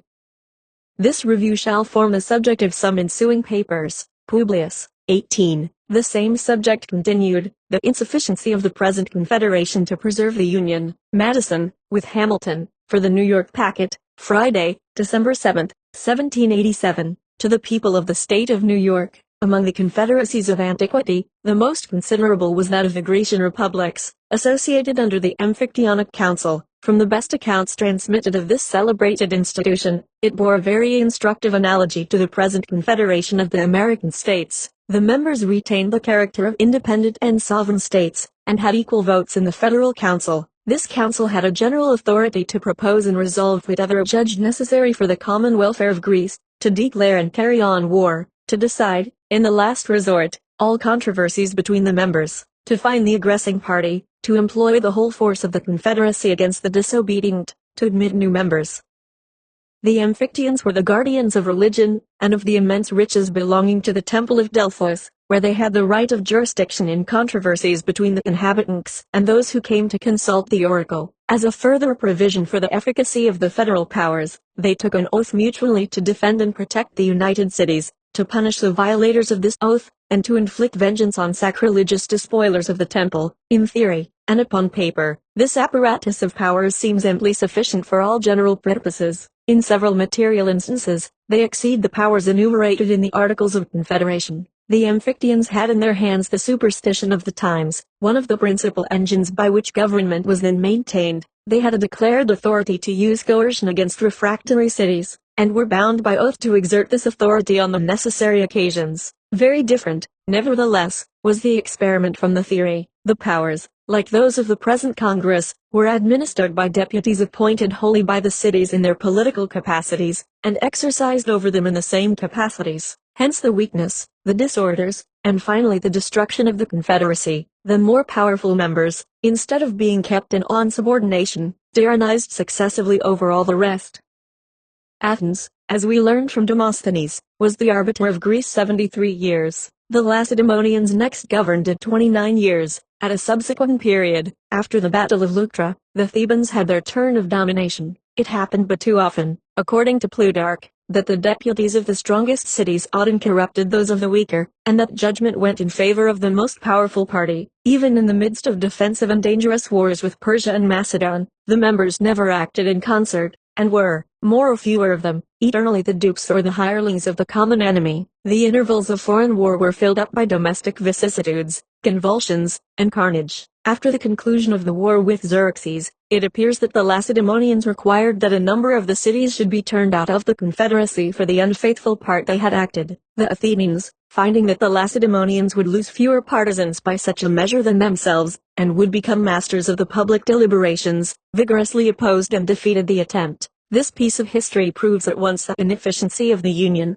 the ambition and jealousy of its most powerful members, and the dependent and degraded condition of the rest. The smaller members, though entitled by the theory of their system to revolve in equal pride and majesty around the common center, had become, in fact, satellites of the orbs of primary magnitude.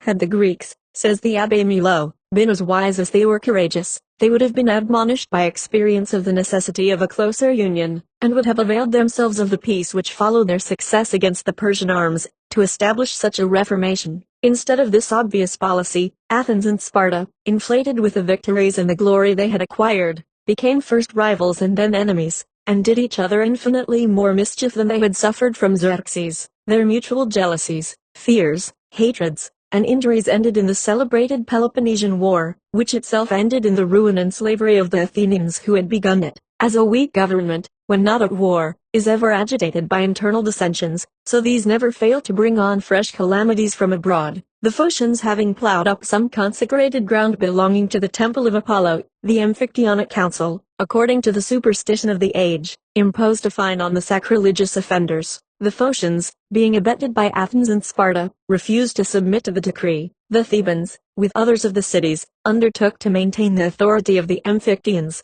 and to avenge the violated god. The latter, being the weaker party, invited the assistance of Philip of Macedon, who had secretly fostered the contest. Philip gladly seized the opportunity of executing the designs he had long planned against the liberties of Greece.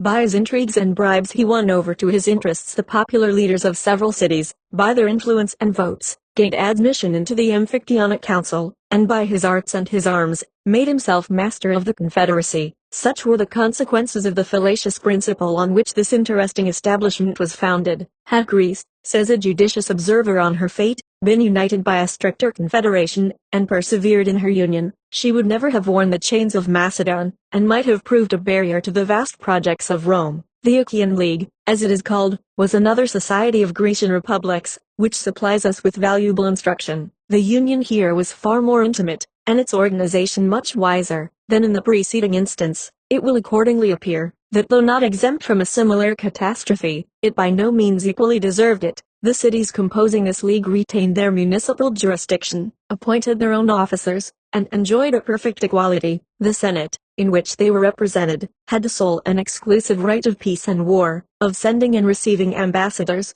of entering into treaties and alliances, of appointing a chief magistrate or praetor, as he was called, who commanded their armies, and who, with the advice and consent of 10 of the senators, not only administered the government in the recess of the Senate, but had a great share in its deliberations. When assembled, according to the primitive constitution, there were 2 praetors associated in the administration, but on trial a single one was preferred. It appears that the cities had all the same laws and customs, the same weights and measures, and the same money, but how far this effect proceeded from the authority of the Federal Council is left in uncertainty. It is said only that the cities were in a manner compelled to receive the same laws and usages. When Lacedaemon was brought into the league by Philopoemen, it was attended with an abolition of the institutions and laws of Lycurgus, and an adoption of those of the Achaeans. The Amphictyonic Confederacy, of which she had been a member, left her in the full exercise of her government and her legislation. This circumstance alone proves a very material difference in the genius of the 2 systems. It is much to be regretted that such imperfect monuments remain of this curious political fabric. Could its interior structure and regular operation be ascertained, it is probable that more light would be thrown by it on the science of federal government, than by any of the like experiments with which we are acquainted. One important fact seems to be witnessed by all the historians who take notice of Achaean affairs.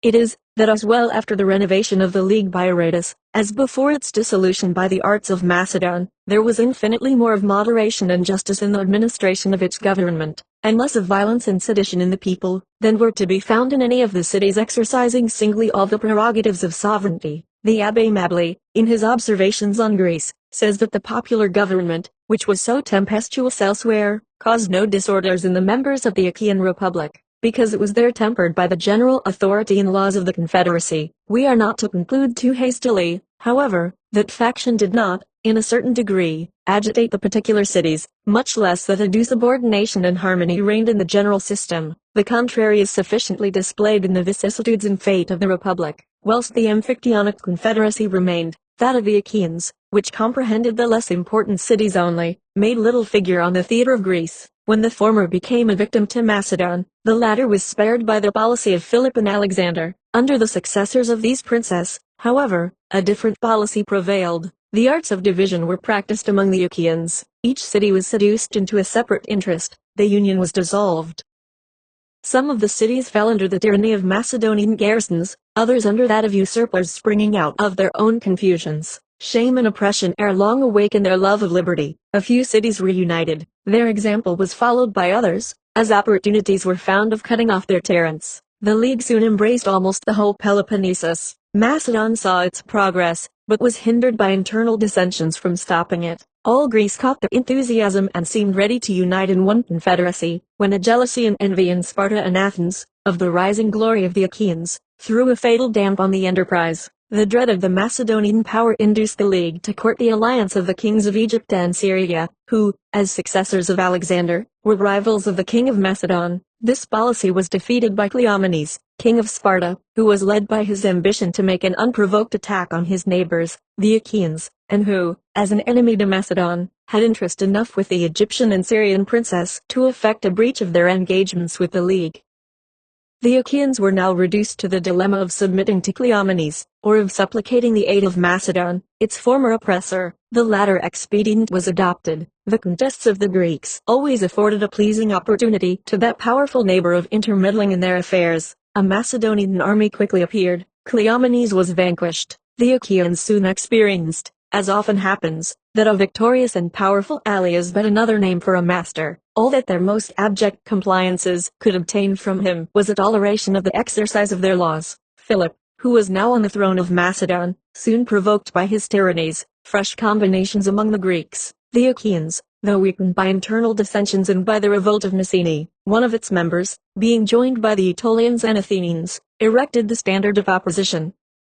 Finding themselves, though thus supported, unequal to the undertaking, they once more had recourse to the dangerous expedient of introducing the succor of foreign arms. The Romans, to whom the invitation was made, eagerly embraced it. Philip was conquered, Macedon subdued. A new crisis ensued to the League. Dissensions broke out among its members. These the Romans fostered. Callicrates and other popular leaders became mercenary instruments for inveigling their countrymen, the more effectually to nourish discord and disorder. The Romans had, to the astonishment of those who confided in their sincerity, already proclaimed universal liberty 22 throughout Greece. With the same insidious views, they now seduced the members from the League, by representing to their pride the violation it committed on their sovereignty.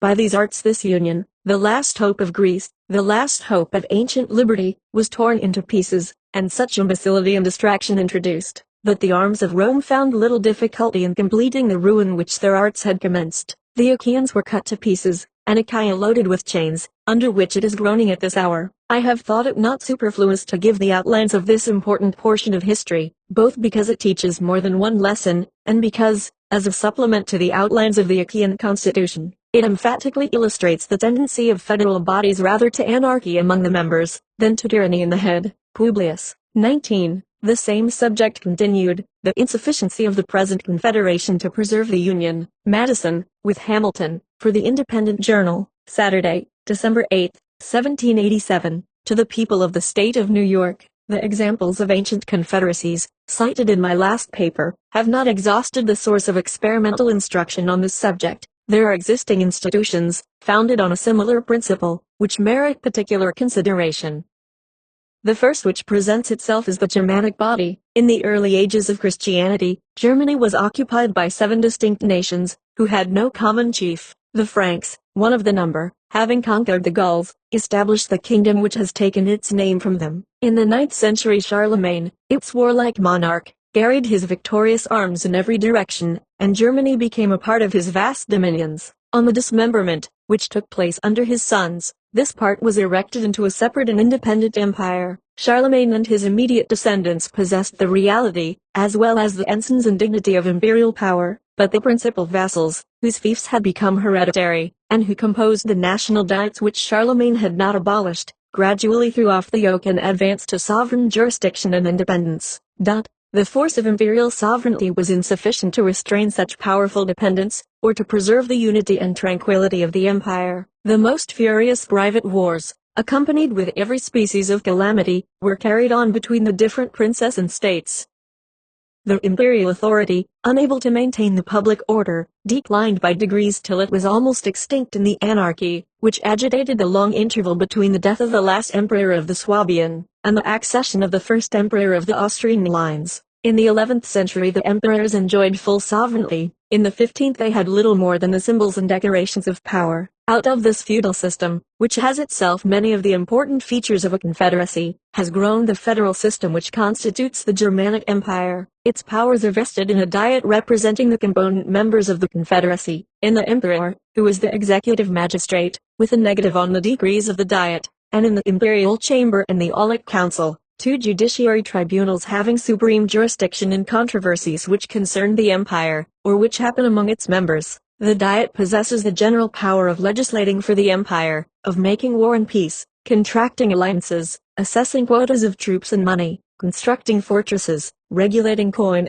admitting new members, and subjecting disobedient members to the ban of the empire, by which the party is degraded from his sovereign rights and his possessions forfeited. The members of the Confederacy are expressly restricted from entering into compacts prejudicial to the empire, from imposing tolls and duties on their mutual intercourse, without the consent of the Emperor and Diet, from altering the value of money, from doing injustice to one another, or from affording assistance or retreat to disturbers of the public peace, and the ban is denounced against such as shall violate any of these restrictions. The members of the Diet, as such, are subject in all cases to be judged by the Emperor and Diet, and in their private capacities by the Aulic Council and Imperial Chamber. The prerogatives of the Emperor are numerous.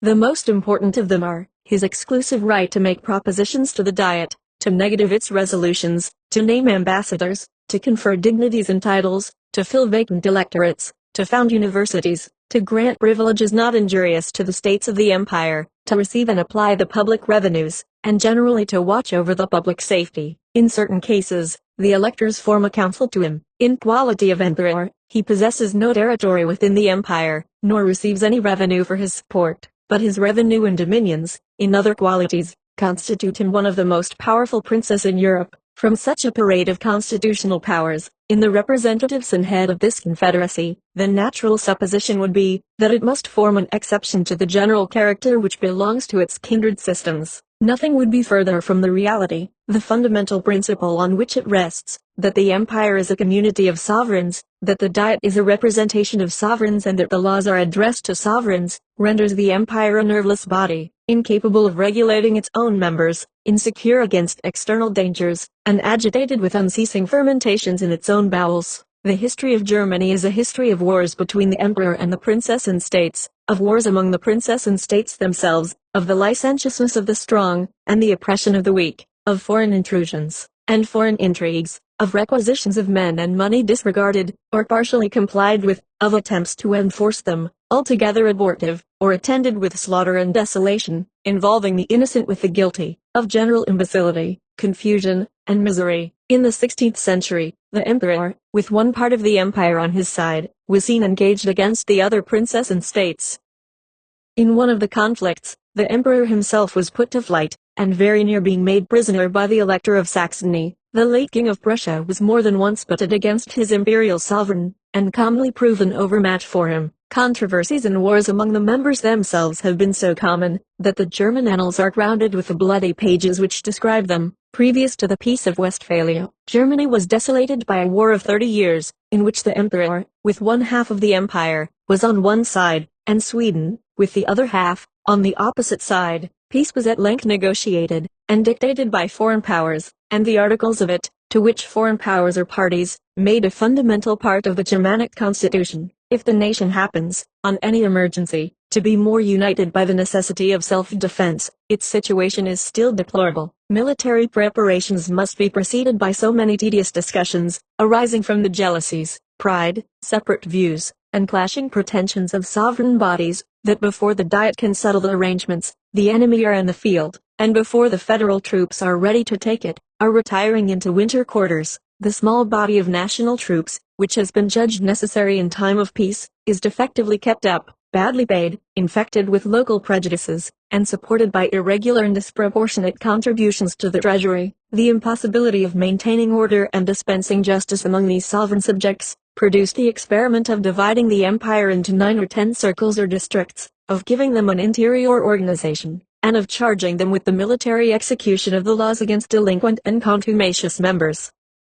This experiment has only served to demonstrate more fully the radical vice of the Constitution. Each circle is the miniature picture of the deformities of this political monster. They either fail to execute their commissions, or they do it with all the devastation and carnage of civil war. Sometimes whole circles are defaulters, and then they increase the mischief which they were instituted to remedy. We may form some judgment of this scheme of military coercion from a sample given by Thuanus. In Donnorth, a free and imperial city of the circle of Swabia, the Abbé de Saint Croix enjoyed certain immunities which had been reserved to him. In the exercise of these, on some public occasions, Outrages were committed on him by the people of the city. The consequence was that the city was put under the ban of the empire, and the Duke of Bavaria, though director of another circle, obtained an appointment to enforce it. He soon appeared before the city with a corps of 10,000 troops, and finding it a fit occasion, as he had secretly intended from the beginning, to revive an antiquated claim, on the pretext that his ancestors had suffered the place to be dismembered from his territory, 23 he took possession of it in his own name, disarmed, and punished the inhabitants, and re-annexed the city to his domains. It may be asked, perhaps, what has so long kept this disjointed machine from falling entirely to pieces? The answer is obvious: the weakness of most of the members, who are unwilling to expose themselves to the mercy of foreign powers, the weakness of most of the principal members, compared with the formidable powers all around them, the vast weight and influence which the emperor derives from his separate and hereditary dominions, and the interest he feels in preserving a system with which his family pride is connected, and which constitutes him the first prince in Europe. These causes support a feeble and precarious union, whilst the repellent quality, incident to the nature of sovereignty, and which time continually strengthens, prevents any reform whatever, founded on a proper consolidation. Nor is it to be imagined, if this obstacle could be surmounted, that the neighboring powers would suffer a revolution to take place which would give to the empire the force and preeminence to which it is entitled. Foreign nations have long considered themselves as interested in the changes made by events in this constitution, and have, on various occasions, betrayed their policy of perpetuating its anarchy and weakness. If more direct examples were wanting, Poland, as a government over local sovereigns, might not improperly be taken notice of, nor could any proof more striking be given of the calamities flowing from such institutions. Equally unfit for self-government and self-defense, it has long been at the mercy of its powerful neighbors, who have lately had the mercy to disburden it of 1/3 of its people and territories. The connection among the Swiss cantons scarcely amounts to a confederacy, though it is sometimes cited as an instance of the stability of such institutions. They have no common treasury, no common troops even in war, no common coin, no common judicatory, nor any other common mark of sovereignty. They are kept together by the peculiarity of their topographical position, by their individual weakness and insignificancy, by the fear of powerful neighbors, to one of which they were formerly subject, by the few sources of contention among a people of such simple and homogeneous manners, by their joint interest in their dependent possessions, by the mutual aid they stand in need of, for suppressing insurrections and rebellions, an aid expressly stipulated and often required and afforded, and by the necessity of some regular and permanent provision for accommodating disputes among the cantons. The provision is, that the parties at variance shall each choose 4 judges out of the neutral cantons, who, in case of disagreement, choose an umpire. This tribunal, under an oath of impartiality, pronounces definitive sentence, which all the cantons are bound to enforce. The competency of this regulation may be estimated by a clause in their treaty of 1683, with Victor Amadeus of Savoy, in which he obliges himself to interpose as mediator in disputes between the cantons, and to employ force, if necessary, against the contumacious party.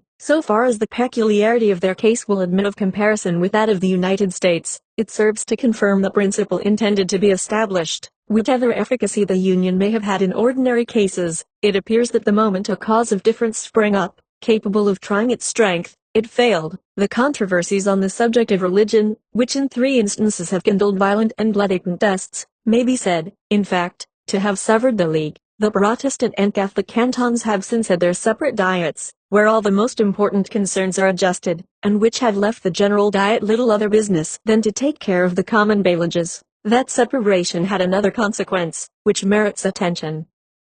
It produced opposite alliances with foreign powers, of Bern, at the head of the Protestant Association, with the United Provinces, and of Luzerne, at the head of the Catholic Association, with France. Publius, 20. The same subject continued, the insufficiency of the present confederation to preserve the Union. Madison, with Hamilton, from the New York Packet, Tuesday, December 11, 1787. To the people of the state of New York, the United Netherlands are a confederacy of republics, or rather of aristocracies of a very remarkable texture, yet confirming all the lessons derived from those which we have already reviewed. The Union is composed of 7 co-equal and sovereign states, and each state or province is a composition of equal and independent cities. In all important cases, not only the provinces but the cities must be unanimous. The sovereignty of the Union is represented by the States General, consisting usually of about 50 deputies appointed by the provinces.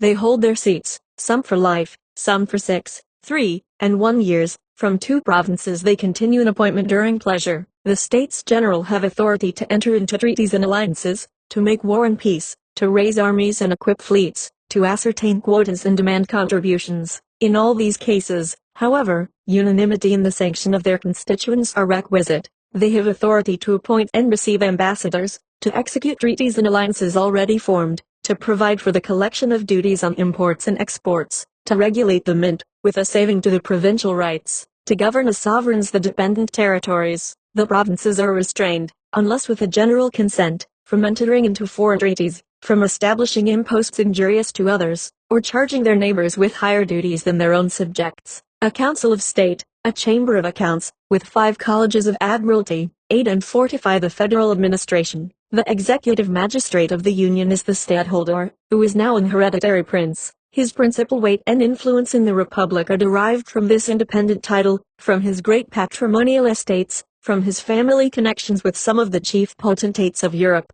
and, more than all, perhaps, from his being stadtholder in the several provinces, as well as for the Union, in which provincial quality he has the appointment of town magistrates under certain regulations, executes provincial decrees, presides when he pleases in the provincial tribunals, and has throughout the power of pardon. As stadtholder of the Union, he has, however, considerable prerogatives.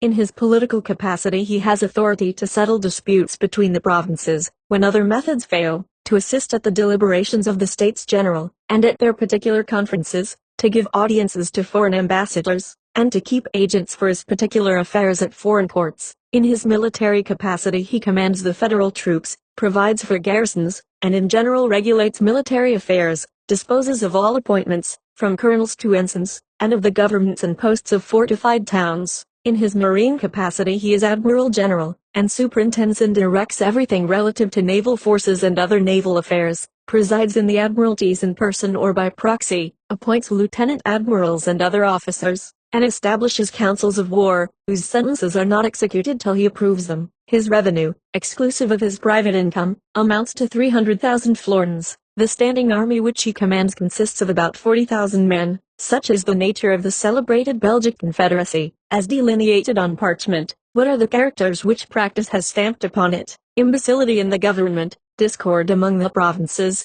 foreign influence and indignities, a precarious existence in peace, and peculiar calamities from war. It was long ago remarked by Grotius, that nothing but the hatred of his countrymen to the House of Austria kept them from being ruined by the vices of their constitution. The Union of Utrecht, says another respectable writer, reposes an authority in the States General, seemingly sufficient to secure harmony, but the jealousy in each province renders the practice very different from the theory. The same instrument, says another, obliges each province to levy certain contributions, but this article never could, and probably never will, be executed, because the inland provinces, who have little commerce, cannot pay an equal quota. In matters of contribution, it is the practice to waive the articles of the Constitution. The danger of delay obliges the consenting provinces to furnish their quotas, without waiting for the others, and then to obtain reimbursement from the others, by deputations, which are frequent, or otherwise, as they can. The great wealth and influence of the province of Holland enable her to effect both these purposes. It has more than once happened, that the deficiencies had to be ultimately collected at the point of the bayonet, a thing practicable, though dreadful, in a confederacy where one of the members exceeds in force all the rest, and where several of them are too small to meditate resistance, but utterly impracticable in one composed of members, several of which are equal to each other in strength and resources, and equal singly to a vigorous and persevering defense. Foreign ministers, says Sir William Temple, who was himself a foreign minister, elude matters taken ad referendum, by tampering with the provinces and cities. In 1726, the Treaty of Hanover was delayed by these means a whole year. Instances of a like nature are numerous and notorious.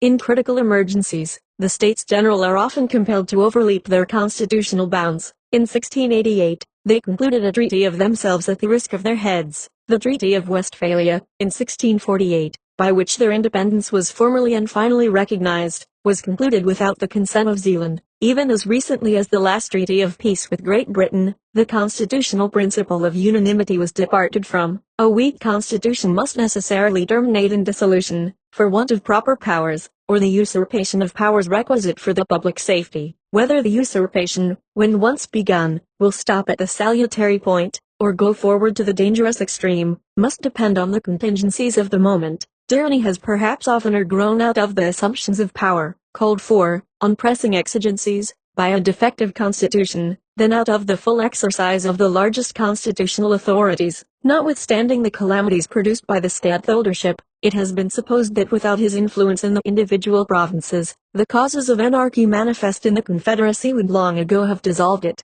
Under such a government, says the Abbé Mably, the Union could never have subsisted, if the provinces had not a spring within themselves, capable of quickening their tardiness, and compelling them to the same way of thinking.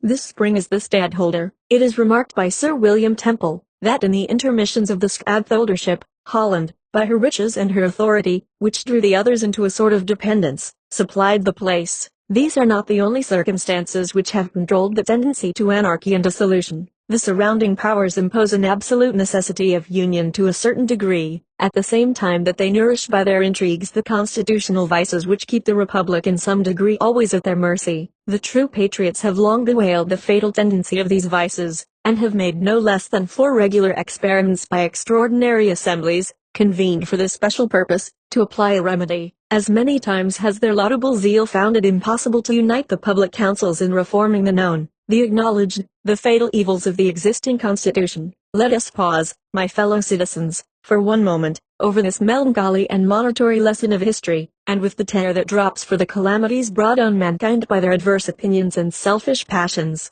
let our gratitude mingle in ejaculation to heaven, for the propitious concord which has distinguished the consultations for our political happiness. A design was also conceived of establishing a general tax to be administered by the federal authority. This also had its adversaries and failed. This unhappy people seem to be now suffering from popular convulsions, from dissensions among the states, and from the actual invasion of foreign arms, the crisis of their destiny. All nations have their eyes fixed on the awful spectacle. The first wish prompted by humanity is, that the severe trial may issue in such a revolution of their government as will establish their union, and render it the parent of tranquility, freedom and happiness. The next, that the asylum under which, we trust, the enjoyment of these blessings will speedily be secured in this country, may receive and console them for the catastrophe of their own. I make no apology for having dwelt so long on the contemplation of these federal precedents. Experience is the oracle of truth, and where its responses are unequivocal, they ought to be conclusive and sacred. The important truth, which it unequivocally pronounces in the present case, is that a sovereignty over sovereigns, a government over governments, a legislation for communities, as contradistinguished from individuals, as it is a solecism in theory, so in practice it is subversive of the order and ends of civil polity, by substituting violence in place of law, or the destructive coercion of the sword in place of the mild and salutary coercion of the magistracy. Publius, 21. Other defects of the present Confederation. Hamilton, for the Independent Journal, Wednesday, December 12, 1787, to the people of the State of New York. Having in the 3 last numbers taken a summary review of the principal circumstances and events which have depicted the genius and fate of other Confederate governments, I shall now proceed in the enumeration of the most important of those defects which have hitherto disappointed our hopes from the system established among ourselves.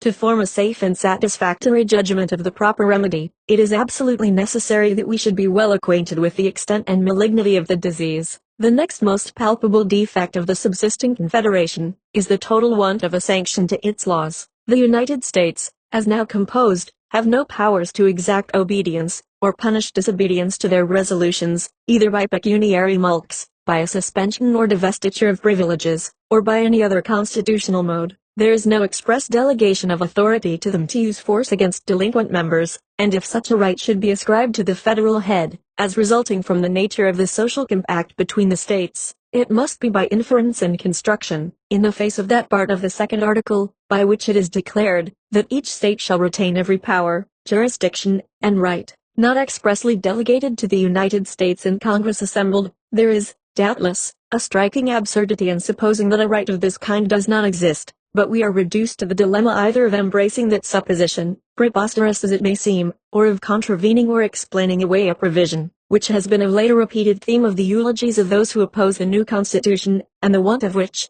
in that plan, has been the subject of much plausible animadversion and severe criticism. If we are unwilling to impair the force of this applauded provision, we shall be obliged to conclude that the United States afford the extraordinary spectacle of a government destitute even of the shadow of constitutional power to enforce the execution of its own laws. It will appear, from the specimens which have been cited, that the American Confederacy, in this particular, stands discriminated from every other institution of a similar kind, and exhibits a new and unexampled phenomenon in the political world. The want of a mutual guarantee of the state governments is another capital imperfection in the federal plan. There is nothing of this kind declared in the articles that compose it, and to imply a tacit guarantee from considerations of utility would be a still more flagrant departure from the clause which has been mentioned, than to imply a tacit power of coercion from the like considerations. The want of a guarantee, though it might in its consequences endanger the Union, does not so immediately attack its existence as the want of a constitutional sanction to its laws.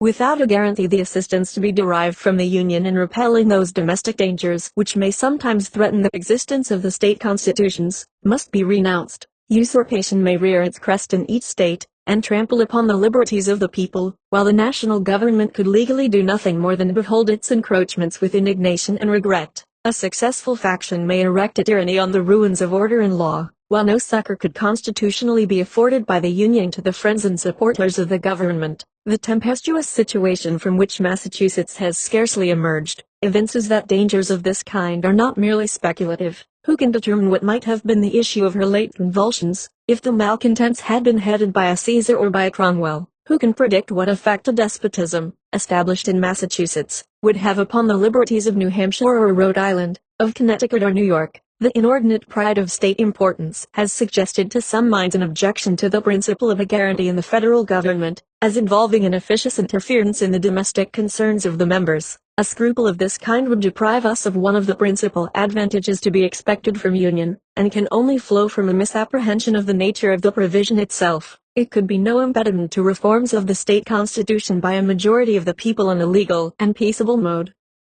This right would remain undiminished. The guarantee could only operate against the changes to be effected by violence. Towards the preventions of calamities of this kind, too many checks cannot be provided. The peace of society and the stability of government depend absolutely on the efficacy of the precautions adopted on this head. Where the whole power of the government is in the hands of the people, there is the less pretense for the use of violent remedies and partial or occasional distempers of the state. The natural cure for an ill administration, in a popular or representative constitution, is a change of men. A guarantee by the national authority would be as much leveled against the usurpations of rulers as against the ferments and outrages of faction and sedition in the community. The principle of regulating the contributions of the states to the common treasury by quotas is another fundamental error in the Confederation. Its repugnancy to an adequate supply of the national exigencies has been already pointed out, and has sufficiently appeared from the trial which has been made of it.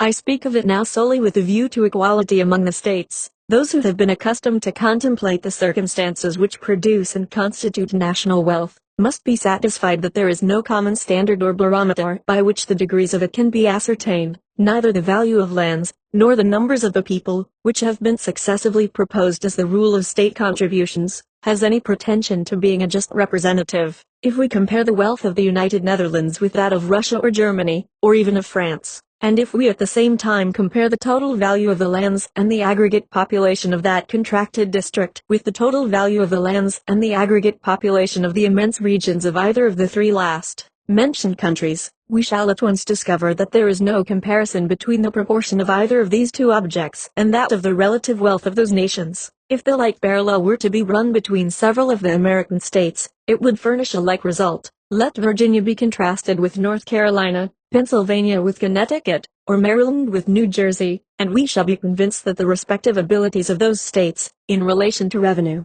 bear little or no analogy to their comparative stock and lands or to their comparative population. The position may be equally illustrated by a similar process between the counties of the same state. No man who is acquainted with the state of New York will doubt that the active wealth of Kings County bears a much greater proportion to that of Montgomery than it would appear to be if we should take either the total value of the lands or the total number of the people as a criterion. The wealth of nations depends upon an infinite variety of causes.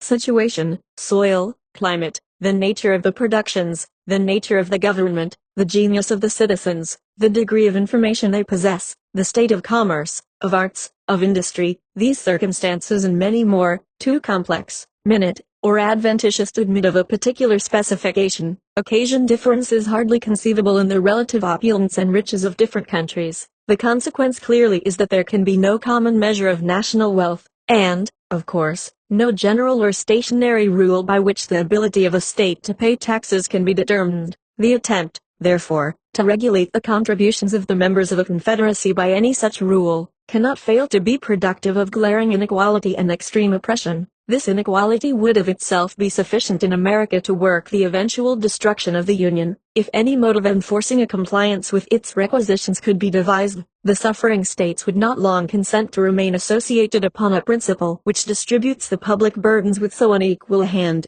and which was calculated to impoverish and oppress the citizens of some states, while those of others would scarcely be conscious of the small proportion of the weight they were required to sustain. This, however, is an evil inseparable from the principle of quotas and requisitions. There is no method of steering clear of this inconvenience, but by authorizing the national government to raise its own revenues in its own way, imposts, excises, and, in general, all duties upon articles of consumption, may be compared to a fluid, which will, in time, find its level with the means of paying them. The amount to be contributed by each citizen will in a degree be at his own option, and can be regulated by an attention to his resources.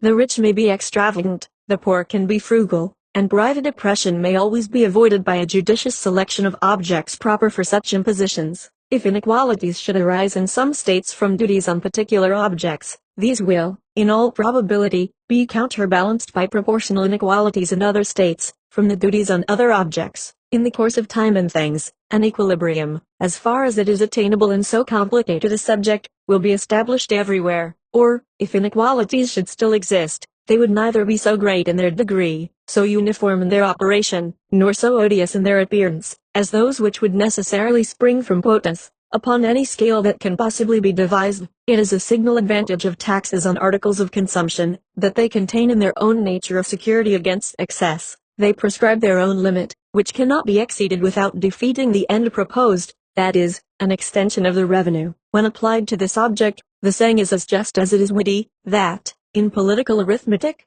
2 and 2 do not always make 4. If duties are too high, they lessen the consumption, the collection is eluded, and the product to the treasury is not so great as when they are confined within proper and moderate bounds. This forms a complete barrier against any material oppression of the citizens by taxes of this class, and is itself a natural limitation of the power of imposing them. Impositions of this kind usually fall under the denomination of indirect taxes, and must for a long time constitute the chief part of the revenue raised in this country. Those of the direct kind, which principally relate to land and buildings, may admit of a rule of apportionment. Either the value of land, or the number of the people, may serve as a standard. The state of agriculture and the populousness of a country have been considered as nearly connected with each other, and, as a rule, for the purpose intended, numbers, in the view of simplicity and certainty, are entitled to a preference. In every country it is a Herculean task to obtain a valuation of the land. In a country imperfectly settled and progressive in improvement, the difficulties are increased almost to impracticability. The expense of an accurate valuation is, in all situations, a formidable objection. In a branch of taxation where no limits to the discretion of the government are to be found in the nature of things, the establishment of a fixed rule, not incompatible with the end, may be attended with fewer inconveniences than to leave that discretion altogether at large. Publius, 22. The same subject continued. Other defects of the present Confederation. Hamilton, from the New York Packet, Friday, December 14, 1787, to the people of the State of New York. In addition to the defects already enumerated in the existing federal system, there are others of not less importance, which concur in rendering it altogether unfit for the administration of the affairs of the Union. The want of a power to regulate commerce is by all parties allowed to be of the number. The utility of such a power has been anticipated under the first head of our inquiries, and for this reason, as well as from the universal conviction entertained upon the subject, little need be added in this place. It is indeed evident, on the most superficial view, that there is no object, either as it respects the interests of trade or finance, that more strongly demands a federal superintendence. The want of it has already operated as a bar to the formation of beneficial treaties with foreign powers, and has given occasions of dissatisfaction between the states. No nation acquainted with the nature of our political association would be unwise enough to enter into stipulations with the United States, by which they conceded privileges of any importance to them, while they were apprised that the engagements on the part of the Union might at any moment be violated by its members, and while they found from experience that they might enjoy every advantage they desired in our markets, without granting us any return but such as their momentary convenience might suggest. It is not, therefore, to be wondered at that Mr. Jenkinson, in ushering into the House of Commons a bill for regulating the temporary intercourse between the two countries, should preface its introduction by a declaration that similar provisions in former bills had been found to answer every purpose to the commerce of Great Britain, and that it would be prudent to persist in the plan until it should appear whether the American government was likely or not to acquire greater consistency. 24. Several states have endeavored, by separate prohibitions, restrictions, and exclusions, to influence the conduct of that kingdom in this particular, but the want of concert, arising from the want of a general authority and from clashing and dissimilar views in the state, has hitherto frustrated every experiment of the kind, and will continue to do so as long as the same obstacles to a uniformity of measures continue to exist. The interfering and unneighborly regulations of some states, contrary to the true spirit of the Union, have, in different instances, given just cause of umbrage and complaint to others, and it is to be feared that examples of this nature, if not restrained by a national control, would be multiplied and extended till they became not less serious sources of animosity and discord than injurious impediments to the intercourse between the different parts of the Confederacy. The commerce of the German Empire 25 is in continual trammels from the multiplicity of the duties which the several princes and states exact upon the merchandises passing through their territories, by means of which the fine streams and navigable rivers with which Germany is so happily watered are rendered almost useless. Though the genius of the people of this country might never permit this description to be strictly applicable to us, yet we may reasonably expect, from the gradual conflicts of state regulations, that the citizens of each would at length come to be considered and treated by the others in no better light than that of foreigners and aliens. The power of raising armies, by the most obvious construction of the Articles of the Confederation, is merely a power of making requisitions upon the states for quotas of men. This practice, in the course of the late war, was found replete with obstructions to a vigorous and to an economical system of defense. It gave birth to a competition between the states which created a kind of auction for men. In order to furnish the quotas required of them, they outbid each other till bounties grew to an enormous and insupportable size. The hope of a still further increase afforded an inducement to those who were disposed to serve to procrastinate their enlistment, and disinclined them from engaging for any considerable periods. Hence, slow and scanty levies of men, in the most critical emergencies of our affairs, short enlistments at an unparalleled expense, continual fluctuations in the troops, ruinous to their discipline and subjecting the public safety frequently to the perilous crisis of a disbanded army.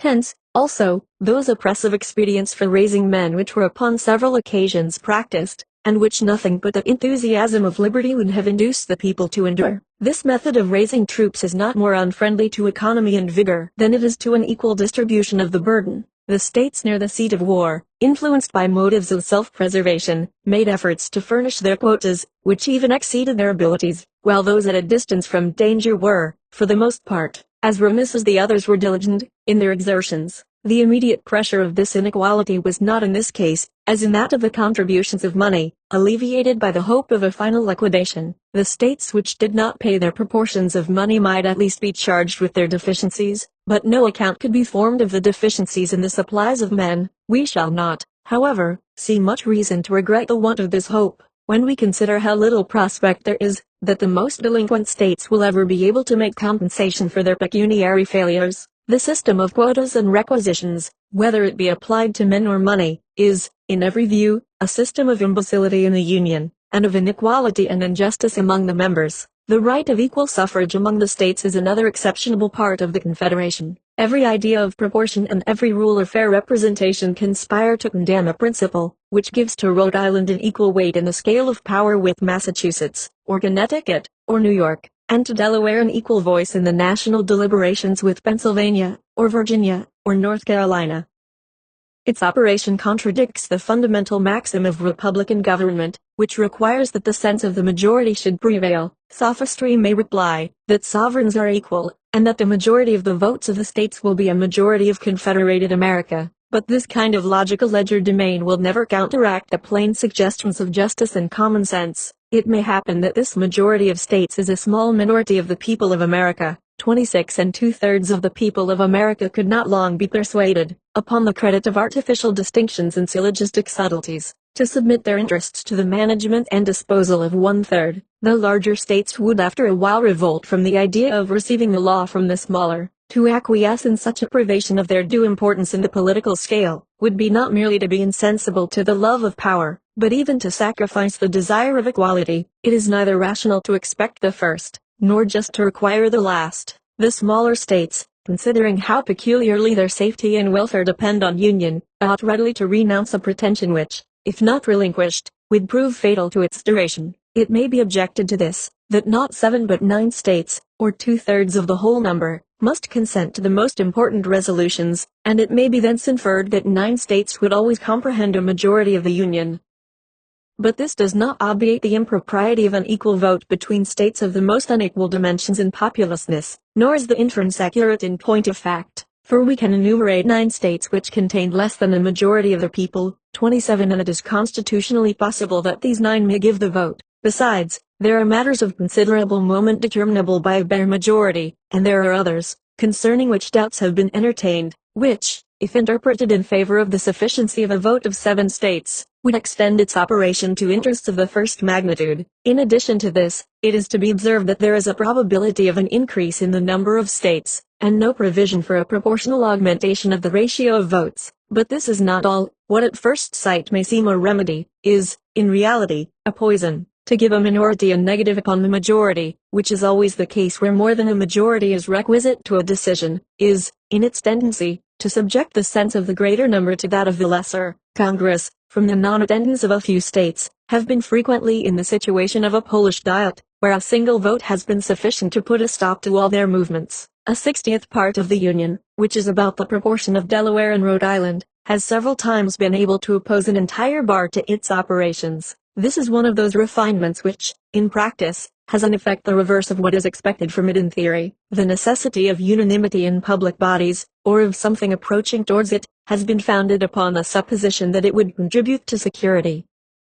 But its real operation is to embarrass the administration, to destroy the energy of the government, and to substitute the pleasure, caprice, or artifices of an insignificant, turbulent, or corrupt junto, to the regular deliberations and decisions of a respectable majority. In those emergencies of a nation, in which the goodness or badness, the weakness or strength of its government, is of the greatest importance, there is commonly a necessity for action. The public business must, in some way or other, go forward. If a pertinacious minority can control the opinion of a majority, respecting the best mode of conducting it, the majority, in order that something may be done, must conform to the views of the minority, and thus the sense of the smaller number will overrule that of the greater, and give a tone to the national proceedings. Hence, tedious delays, continual negotiation and intrigue, contemptible compromises of the public good. And yet, in such a system, it is even happy when such compromises can take place, for upon some occasions things will not admit of accommodation, and then the measures of government must be injuriously suspended, or fatally defeated. It is often, by the impracticability of obtaining the concurrence of the necessary number of votes, kept in a state of inaction. Its situation must always savor of weakness, sometimes border upon anarchy. It is not difficult to discover that a principle of this kind gives greater scope to foreign corruption, as well as to domestic faction, than that which permits the sense of the majority to decide, though the contrary of this has been presumed.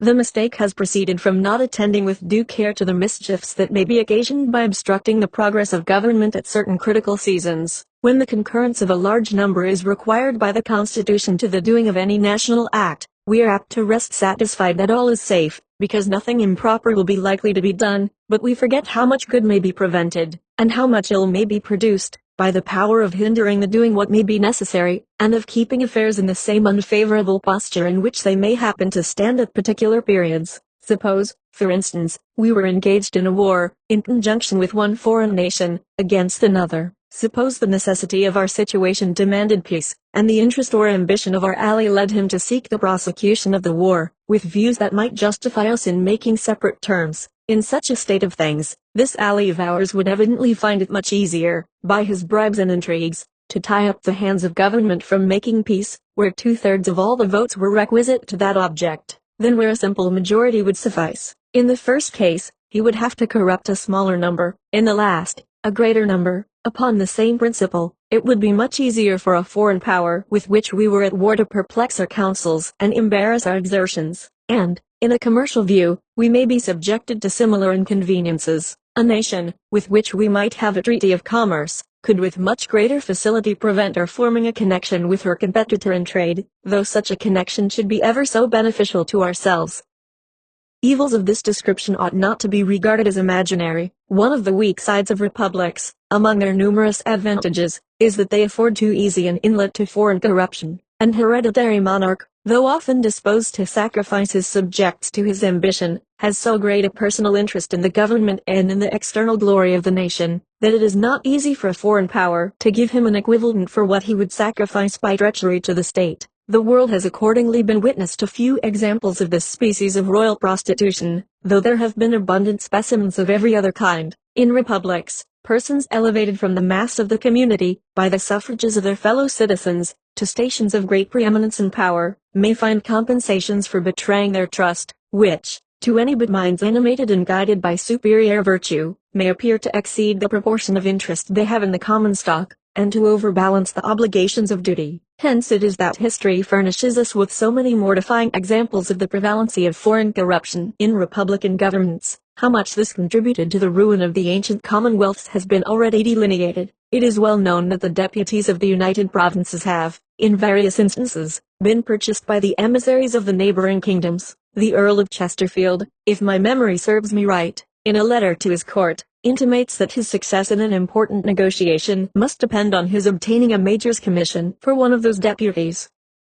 And in Sweden, the parties were alternately bought by France and England in so barefaced and notorious a manner that it excited universal disgust in the nation, and was a principal cause that the most limited monarch in Europe, in a single day, without tumult, violence, or opposition, became one of the most absolute and uncontrolled. A circumstance which crowns the defects of the Confederation remains yet to be mentioned, the want of a judiciary power. Laws are a dead letter without courts to expound and define their true meaning and operation. The treaties of the United States, to have any force at all, must be considered as part of the law of the land. Their true import, as far as respects individuals, must, like all other laws, be ascertained by judicial determinations. To produce uniformity in these determinations, they ought to be submitted, in the last resort, to one supreme tribunal, and this tribunal ought to be instituted under the same authority which forms the treaties themselves. These ingredients are both indispensable. If there is in each state a court of final jurisdiction, there may be as many different final determinations on the same point as there are courts.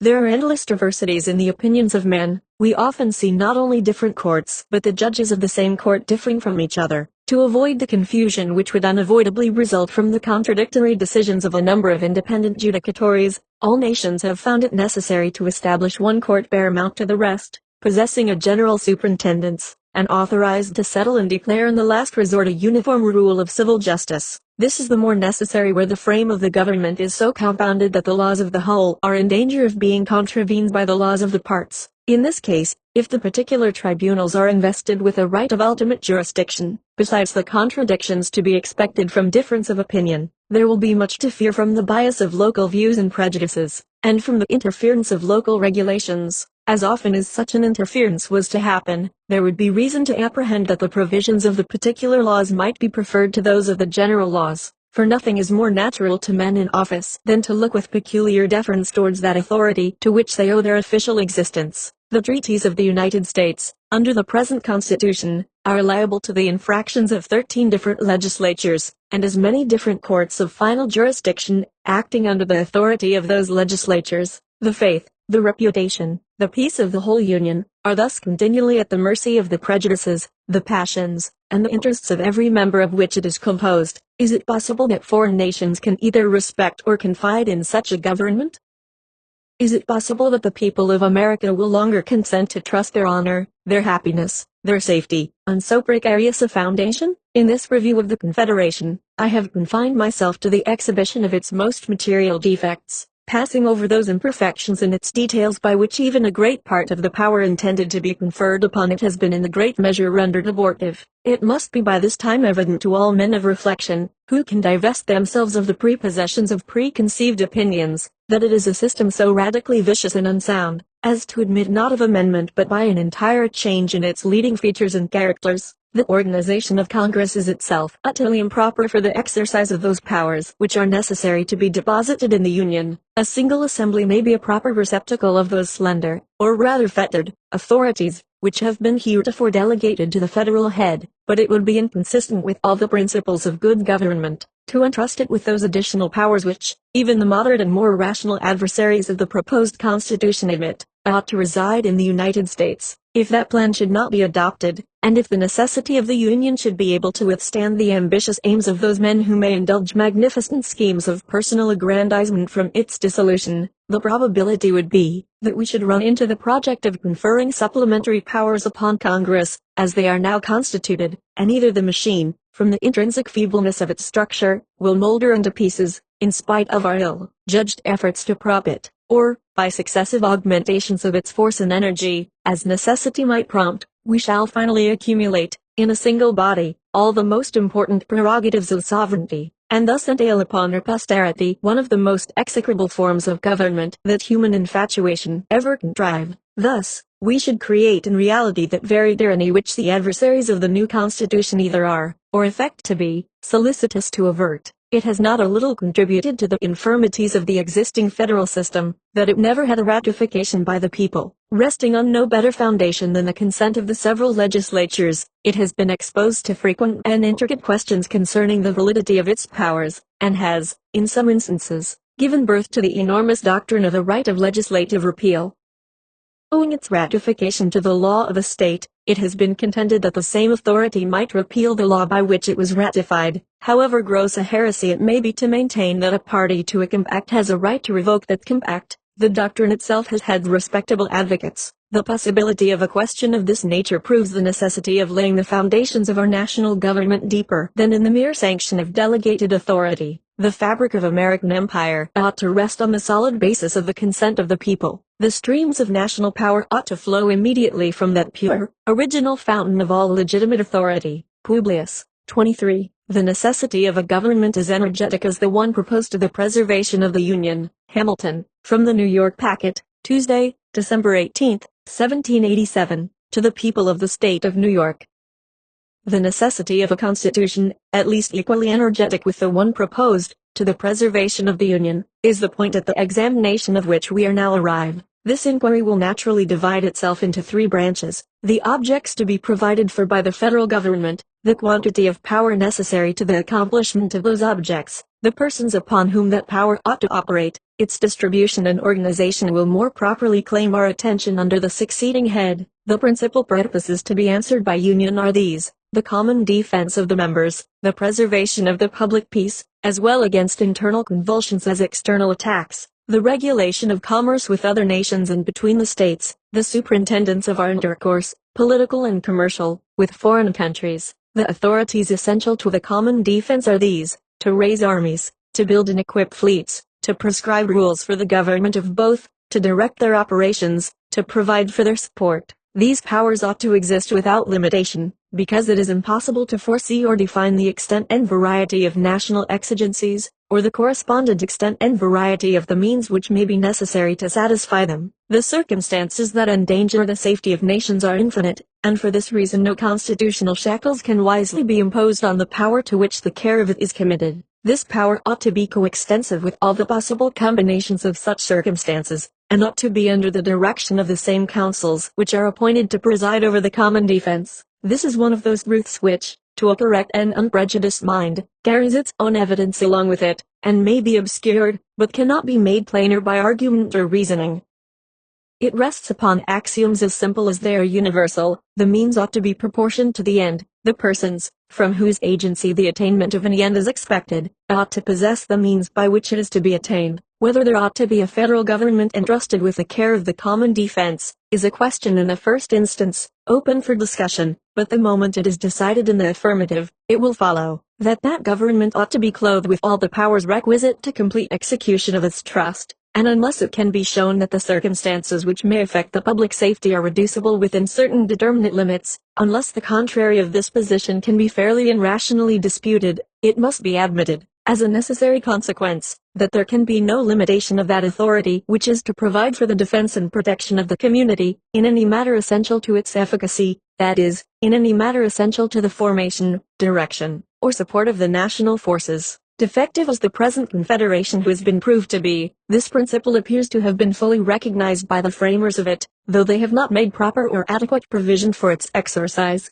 Congress have an unlimited discretion to make requisitions of men and money, to govern the Army and Navy, to direct their operations, as their requisitions are made constitutionally binding upon the states, who are in fact under the most solemn obligations to furnish the supplies required of them. The intention evidently was that the United States should command whatever resources were by them judged requisite to the common defense and general welfare. It was presumed that a sense of their true interests, and a regard to the dictates of good faith, would be found sufficient pledges for the punctual performance of the duty of the members to the federal head. The experiment has, however, demonstrated that this expectation was ill-founded and illusory, and the observations, made under the last head, will, I imagine, have sufficed to convince the impartial and discerning, that there is an absolute necessity for an entire change in the first principles of the system, that if we are in earnest about giving the Union energy and duration, we must abandon the vain project of legislating upon the states in their collective capacities. We must extend the laws of the federal government to the individual citizens of America. We must discard the fallacious scheme of quotas and requisitions, as equally impracticable and unjust.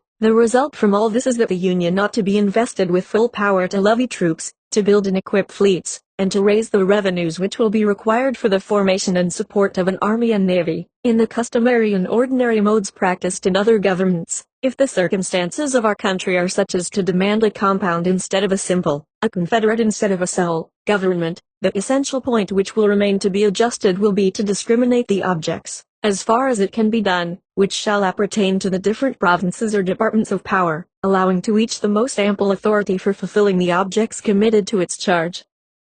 Shall the Union be constituted the guardian of the common safety? Are fleets and armies and revenues necessary to this purpose? The government of the Union must be empowered to pass all laws, and to make all regulations which have relation to them. The same must be the case in respect to commerce, and to every other matter to which its jurisdiction is permitted to extend. Is the administration of justice between the citizens of the same state the proper department of the local governments? These must possess all the authorities which are connected with this object, and with every other that may be allotted to their particular cognizance and direction. Not to confer in each case a degree of power commensurate to the end, would be to violate the most obvious rules of prudence and propriety, and improvidently to trust the great interests of the nation to hands which are disabled from managing them with vigor and success. Who so likely to make suitable provisions for the public defense, as that body to which the guardianship of the public safety is confided, which, as the center of information, will best understand the extent and urgency of the dangers that threaten, as the representative of the whole, will feel itself most deeply interested in the preservation of every part, which, from the responsibility implied in the duty assigned to it, will be most sensibly impressed with the necessity of proper exertions, and which, by the extension of its authority throughout the states, can alone establish uniformity and concert in the plans and measures by which the common safety is to be secured?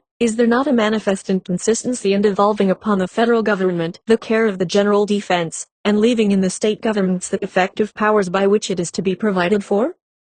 Is not a want of cooperation the infallible consequence of such a system? And will not weakness, disorder, an undue distribution of the burdens and calamities of war, an unnecessary and intolerable increase of expense, be its natural and inevitable concomitants? Have we not had unequivocal experience of its effects in the course of the revolution which we have just accomplished? Every view we may take of the subject, as candid inquirers after truth, will serve to convince us that it is both unwise and dangerous to deny the federal government an unconfined authority. As to all those objects which are entrusted to its management, it will indeed deserve the most vigilant and careful attention of the people, to see that it be modeled in such a manner as to admit of its being safely vested with the requisite powers. If any plan which has been, or may be, offered to our consideration, should not, upon a dispassionate inspection, be found to answer this description, it ought to be rejected. A government, the constitution of which renders it unfit to be trusted with all the powers which a free people ought to delegate to any government, would be an unsafe and improper depositary of the national interests. Wherever these can with propriety be confided, the coincident powers may safely accompany them. This is the true result of all just reasoning upon the subject. and the adversaries of the plan promulgated by the convention ought to have confined themselves to showing that the internal structure of the proposed government was such as to render it unworthy of the confidence of the people. They ought not to have wandered into inflammatory declamations and unmeaning cavils about the extent of the powers. The powers are not too extensive for the objects of federal administration, or, in other words, for the management of our national interests, nor can any satisfactory argument be framed to show that they are chargeable with such an excess. If it be true, as has been insinuated by some of the writers on the other side, that the difficulty arises from the nature of the thing, and that the extent of the country will not permit us to form a government in which such ample powers can safely be reposed, it would prove that we ought to contract our views, and resort to the expedient of separate confederacies, which will move within more practicable spheres. For the absurdity must continually stare us in the face of confiding to a government the direction of the most essential national interests, without daring to trust it to the authorities which are indispensable to their proper and efficient management. Let us not attempt to reconcile contradictions, but firmly embrace a rational alternative. I trust, however, that the impracticability of one general system cannot be shown. I am greatly mistaken, if anything of weight has yet been advanced of this tendency, and I flatter myself that the observations which have been made in the course of these papers have served to place the reverse of that position in as clear light as any matter still in the womb of time and experience can be susceptible of. This, at all events, must be evident, that the very difficulty itself, drawn from the extent of the country, is the strongest argument in favor of an energetic government, for any other can certainly never preserve the union of so large an empire.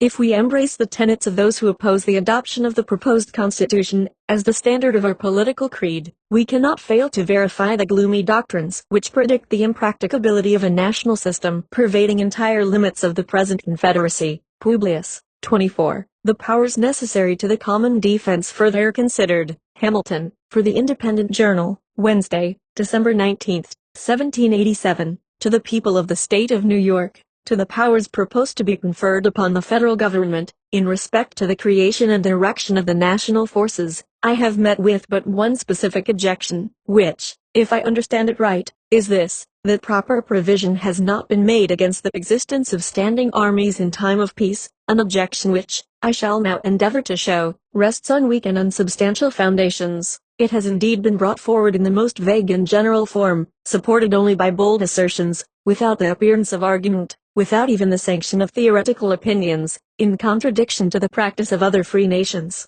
and to the general sense of America, as expressed in most of the existing constitutions. The propriety of this remark will appear, the moment it is recollected that the objection under consideration turns upon a supposed necessity of restraining the legislative authority of the nation, in the article of military establishments, a principle unheard of, except in one or two of our state constitutions, and rejected in all the rest. A stranger to our politics, who is to read our newspapers at the present juncture, without having previously inspected the plan reported by the convention, would be naturally led to one of two conclusions: either that it contained a positive injunction, that standing armies should be kept up in time of peace, or that it vested in the executive the whole power of levying troops, without subjecting his discretion, in any shape, to the control of the legislature. If he came afterwards to peruse the plan itself, he would be surprised to discover that neither the one nor the other was the case, that the whole power of raising armies was lodged in the legislature, not in the executive, that this legislature was to be a popular body, consisting of the representatives of the people periodically elected, and that instead of the provision he had supposed in favor of standing armies, there was to be found, in respect to this object, an important qualification even of the legislative discretion, in that clause which forbids the appropriation of money for the support of an army for any longer period than 2 years, a precaution which, upon a nearer view of it, will appear to be a great and real security against the keeping up of troops without evident necessity. Disappointed in his first surmise, the person I have supposed would be apt to pursue his conjectures a little further. He would naturally say to himself, it is impossible that all this vehement and pathetic declamation can be without some colorable pretext. It must needs be that this people, so jealous of their liberties, have, in all the preceding models of the constitutions which they have established, inserted the most precise and rigid precautions on this point, the omission of which, in the new plan, has given birth to all this apprehension and clamor. If, under this impression, he proceeded to pass in review the several state constitutions, how great would be his disappointment to find that 2 only of them, 28, contained an interdiction of standing armies in time of peace. that the other 11 had either observed a profound silence on the subject, or had in express terms admitted the right of the legislature to authorize their existence. Still, however, he would be persuaded that there must be some plausible foundation for the cry raised on this head. He would never be able to imagine, while any source of information remained unexplored, that it was nothing more than an experiment upon the public credulity, dictated either by a deliberate intention to deceive, or by the overflowings of a zeal too intemperate to be ingenuous. It would probably occur to him that he would be likely to find the precautions he was in search of in the primitive compact between the states. Here, at length, he would expect to meet with a solution of the enigma. No doubt, he would observe to himself, the existing confederation must contain the most explicit provisions against military establishments in time of peace, and a departure from this model, in a favorite point, has occasioned the discontent which appears to influence these political champions. If he should now apply himself to a careful and critical survey of the Articles of Confederation, his astonishment would not only be increased, but would acquire a mixture of indignation, at the unexpected discovery, that these articles, instead of containing the prohibition he looked for, and though they had, with jealous circumspection, restricted the authority of the state legislatures in this particular, had not imposed a single restraint on that of the United States. If he happened to be a man of quick sensibility, or ardent temper, he could now no longer refrain from regarding these clamors as the dishonest artifices of a sinister and unprincipled opposition to a plan which ought at least to receive a fair and candid examination from all sincere lovers of their country. How else, he would say, could the authors of them have been tempted to vent such loud censures upon that plan, about a point in which it seems to have conformed itself to the general sense of America as declared in its different forms of government, and in which it has even superadded a new and powerful guard unknown to any of them? If, on the contrary, he happened to be a man of calm and dispassionate feelings, he would indulge a sigh for the frailty of human nature, and would lament, that in a matter so interesting to the happiness of millions, the true merits of the question should be perplexed and entangled by expedients so unfriendly to an impartial and right determination. Even such a man could hardly forbear remarking, that a conduct of this kind has too much the appearance of an intention to mislead the people by alarming their passions, rather than to convince them by arguments addressed to their understandings. But however little this objection may be countenanced, even by precedents among ourselves, it may be satisfactory to take a nearer view of its intrinsic merits. From a close examination, it will appear that restraints upon the discretion of the legislature in respect to military establishments in time of peace, would be improper to be imposed, and if imposed, from the necessities of society, would be unlikely to be observed. Though a wide ocean separates the United States from Europe, yet there are various considerations that warn us against an excessive confidence or security. On one side of us, and stretching far into our rear, are growing settlements subject to the dominion of Britain. On the other side, and extending to meet the British settlements, are colonies and establishments subject to the dominion of Spain. This situation and the vicinity of the West India Islands, belonging to these two powers, create between them, in respect to their American possessions and in relation to us, a common interest. The savage tribes on our western frontier ought to be regarded as our natural enemies, their natural allies, because they have most to fear from us, and most to hope from them. The improvements in the art of navigation have, as to the facility of communication, rendered distant nations, in a great measure, neighbors. Britain and Spain are among the principal maritime powers of Europe. A future concert of views between these nations ought not to be regarded as improbable. The increasing remoteness of consanguinity is every day diminishing the force of the family compact between France and Spain, and politicians have ever with great reason considered the ties of blood as feeble and precarious links of political connection. These circumstances combined, admonish us not to be too sanguine in considering ourselves as entirely out of the reach of danger. Previous to the Revolution, and ever since the peace, there has been a constant necessity for keeping small garrisons on our western frontier. No person can doubt that these will continue to be indispensable, if it should only be against the ravages and depredations of the Indians. These garrisons must either be furnished by occasional detachments from the militia, or by permanent corps in the pay of the government. The first is impracticable, and if practicable, would be pernicious. The militia would not long, if at all, submit to be dragged from their occupations and families to perform that most disagreeable duty in times of profound peace, and if they could be prevailed upon or compelled to do it, the increased expense of a frequent rotation of service, and the loss of labor and disconcertion of the industrious pursuits of individuals, would form conclusive objections to the scheme. It would be as burdensome and injurious to the public as ruinous to private citizens. The latter resource of permanent corps in the pay of the government amounts to a standing army in time of peace, a small one, indeed, but not the less real for being small.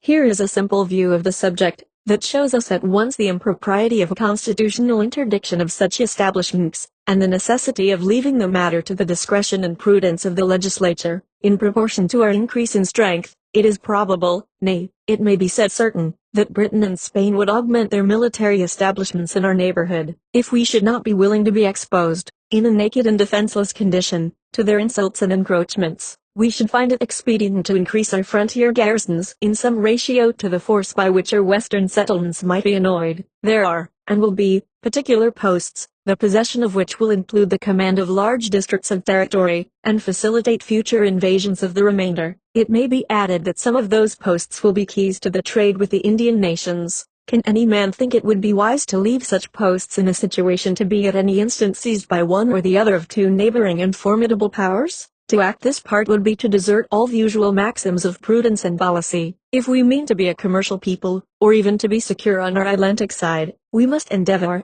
as soon as possible, to have a navy. To this purpose there must be dockyards and arsenals, and for the defense of these, fortifications, and probably garrisons.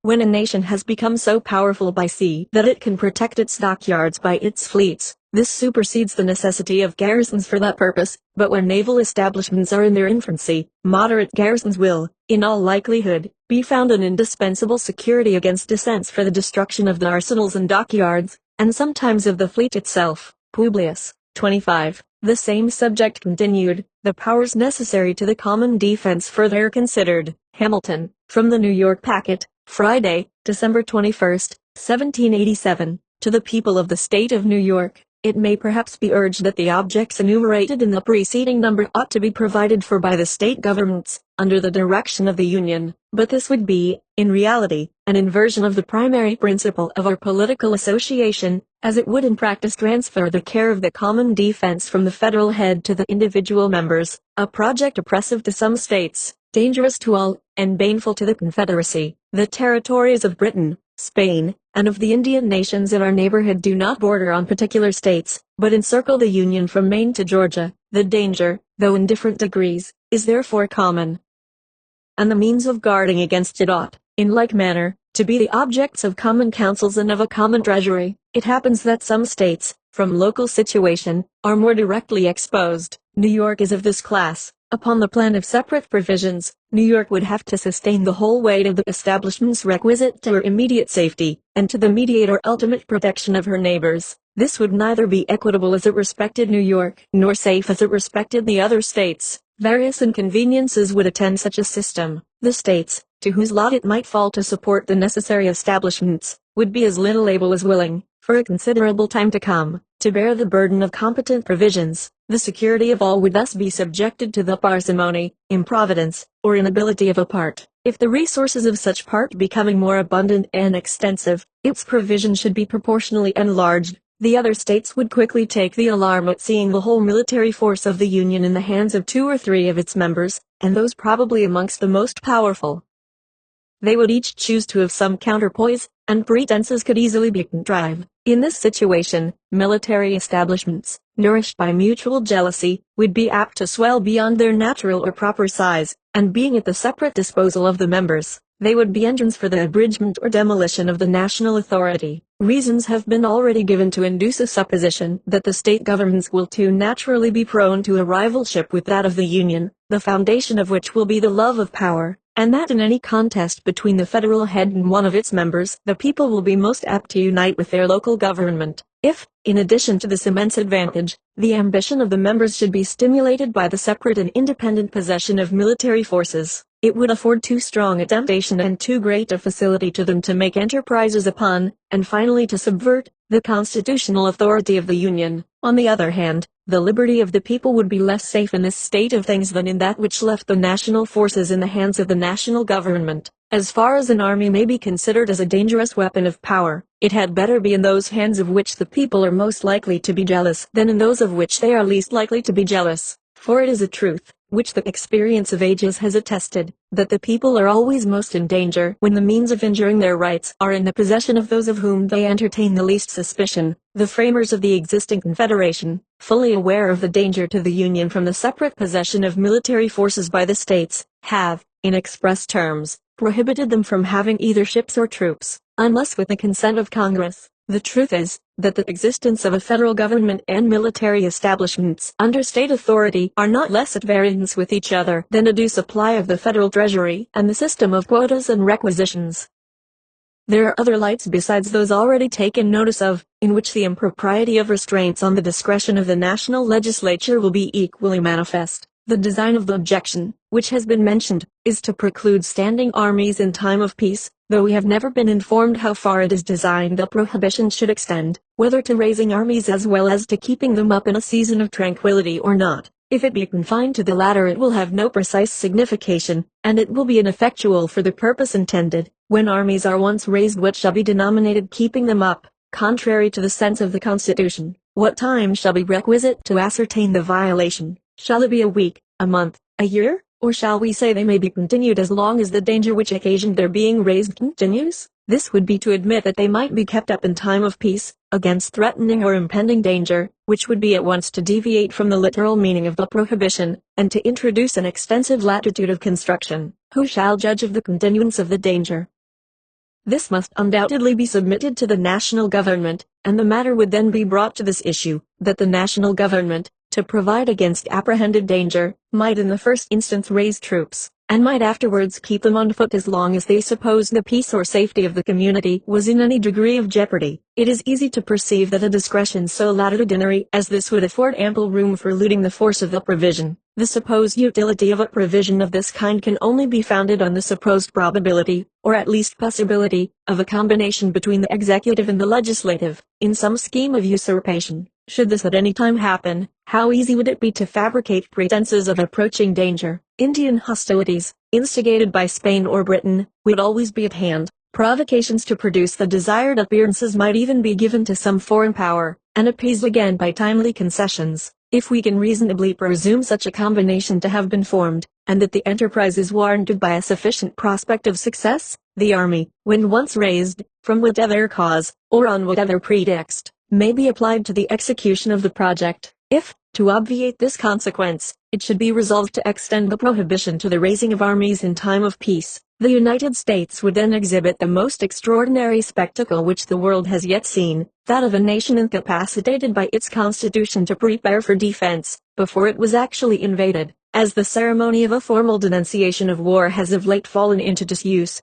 the presence of an enemy within our territories must be waited for, as the legal warrant to the government to begin its levies of men for the protection of the state.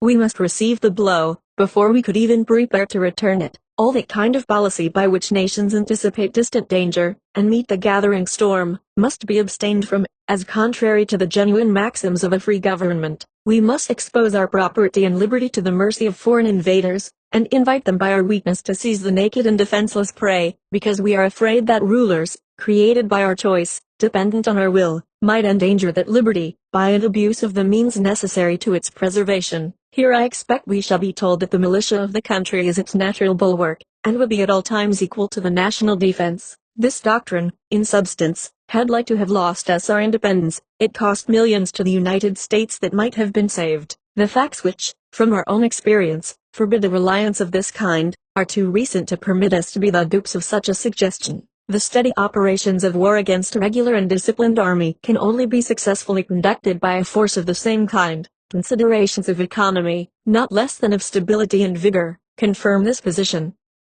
The American militia, in the course of the late war, have, by their valor on numerous occasions, erected eternal monuments to their fame, but the bravest of them feel and know that the liberty of their country could not have been established by their efforts alone, however great and valuable they were. War, like most other things, is a science to be acquired and perfected by diligence, by perseverance, by time, and by practice. All violent policy, as it is contrary to the natural and experienced course of human affairs, defeats itself. Pennsylvania, at this instant, affords an example of the truth of this remark. The Bill of Rights of that state declares that standing armies are dangerous to liberty, and ought not to be kept up in time of peace. Pennsylvania, nevertheless, in a time of profound peace, from the existence of partial disorders in one or two of her counties, has resolved to raise a body of troops, and in all probability will keep them up as long as there is any appearance of danger to the public peace. The conduct of Massachusetts affords a lesson on the same subject, though on different ground. That state, without waiting for the sanction of Congress, as the Articles of the Confederation require, was compelled to raise troops to quell a domestic insurrection, and still keeps a corps in pay to prevent a revival of the spirit of revolt. The particular Constitution of Massachusetts opposed no obstacle to the measure, but the instance is still of use to instruct us that cases are likely to occur under a government, as well as under those of other nations, which will sometimes render a military force in time of peace essential to the security of the society, and that it is therefore improper in this respect to control the legislative discretion. It also teaches us, in its application to the United States, how little the rights of a feeble government are likely to be respected, even by its own constituents, and it teaches us, in addition to the rest, how unequal parchment provisions are to a struggle with public necessity. It was a fundamental maxim of the Lacedaemonian Commonwealth, that the post of admiral should not be conferred twice on the same person. The Peloponnesian confederates, having suffered a severe defeat at sea from the Athenians, demanded Lysander, who had before served with success in that capacity, to command the combined fleets. The Lacedaemonians, to gratify their allies, and yet preserve the semblance of an adherence to their ancient institutions, had recourse to the flimsy subterfuge of investing Lysander with the real power of admiral, under the nominal title of vice-admiral. This instance is selected from among a multitude that might be cited to confirm the truth already advanced and illustrated by domestic examples, which is, that nations pay little regard to rules and maxims calculated in their very nature to run counter to the necessities of society. Wise politicians will be cautious about fettering the government with restrictions that cannot be observed, because they know that every breach of the fundamental laws, though dictated by necessity, impairs that sacred reverence which ought to be maintained in the breast of rulers towards the constitution of a country, and forms a precedent for other breaches where the same plea of necessity does not exist at all, or is less urgent and palpable. Publius, 26. The idea of restraining the legislative authority in regard to the common defense considered. Hamilton, for the Independent Journal, Saturday, December 22, 1788. To the people of the state of New York, it was a thing hardly to be expected that in a popular revolution the minds of men should stop at that happy mean which marks the salutary boundary between power and privilege, and combines the energy of government with the security of private rights. A failure in this delicate and important point is the great source of the inconveniences we experience, and if we are not cautious to avoid a repetition of the error, in our future attempts to rectify and ameliorate our system, we may travel from one chimerical project to another, we may try change after change, but we shall never be likely to make any material change for the better. The idea of restraining the legislative authority, in the means of providing for the national defense, is one of those refinements which owe their origin to a zeal for liberty more ardent than enlightened. We have seen, however, that it has not had thus far an extensive prevalency, that even in this country, where it made its first appearance, Pennsylvania and North Carolina are the only two states by which it has been in any degree patronized, and that all the others have refused to give it the least countenance, wisely judging that confidence must be placed somewhere, that the necessity of doing it is implied in the very act of delegating power, and that it is better to hazard the abuse of that confidence than to embarrass the government and endanger the public safety by impolitic restrictions on the legislative authority. The opponents of the proposed Constitution combat, in this respect, the general decision of America, and instead of being taught by experience the propriety of correcting any extremes into which we may have heretofore run, they appear disposed to conduct us into others still more dangerous, and more extravagant, as if the tone of government had been found too high, or too rigid. The doctrines they teach are calculated to induce us to depress or to relax it, by expedients which, upon other occasions, have been condemned or forborne. It may be affirmed without the imputation of invective, that if the principles they inculcate, on various points, could so far obtain as to become the popular creed, they would utterly unfit the people of this country for any species of government whatever. But a danger of this kind is not to be apprehended, The citizens of America have too much discernment to be argued into anarchy, and I am much mistaken if experience has not wrought a deep and solemn conviction in the public mind that greater energy of government is essential to the welfare and prosperity of the community. It may not be amiss in this place concisely to remark the origin and progress of the idea, which aims at the exclusion of military establishments in time of peace, though in speculative minds it may arise from a contemplation of the nature and tendency of such institutions, fortified by the events that have happened in other ages and countries, yet as a national sentiment, it must be traced to those habits of thinking which we derive from the nation from whom the inhabitants of these states have in general sprung. In England, for a long time after the Norman conquest, the authority of the monarch was almost unlimited. Inroads were gradually made upon the prerogative, in favor of liberty, first by the barons, and afterwards by the people, till the greatest part of its most formidable pretensions became extinct. But it was not till the Revolution in 1688, which elevated the Prince of Orange to the throne of Great Britain, that English liberty was completely triumphant. As incident to the undefined power of making war, an acknowledged prerogative of the crown, Charles II had, by his own authority, kept on foot in time of peace a body of 5,000 regular troops. And this number James II increased to 30,000, who were paid out of his civil list. At the Revolution, to abolish the exercise of so dangerous an authority, it became an article of the Bill of Rights then framed, that the raising or keeping a standing army within the kingdom in time of peace, unless with the consent of Parliament, was against law. In that kingdom, when the pulse of liberty was at its highest pitch, no security against the danger of standing armies was thought requisite, beyond the prohibition of their being raised or kept up by the mere authority of the executive magistrate. The patriots, who effected that memorable revolution, were too temperate, too well informed, to think of any restraint on the legislative discretion. They were aware that a certain number of troops for guards and garrisons were indispensable, that no precise bounds could be set to the national exigencies, that a power equal to every possible contingency must exist somewhere in the government, and that when they referred the exercise of that power to the judgment of the legislature, they had arrived at the ultimate point of precaution which was reconcilable with the safety of the community. From the same source, the people of America may be said to have derived an hereditary impression of danger to liberty, from standing armies in time of peace. The circumstances of a revolution quickened the public sensibility on every point connected with the security of popular rights, and in some instances raised the warmth of our zeal beyond the degree which consisted with the due temperature of the body politic. The attempts of two of the states to restrict the authority of the legislature in the article of military establishments, are of the number of these instances. The principles which had taught us to be jealous of the power of an hereditary monarch were by an injudicious excess extended to the representatives of the people in their popular assemblies.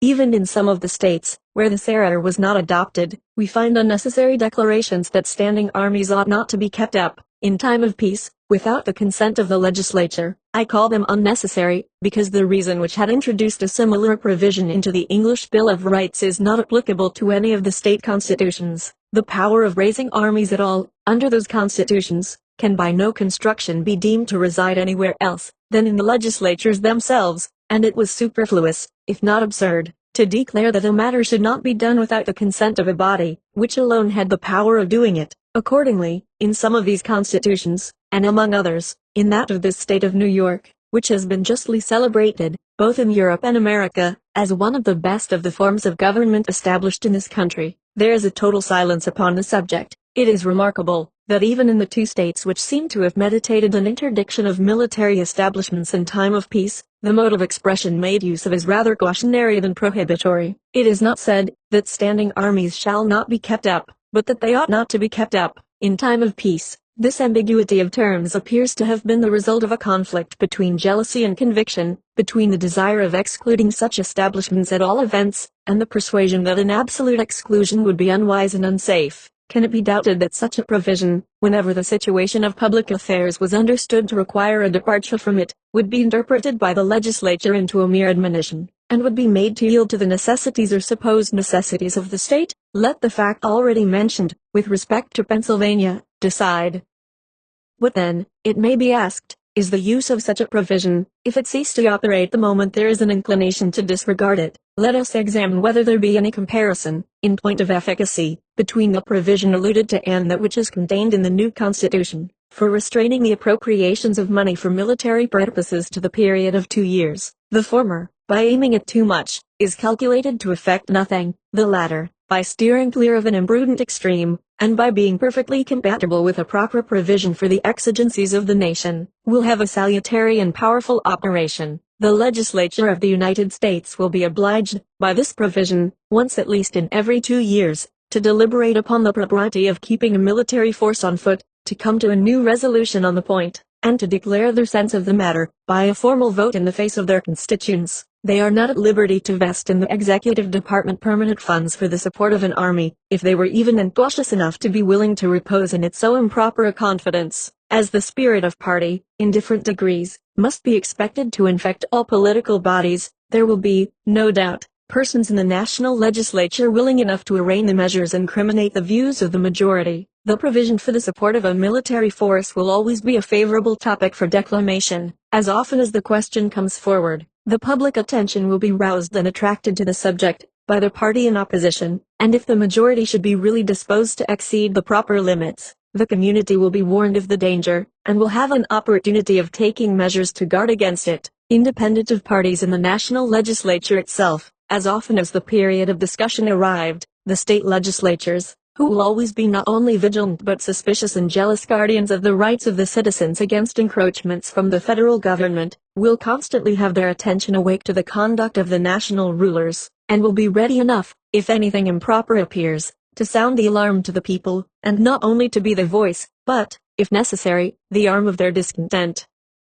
Schemes to subvert the liberties of a great community require time to mature them for execution. An army, so large as seriously to menace those liberties, could only be formed by progressive augmentations, which would suppose, not merely a temporary combination between the legislature and executive, but a continued conspiracy for a series of time. Is it probable that such a combination would exist at all? Is it probable that it would be persevered in, and transmitted along through all the successive variations in a representative body, which biennial elections would naturally produce in both houses? Is it presumable that every man, the instant he took his seat in the National Senate or House of Representatives, would commence a traitor to his constituents and to his country? Can it be supposed that there would not be found one man, discerning enough to detect so atrocious a conspiracy, or bold or honest enough to apprise his constituents of their danger? If such presumptions can fairly be made, there ought at once to be an end of all delegated authority. The people should resolve to recall all the powers they have heretofore parted with out of their own hands,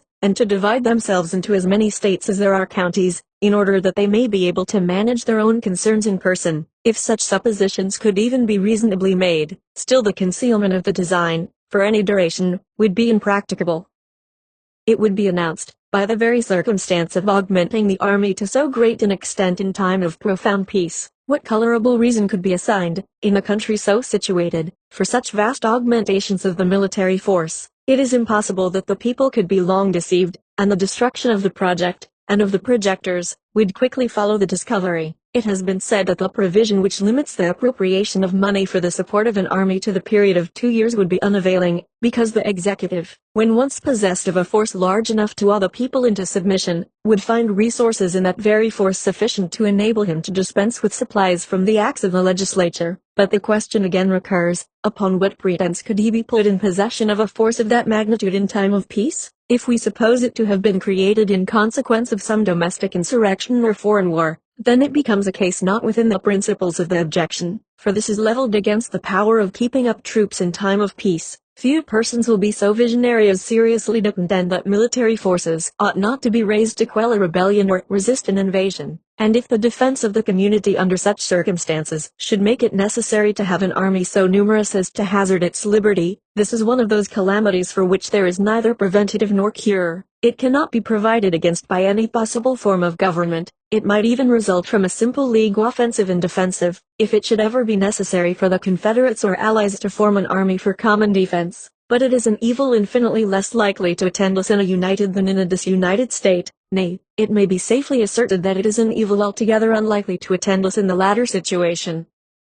It is not easy to conceive a possibility that dangers so formidable can assail the whole Union, as to demand a force considerable enough to place our liberties in the least jeopardy, especially if we take into our view the aid to be derived from the militia, which ought always to be counted upon as a valuable and powerful auxiliary. But in a state of disunion, as has been fully shown in another place, The contrary of this supposition would become not only probable, but almost unavoidable. Publius, 27. The same subject continued. The idea of restraining the legislative authority in regard to the common defense considered. Hamilton, from the New York Packet, Tuesday, December 25, 1787. To the people of the state of New York, it has been urged, in different shapes, that a constitution of the kind proposed by the convention cannot operate without the aid of a military force to execute its laws. This, however, like most other things that have been alleged on that side, rests on mere general assertion, unsupported by any precise or intelligible designation of the reasons upon which it is founded. As far as I have been able to divine the latent meaning of the objectors, it seems to originate in a presupposition that the people will be disinclined to the exercise of federal authority in any matter of an internal nature. Waiving any exception that might be taken to the inaccuracy or inexplicitness of the distinction between internal and external, let us inquire what ground there is to presuppose that disinclination in the people, unless we presume at the same time that the powers of the general government will be worse administered than those of the state government. There seems to be no room for the presumption of ill will, disaffection, or opposition in the people. I believe it may be laid down as a general rule that their confidence in and obedience to a government will commonly be proportioned to the goodness or badness of its administration. It must be admitted that there are exceptions to this rule, but these exceptions depend so entirely on accidental causes, that they cannot be considered as having any relation to the intrinsic merits or demerits of the Constitution. These can only be judged of by general principles and maxims. Various reasons have been suggested, in the course of these papers, to induce a probability that the general government will be better administered than the particular governments, the principal of which reasons are that the extension of the spheres of election will present a greater option, or latitude of choice, to the people, that through the medium of the state legislatures, which are select bodies of men,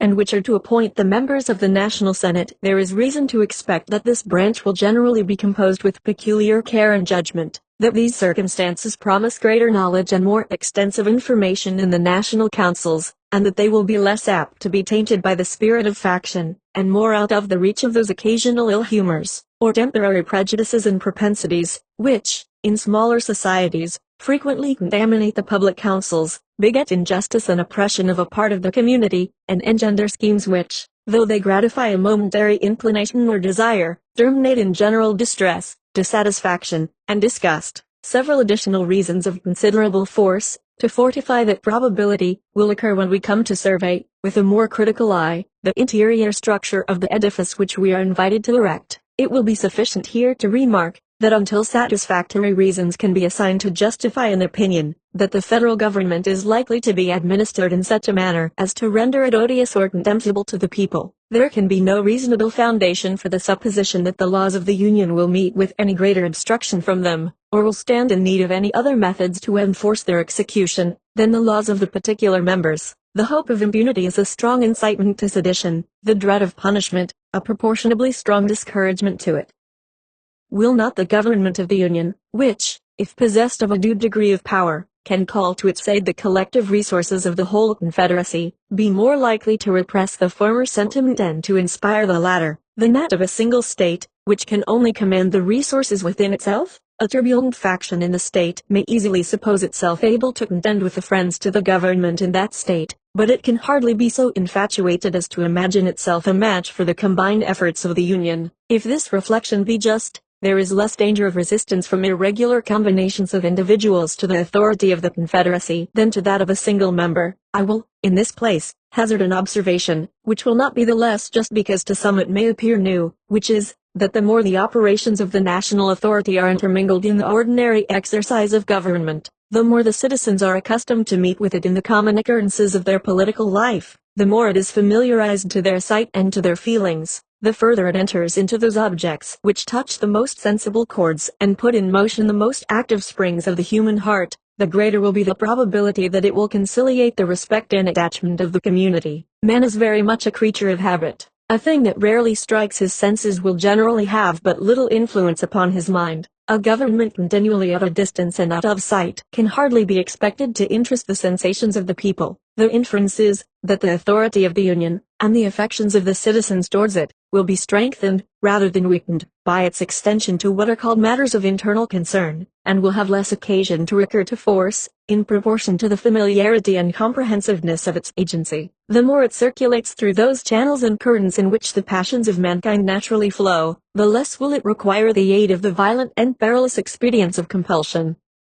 One thing, at all events, must be evident, that a government like the one proposed would be much fairer to avoid the necessity of using force, than that species of league contended for by most of its opponents, the authority of which should only operate upon the states in their political or collective capacities. It has been shown that in such a confederacy there can be no sanction for the laws but force, that frequent delinquencies in the members are the natural offspring of the very frame of the government, and that as often as these happen, they can only be redressed, if at all, by war and violence. The plan reported by the convention, by extending the authority of the federal head to the individual citizens of the several states, will enable the government to employ the ordinary magistracy of each, in the execution of its laws. It is easy to perceive that this will tend to destroy, in the common apprehension, all distinction between the sources from which they might proceed, and will give the federal government the same advantage for securing a due obedience to its authority which is enjoyed by the government of each state, in addition to the influence on public opinion which will result from the important consideration of its having power to call to its assistance and support the resources of the whole Union. It merits particular attention in this place, that the laws of the Confederacy, as to the enumerated and legitimate objects of its jurisdiction, will become the supreme law of the land, to the observance of which all officers, legislative, executive, and judicial, in each state, will be bound by the sanctity of an oath. Thus the legislatures, courts, and magistrates, of the respective members, will be incorporated into the operations of the national government as far as its just and constitutional authority extends, and will be rendered auxiliary to the enforcement of its laws. 29. Any man who will pursue, by his own reflections, the consequences of this situation, will perceive that there is good ground to calculate upon a regular and peaceable execution of the laws of the Union, if its powers are administered with a common share of prudence. If we will arbitrarily suppose the contrary, we may deduce any inferences we please from the supposition, for it is certainly possible, by an injudicious exercise of the authorities of the best government that ever was, or ever can be instituted, to provoke and precipitate the people into the wildest excesses. But though the adversaries of the proposed constitution should presume that the national rulers would be insensible to the motives of public good, or to the obligations of duty, I would still ask them how the interests of ambition, or the views of encroachment, can be promoted by such a conduct. Publius.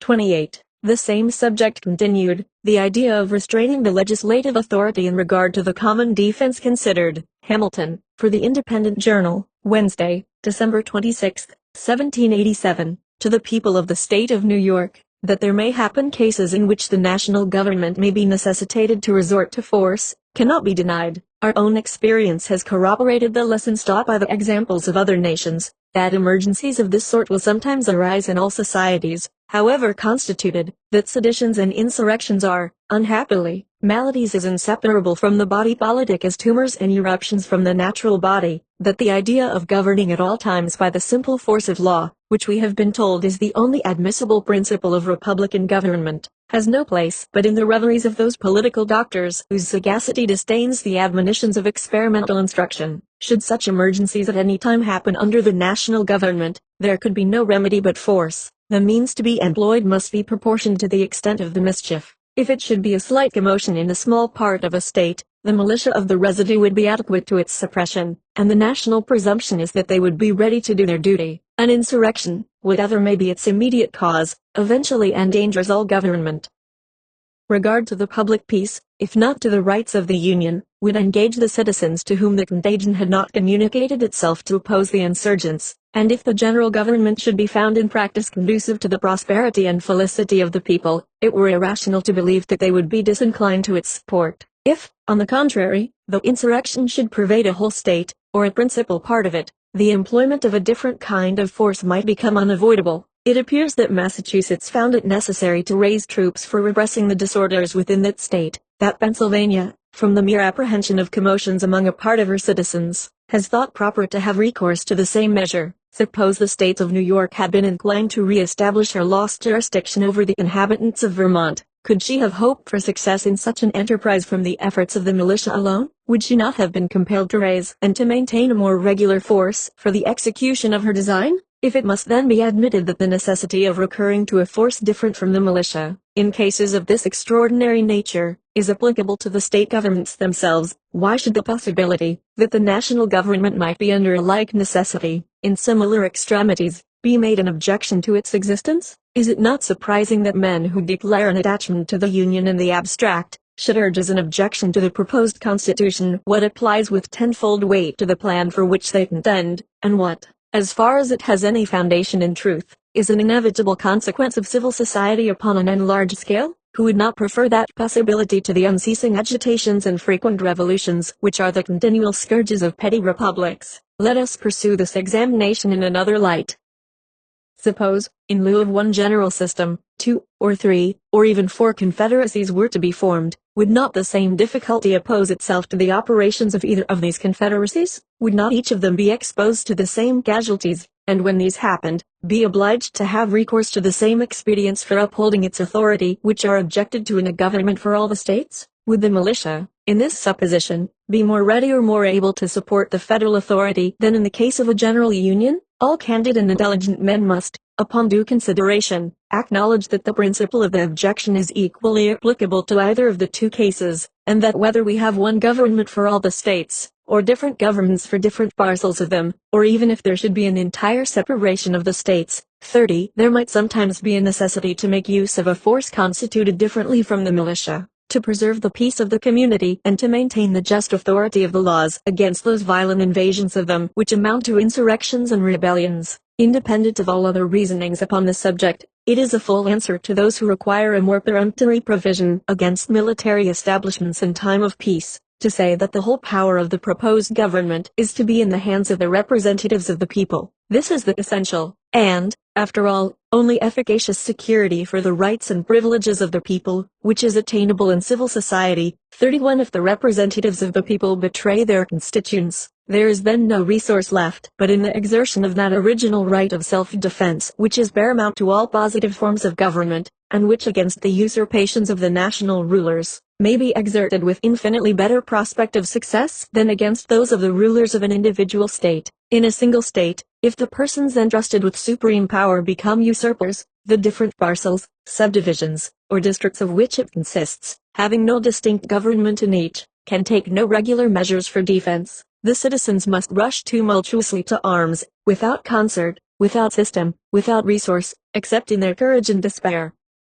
The usurpers, clothed with the forms of legal authority, can too often crush the opposition in embryo. The smaller the extent of the territory, the more difficult will it be for the people to form a regular or systematic plan of opposition, and the more easy will it be to defeat their early efforts. Intelligence can be more speedily obtained of their preparations and movements, and the military force in the possession of the usurpers can be more rapidly directed against the part where the opposition has begun. In this situation, there must be a peculiar coincidence of circumstances to ensure success to the popular resistance. The obstacles to usurpation and the facilities of resistance increase with the increased extent of the state, provided the citizens understand their rights and are disposed to defend them. The natural strength of the people in a large community, in proportion to the artificial strength of the government, is greater than in a small, and of course more competent to a struggle with the attempts of the government to establish a tyranny. But in a confederacy the people, without exaggeration, may be said to be entirely the masters of their own fate,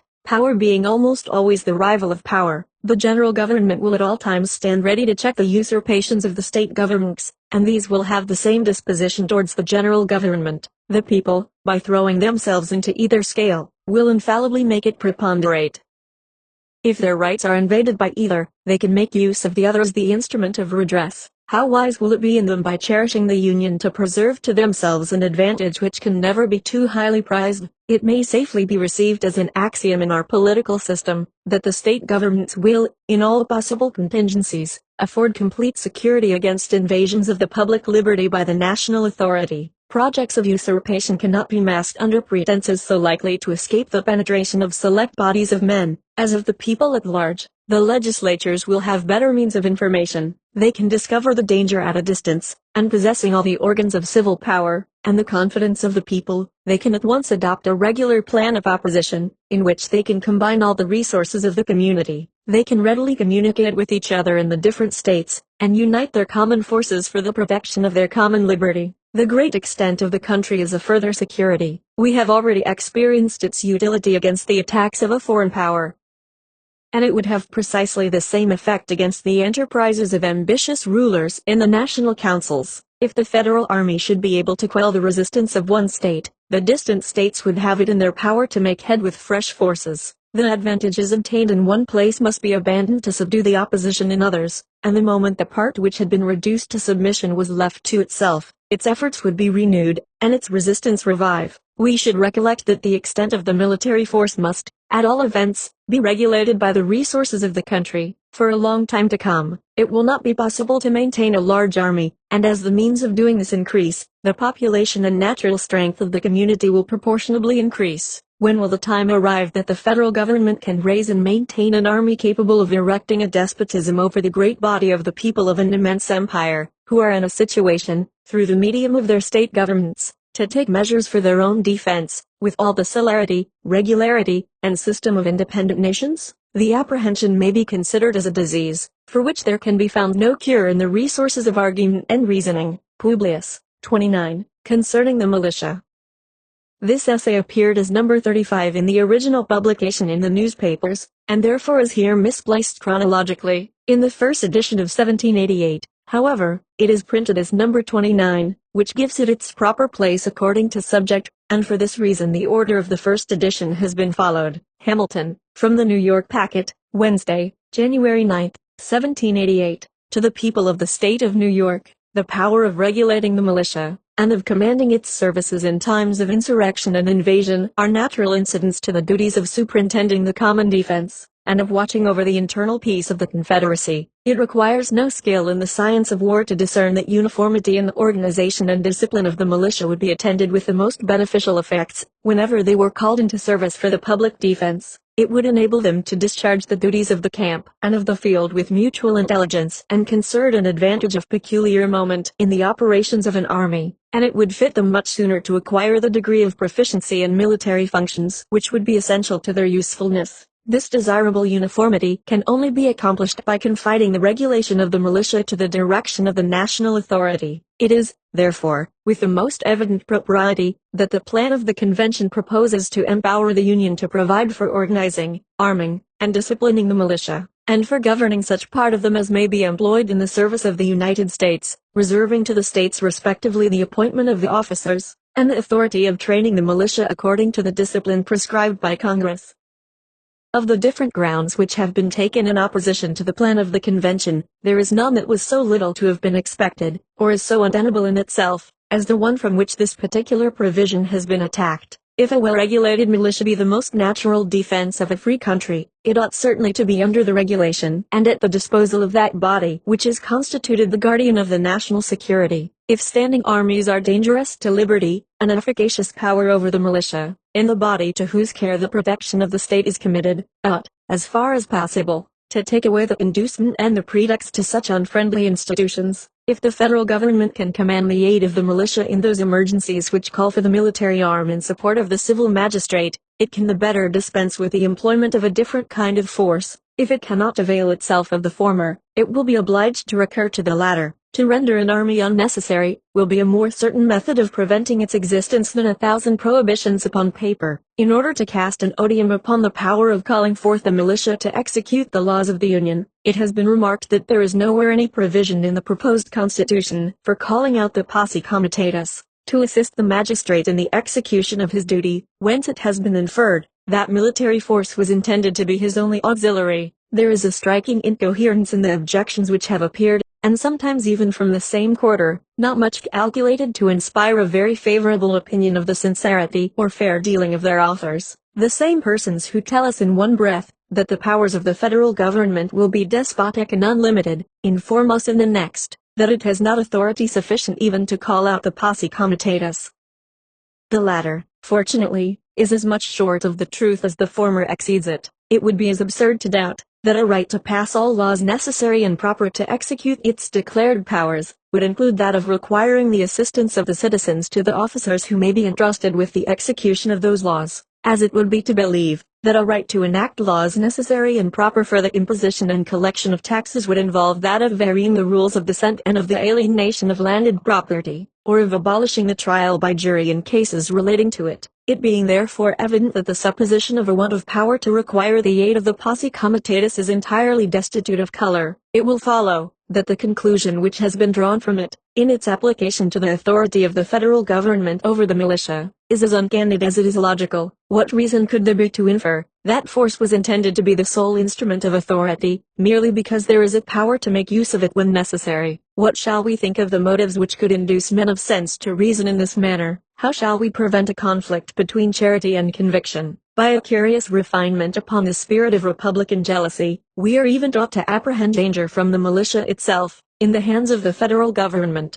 it is observed that select corps may be formed, composed of the young and ardent, who may be rendered subservient to the views of arbitrary power. What plan for the regulation of the militia may be pursued by the national government, is impossible to be foreseen.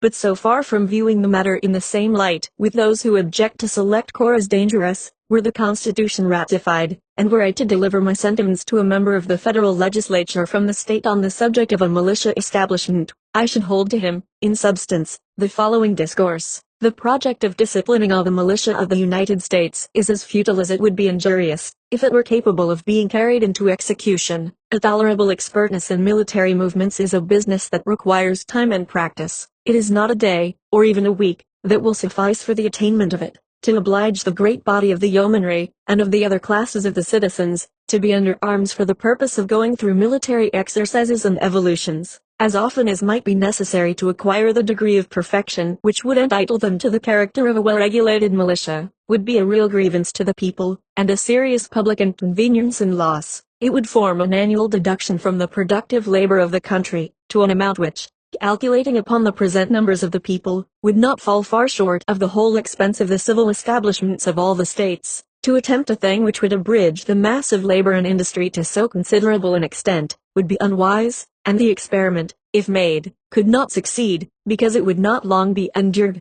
Little more can reasonably be aimed at, with respect to the people at large, than to have them properly armed and equipped, and in order to see that this be not neglected, it will be necessary to assemble them once or twice in the course of a year. But though the scheme of disciplining the whole nation must be abandoned as mischievous or impracticable, yet it is a matter of the utmost importance that a well-digested plan should, as soon as possible, be adopted for the proper establishment of the militia.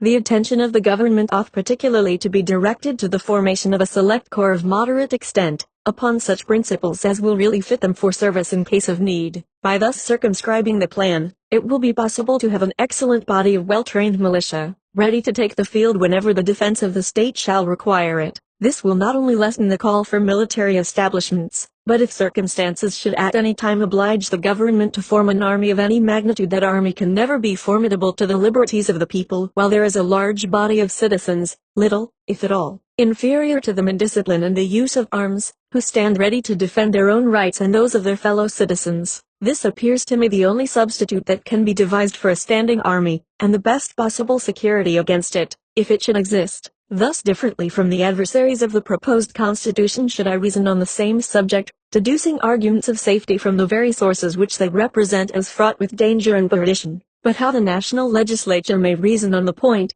is a thing which neither they nor I can foresee. There is something so far-fetched and so extravagant in the idea of danger to liberty from the militia, that one is at a loss whether to treat it with gravity or with raillery, whether to consider it as a mere trial of skill, like the paradoxes of rhetoricians, as a disingenuous artifice to instill prejudices at any price, or as the serious offspring of political fanaticism, where, in the name of common sense, are our fears to end if we may not trust our sons, our brothers, our neighbors, our fellow citizens? What shadow of danger can there be from men who are daily mingling with the rest of their countrymen, and who participate with them in the same feelings, sentiments, habits and interests?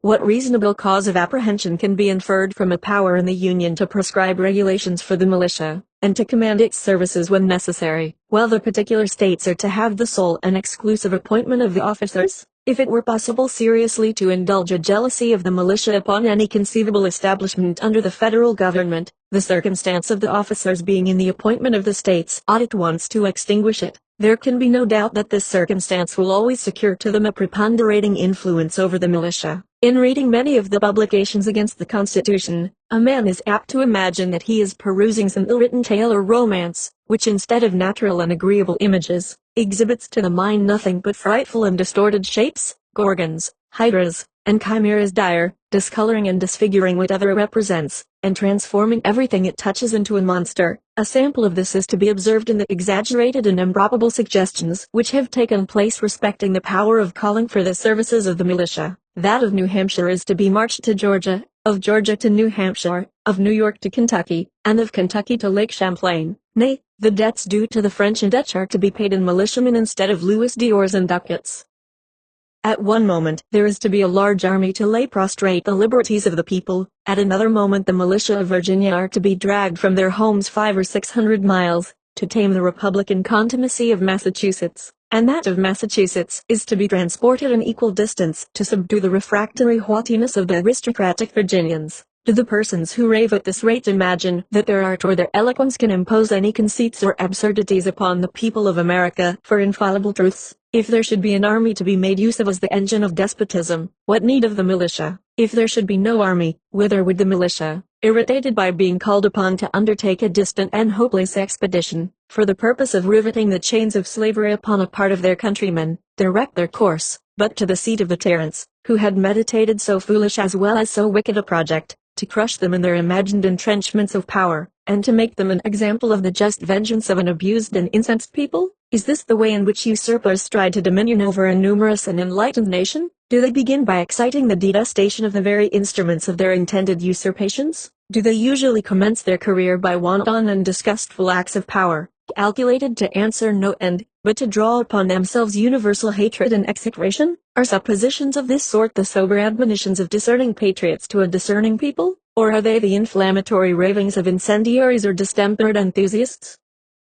If we were even to suppose the national rulers actuated by the most ungovernable ambition, it is impossible to believe that they would employ such preposterous means to accomplish their designs. In times of insurrection, or invasion, it would be natural and proper that the militia of a neighboring state should be marched into another, to resist a common enemy, or to guard the republic against the violence of faction or sedition. This was frequently the case, in respect to the first object, in the course of the late war, and this mutual succor is, indeed, a principal end of our political association. If the power of affording it be placed under the direction of the Union, there will be no danger of a supine and listless inattention to the dangers of a neighbor, till its near approach had superadded the incitements of self-preservation to the too feeble impulses of duty and sympathy. Publius, 30, concerning the general power of taxation. Hamilton, from the New York Packet, Friday, December 28, 1787, to the people of the state of New York. It has been already observed that the federal government ought to possess the power of providing for the support of the national forces, in which proposition was intended to be included the expense of raising troops, of building and equipping fleets, and all other expenses in any wise connected with military arrangements and operations. But these are not the only objects to which the jurisdiction of the Union, in respect to revenue, must necessarily be empowered to extend. It must embrace a provision for the support of the national civil list, for the payment of the national debts contracted, or that may be contracted, and, in general, for all those matters which will call for disbursements out of the national treasury. The conclusion is, that there must be interwoven, in the frame of the government, a general power of taxation, in one shape or another. Money is, with propriety, considered as the vital principle of the body politic, as that which sustains its life in motion, and enables it to perform its most essential functions. A complete power, therefore, to procure a regular and adequate supply of it, as far as the resources of the community will permit, may be regarded as an indispensable ingredient in every constitution. From a deficiency in this particular, one of two evils must ensue: either the people must be subjected to continual plunder, as a substitute for a more eligible mode of supplying the public wants, or the government must sink into a fatal atrophy, and, in a short course of time,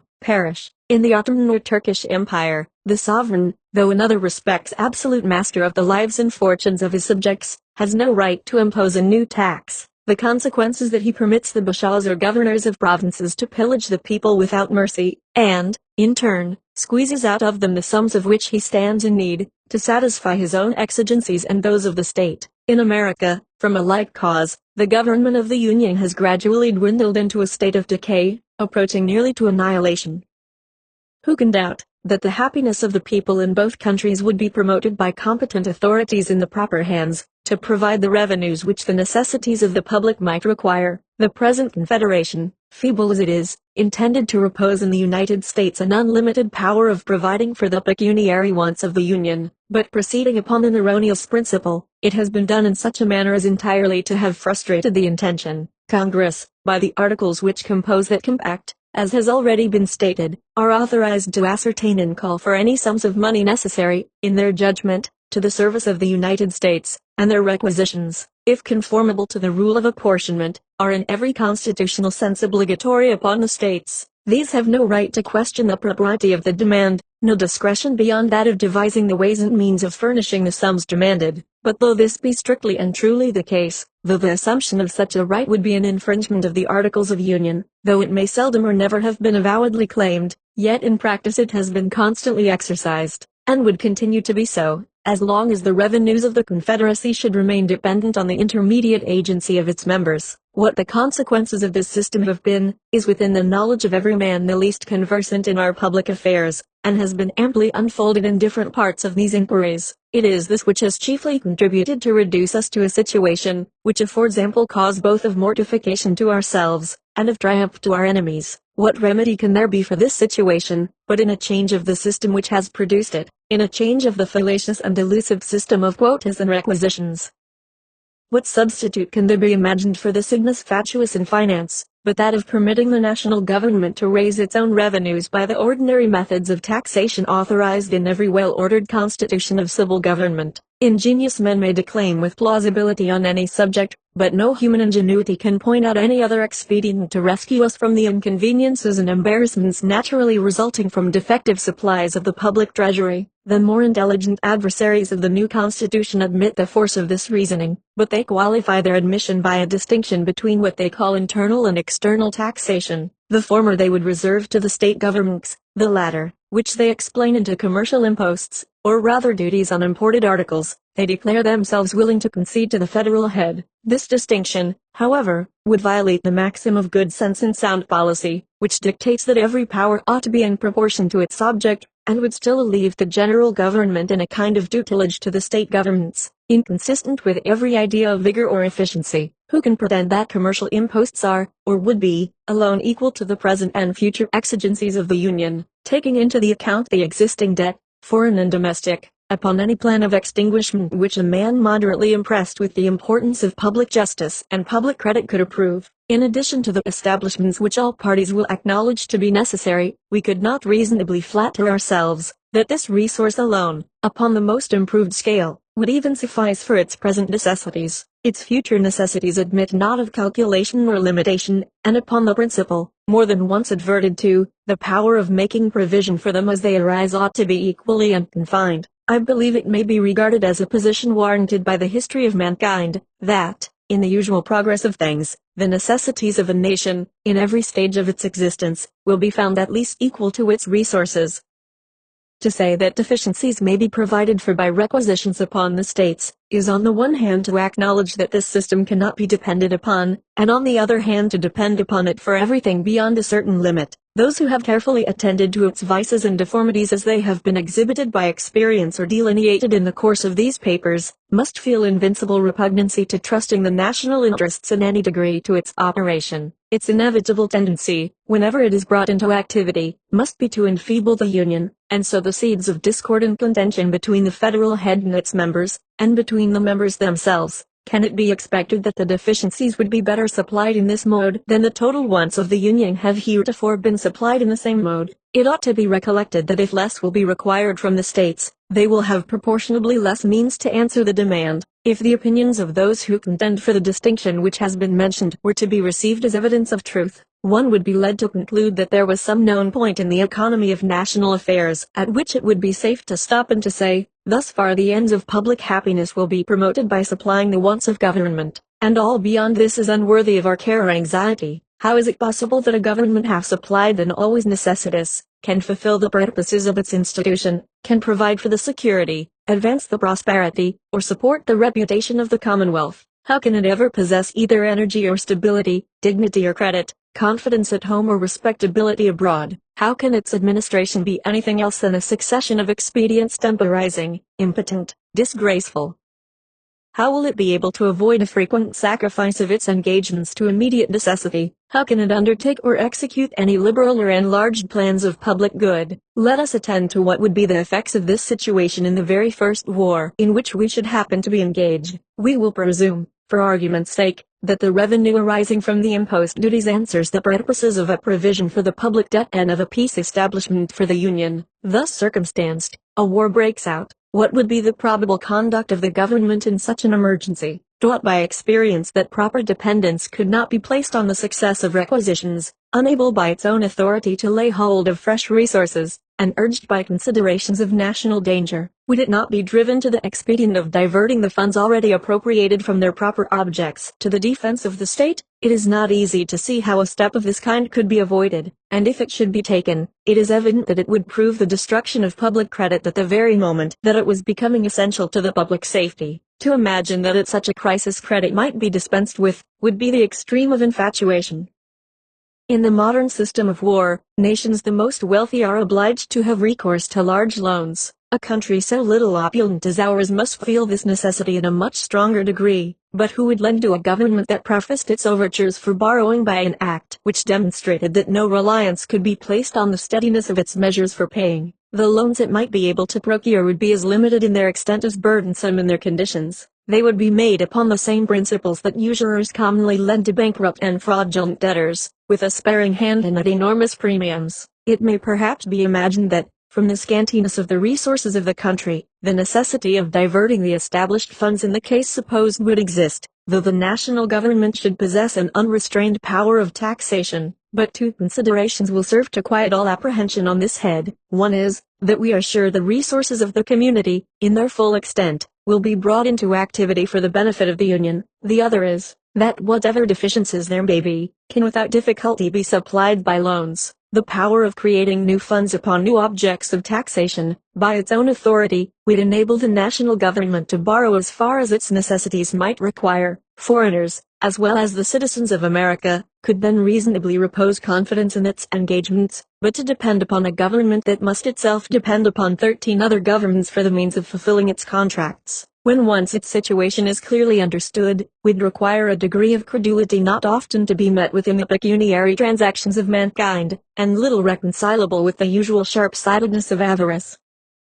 Reflections of this kind may have trifling weight with men who hope to see realized in America the halcyon scenes of the poetic or fabulous age, but to those who believe we are likely to experience a common portion of the vicissitudes and calamities which have fallen to the lot of other nations, they must appear entitled to serious attention. Such men must behold the actual situation of their country with painful solicitude, and deprecate the evils which ambition or revenge might, with too much facility, inflict upon it. Publius, 31. The same subject continued, concerning the general power of taxation. Hamilton, from the New York Packet, Tuesday, January 1, 1788. To the people of the state of New York, in disquisitions of every kind, there are certain primary truths, or first principles, upon which all subsequent reasonings must depend. These contain an internal evidence which, antecedent to our reflection or combination, commands the assent of the mind. Where it produces not this effect, it must proceed either from some defect or disorder in the organs of perception, or from the influence of some strong interest, or passion, or prejudice. Of this nature are the maxims in geometry, that the whole is greater than its part, things equal to the same are equal to one another, two straight lines cannot enclose a space, and all right angles are equal to each other. Of the same nature are these other maxims in ethics and politics, that there cannot be an effect without a cause, that the means ought to be proportioned to the end, that every power ought to be commensurate with its object, that there ought to be no limitation of a power destined to effect a purpose which is itself incapable of limitation. And there are other truths in the two latter sciences which, if they cannot pretend to rank in the class of axioms, are yet such direct inferences from them, and so obvious in themselves, and so agreeable to the natural and unsophisticated dictates of common sense, that they challenge the assent of a sound and unbiased mind, with a degree of force and conviction almost equally irresistible. The objects of geometrical inquiry are so entirely abstracted from those pursuits which stir up and put in motion the unruly passions of the human heart, that mankind, without difficulty, adopt not only the more simple theorems of the science, but even those abstruse paradoxes which, however they may appear susceptible of demonstration, are at variance with the natural conceptions which the mind, without the aid of philosophy, would be led to entertain upon the subject. The infinite divisibility of matter, or, in other words, the infinite divisibility of a finite thing, extending even to the minutest atom, is a point agreed among geometricians, though not less incomprehensible to common sense than any of those mysteries in religion, against which the batteries of infidelity have been so industriously leveled. But in the sciences of morals and politics, men are found far less tractable. To a certain degree, it is right and useful that this should be the case. Caution and investigation are a necessary armor against error and imposition, but this untractableness may be carried too far, and may degenerate into obstinacy, perverseness, or disingenuity, though it cannot be pretended that the principles of moral and political knowledge have, in general, the same degree of certainty with those of the mathematics, yet they have much better claims in this respect than, to judge from the conduct of men in particular situations, we should be disposed to allow them. The obscurity is much oftener in the passions and prejudices of the reasoner than in the subject. Men, upon too many occasions, do not give their own understandings fair play, but, yielding to some untoward bias, they entangle themselves in words and confound themselves in subtleties. How else could it happen, if we admit the objectors to be sincere in their opposition, that positions so clear as those which manifest the necessity of a general power of taxation in the government of the Union, should have to encounter any adversaries among men of discernment? Though these positions have been elsewhere fully stated, they will perhaps not be improperly recapitulated in this place, as introductory to an examination of what may have been offered by way of objection to them. They are in substance as follows. A government ought to contain in itself every power requisite to the full accomplishment of the objects committed to its care, and to the complete execution of the trusts for which it is responsible, free from every other control but a regard to the public good and to the sense of the people, as the duties of superintending the national defense and of securing the public peace against foreign or domestic violence involve a provision for casualties and dangers to which no possible limits can be assigned. The power of making that provision ought to know no other bounds than the exigencies of the nation and the resources of the community. As revenue is the essential engine by which the means of answering the national exigencies must be procured, the power of procuring that article in its full extent must necessarily be comprehended in that of providing for those exigencies. As theory and practice conspire to prove that the power of procuring revenue is unavailing when exercised over the states in their collective capacities, the federal government must of necessity be invested with an unqualified power of taxation in the ordinary modes. Did not experience evince the contrary, it would be natural to conclude that the propriety of a general power of taxation in the national government might safely be permitted to rest on the evidence of these propositions, unassisted by any additional arguments or illustrations. But we find, in fact, that the antagonists of the proposed constitution, so far from acquiescing in their justness or truth, seem to make their principal and most zealous effort against this part of the plan. It may therefore be satisfactory to analyze the arguments with which they combat it. Those of them which have been most labored with that view, seem in substance to amount to this: it is not true, because the exigencies of the Union may not be susceptible of limitation, that its power of laying taxes ought to be unconfined. Revenue is as requisite to the purposes of the local administrations as to those of the Union, and the former are at least of equal importance with the latter to the happiness of the people. It is, therefore, as necessary that the state governments should be able to command the means of supplying their wants, as that the national government should possess the like faculty in respect to the wants of the Union. But an indefinite power of taxation in the latter might, and probably would in time, deprive the former of the means of providing for their own necessities, and would subject them entirely to the mercy of the national legislature. As the laws of the Union are to become the supreme law of the land, as it is to have power to pass all laws that may be necessary for carrying into execution the authorities with which it is proposed to vest it, the national government might at any time abolish the taxes imposed for state objects upon the pretense of an interference with its own.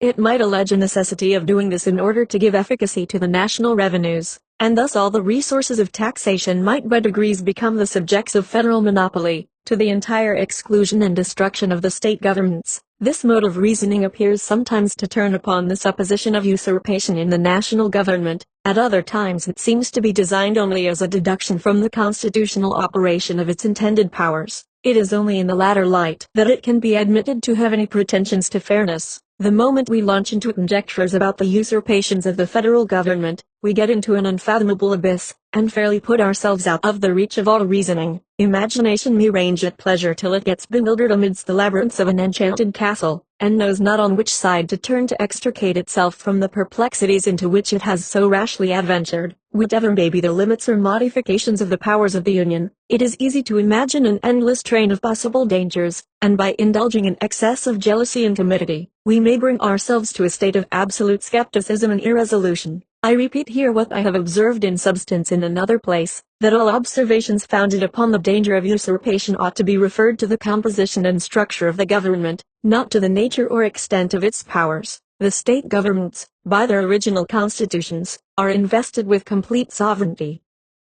In what does our security consist against usurpation from that quarter? Doubtless in the manner of their formation, and in a due dependence of those who are to administer them upon the people. If the proposed construction of the federal government be found, upon an impartial examination of it, to be such as to afford, to a proper extent, the same species of security, all apprehensions on the score of usurpation ought to be discarded. It should not be forgotten that a disposition in the state governments to encroach upon the rights of the Union is quite as probable as a disposition in the Union to encroach upon the rights of the state governments. What side would be likely to prevail in such a conflict must depend on the means which the contending parties could employ toward ensuring success. As in republics, strength is always on the side of the people, and as there are weighty reasons to induce a belief that the state governments will commonly possess most influence over them, the natural conclusion is that such contests will be most apt to end to the disadvantage of the Union, and that there is greater probability of encroachments by the members upon the federal head, than by the federal head upon the members. But it is evident that all conjectures of this kind must be extremely vague and fallible, and that it is by far the safest course to lay them altogether aside, and to confine our attention wholly to the nature and extent of the powers as they are delineated in the Constitution. Everything beyond this must be left to the prudence and firmness of the people, who,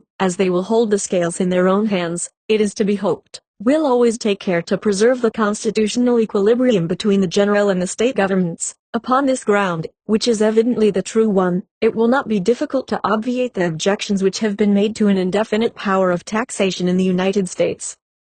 Publius, 32. The same subject continued, concerning the general power of taxation. Hamilton, from the Independent Journal, Wednesday, January 2, 1788, to the people of the state of New York. Although I am of opinion that there would be no real danger of the consequences which seem to be apprehended to the state governments from a power in the Union to control them and the levies of money, because I am persuaded that the sense of the people, the extreme hazard of provoking the resentments of the state governments, and a conviction of the utility and necessity of local administrations for local purposes, would be a complete barrier against the oppressive use of such a power. Yet I am willing here to allow, in its full extent, the justness of the reasoning which requires that the individual states should possess an independent and uncontrollable authority to raise their own revenues for the supply of their own wants, and making this concession, I affirm that, with the sole exception of duties on imports and exports, they would, under the plan of the convention, retain that authority in the most absolute and unqualified sense, and that an attempt on the part of the national government to abridge them in the exercise of it,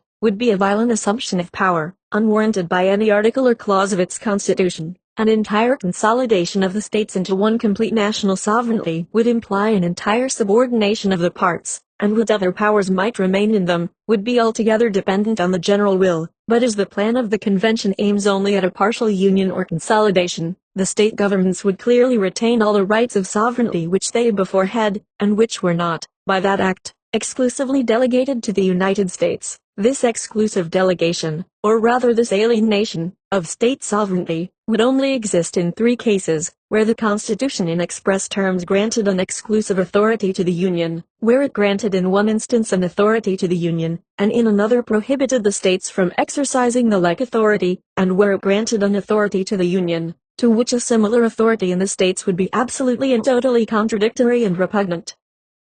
I use these terms to distinguish this last case from another which might appear to resemble it, but which would, in fact, be essentially different. I mean where the exercise of a concurrent jurisdiction might be productive of occasional interferences in the policy of any branch of administration, but would not imply any direct contradiction or repugnancy in point of constitutional authority. These three cases of exclusive jurisdiction in the federal government may be exemplified by the following instances. The last clause but one in the 8th section of the first article provides expressly that Congress shall exercise exclusive legislation over the district to be appropriated as the seat of government. This answers to the first case. The first clause of the same section empowers Congress to lay and collect taxes, duties, imposts and excises, and the second clause of the 10th section of the same article declares that no state shall, without the consent of Congress, lay any imposts or duties on imports or exports, except for the purpose of executing its inspection laws. Hence would result an exclusive power in the Union to lay duties on imports and exports, with the particular exception mentioned,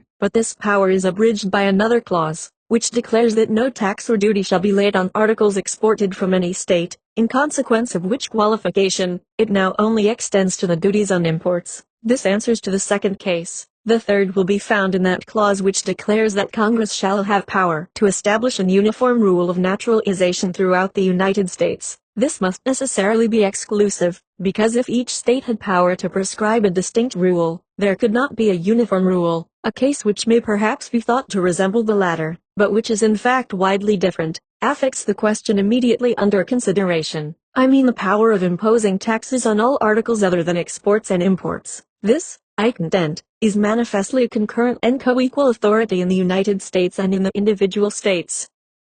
There is plainly no expression in the granting clause which makes that power exclusive in the Union. There is no independent clause or sentence which prohibits the states from exercising it. So far is this from being the case, that a plain and conclusive argument to the contrary is to be deduced from the restraint laid upon the states in relation to duties on imports and exports. This restriction implies an admission that, if it were not inserted, the states would possess the power it excludes, and it implies a further admission, that as to all other taxes, the authority of the states remains undiminished. In any other view it would be both unnecessary and dangerous. It would be unnecessary, because if the grant to the Union of the power of laying such duties implied the exclusion of the states, or even their subordination in this particular, there could be no need of such a restriction. It would be dangerous, because the introduction of it leads directly to the conclusion which has been mentioned, and which, if the reasoning of the objectors be just, could not have been intended. I mean that the states, in all cases to which the restriction did not apply, would have a concurrent power of taxation with the Union. The restriction in question amounts to what lawyers call a negative pregnant, that is, a negation of one thing, and an affirmance of another, a negation of the authority of the states to impose taxes on imports and exports, and an affirmance of their authority to impose them on all other articles. It would be mere sophistry to argue that it was meant to exclude them absolutely from the imposition of taxes of the former kind, and to leave them at liberty to lay others subject to the control of the national legislature. The restraining or prohibitory clause only says that they shall not, without the consent of Congress, lay such duties, and if we are to understand this in the sense last mentioned, the Constitution would then be made to introduce a formal provision for the sake of a very absurd conclusion, which is, that the states, with the consent of the national legislature, might tax imports and exports, and that they might tax every other article, unless controlled by the same body. If this was the intention, why not leave it, in the first instance, to what is alleged to be the natural operation of the original clause, conferring a general power of taxation upon the Union? It is evident that this could not have been the intention, and that it will not bear a construction of the kind. As to a supposition of repugnancy between the power of taxation in the states and in the Union, it cannot be supported in that sense which would be requisite to work an exclusion of the states. It is, indeed, possible that a tax might be laid on a particular article by a state which might render it inexpedient that thus a further tax should be laid on the same article by the Union, but it would not imply a constitutional inability to impose a further tax. The quantity of the imposition, the expediency or inexpediency of an increase on either side, would be mutually questions of prudence, but there would be involved no direct contradiction of power. The particular policy of the national and of the state systems of finance might now and then not exactly coincide, and might require reciprocal forbearances. It is not, however, a mere possibility of inconvenience in the exercise of powers, but an immediate constitutional repugnancy that can by implication alienate and extinguish a pre-existing right of sovereignty. The necessity of a concurrent jurisdiction in certain cases results from the division of the sovereign power, and the rule that all authorities, of which the states are not explicitly divested in favor of the Union, remain with them in full vigor, is not a theoretical consequence of that division, but is clearly admitted by the whole tenor of the instrument which contains the articles of the proposed Constitution. We there find that, notwithstanding the affirmative grants of general authorities, there has been the most pointed care in those cases where it was deemed improper that the like authorities should reside in the states, to insert negative clauses prohibiting the exercise of them by the states. The 10th section of the first article consists altogether of such provisions.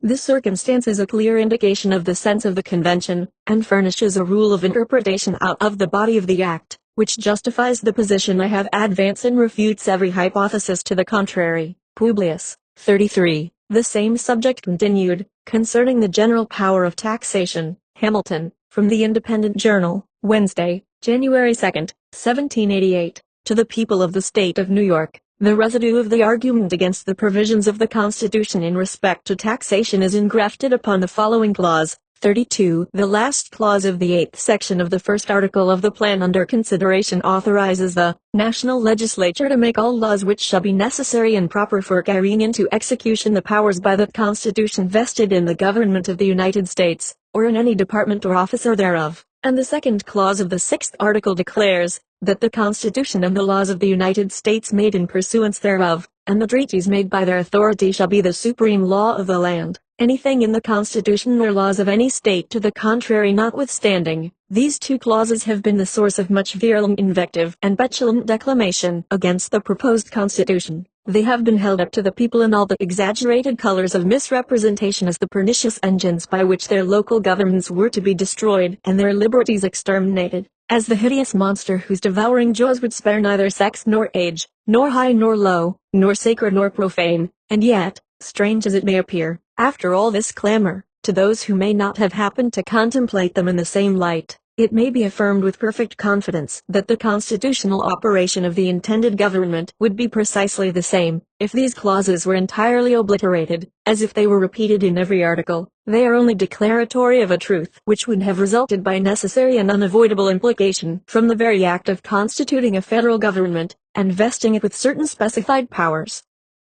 This is so clear a proposition, that moderation itself can scarcely listen to the railings which have been so copiously vented against this part of the plan, without emotions that disturb its equanimity. What is a power, but the ability or faculty of doing a thing? What is the ability to do a thing, but the power of employing the means necessary to its execution? What is a legislative power, but a power of making laws? What are the means to execute the legislative power but laws? What is the power of laying and collecting taxes, but a legislative power, or a power of making laws, to lay and collect taxes? What are the proper means of executing such a power, but necessary and proper laws? This simple train of inquiry furnishes us at once with a test by which to judge of the true nature of the clause complained of. It conducts us to this palpable truth, that a power to lay and collect taxes must be a power to pass all laws necessary and proper for the execution of that power. And what does the unfortunate and calumniated provision in question do more than declare the same truth, to wit, that the national legislature, to whom the power of laying and collecting taxes had been previously given, might, in the execution of that power, pass all laws necessary and proper to carry it into effect? I have applied these observations thus particularly to the power of taxation, because it is the immediate subject under consideration, and because it is the most important of the authorities proposed to be conferred upon the Union. But the same process will lead to the same result, in relation to all other powers declared in the Constitution, and it is expressly to execute these powers that the sweeping clause, as it has been affectedly called, authorizes the national legislature to pass all necessary and proper laws. If there is anything exceptionable, it must be sought for in the specific powers upon which this general declaration is predicated. The declaration itself, though it may be chargeable with tautology or redundancy, is at least perfectly harmless. But suspicion may ask, why then was it introduced? The answer is, that it could only have been done for greater caution, and to guard against all cavilling refinements in those who might hereafter feel a disposition to curtail and evade the legitimate authorities of the Union. The Convention probably foresaw, what it has been a principal aim of these papers to inculcate, that the danger which most threatens our political welfare is that the state governments will finally sap the foundations of the Union, and might therefore think it necessary, in so cardinal a point, to leave nothing to construction. Whatever may have been the inducement to it, the wisdom of the precaution is evident from the cry which has been raised against it. as that very cry betrays a disposition to question the great and essential truth which it is manifestly the object of that provision to declare. But it may be again asked, who is to judge of the necessity and propriety of the laws to be passed for executing the powers of the Union? I answer, first, that this question arises as well and as fully upon the simple grant of those powers as upon the declaratory clause, and I answer, in the second place, that the national government, like every other, must judge, in the first instance, of the proper exercise of its powers, and its constituents in the last. If the federal government should overpass the just bounds of its authority and make a tyrannical use of its powers, the people, whose creature it is, must appeal to the standard they have formed, and take such measures to redress the injury done to the Constitution as the exigency may suggest and prudence justify. The propriety of a law, in a constitutional light, must always be determined by the nature of the powers upon which it is founded. Suppose, by some forced constructions of its authority, which, indeed, cannot easily be imagined, the federal legislature should attempt to vary the law of descent in any state, would it not be evident that, in making such an attempt, it had exceeded its jurisdiction, and infringed upon that of the state? Suppose, again, that upon the pretense of an interference with its revenues, it should undertake to abrogate a land tax imposed by the authority of a state, would it not be equally evident that this was an invasion of that concurrent jurisdiction in respect to the species of tax, which its constitution plainly supposes to exist in the state governments? If there ever should be a doubt on this head, the credit of it will be entirely due to those reasoners who, in the imprudent zeal of their animosity to the plan of the convention, have labored to envelop it in a cloud calculated to obscure the plainest and simplest truths. But it is said that the laws of the Union are to be the supreme law of the land. But what inference can be drawn from this, or what would they amount to, if they were not to be supreme?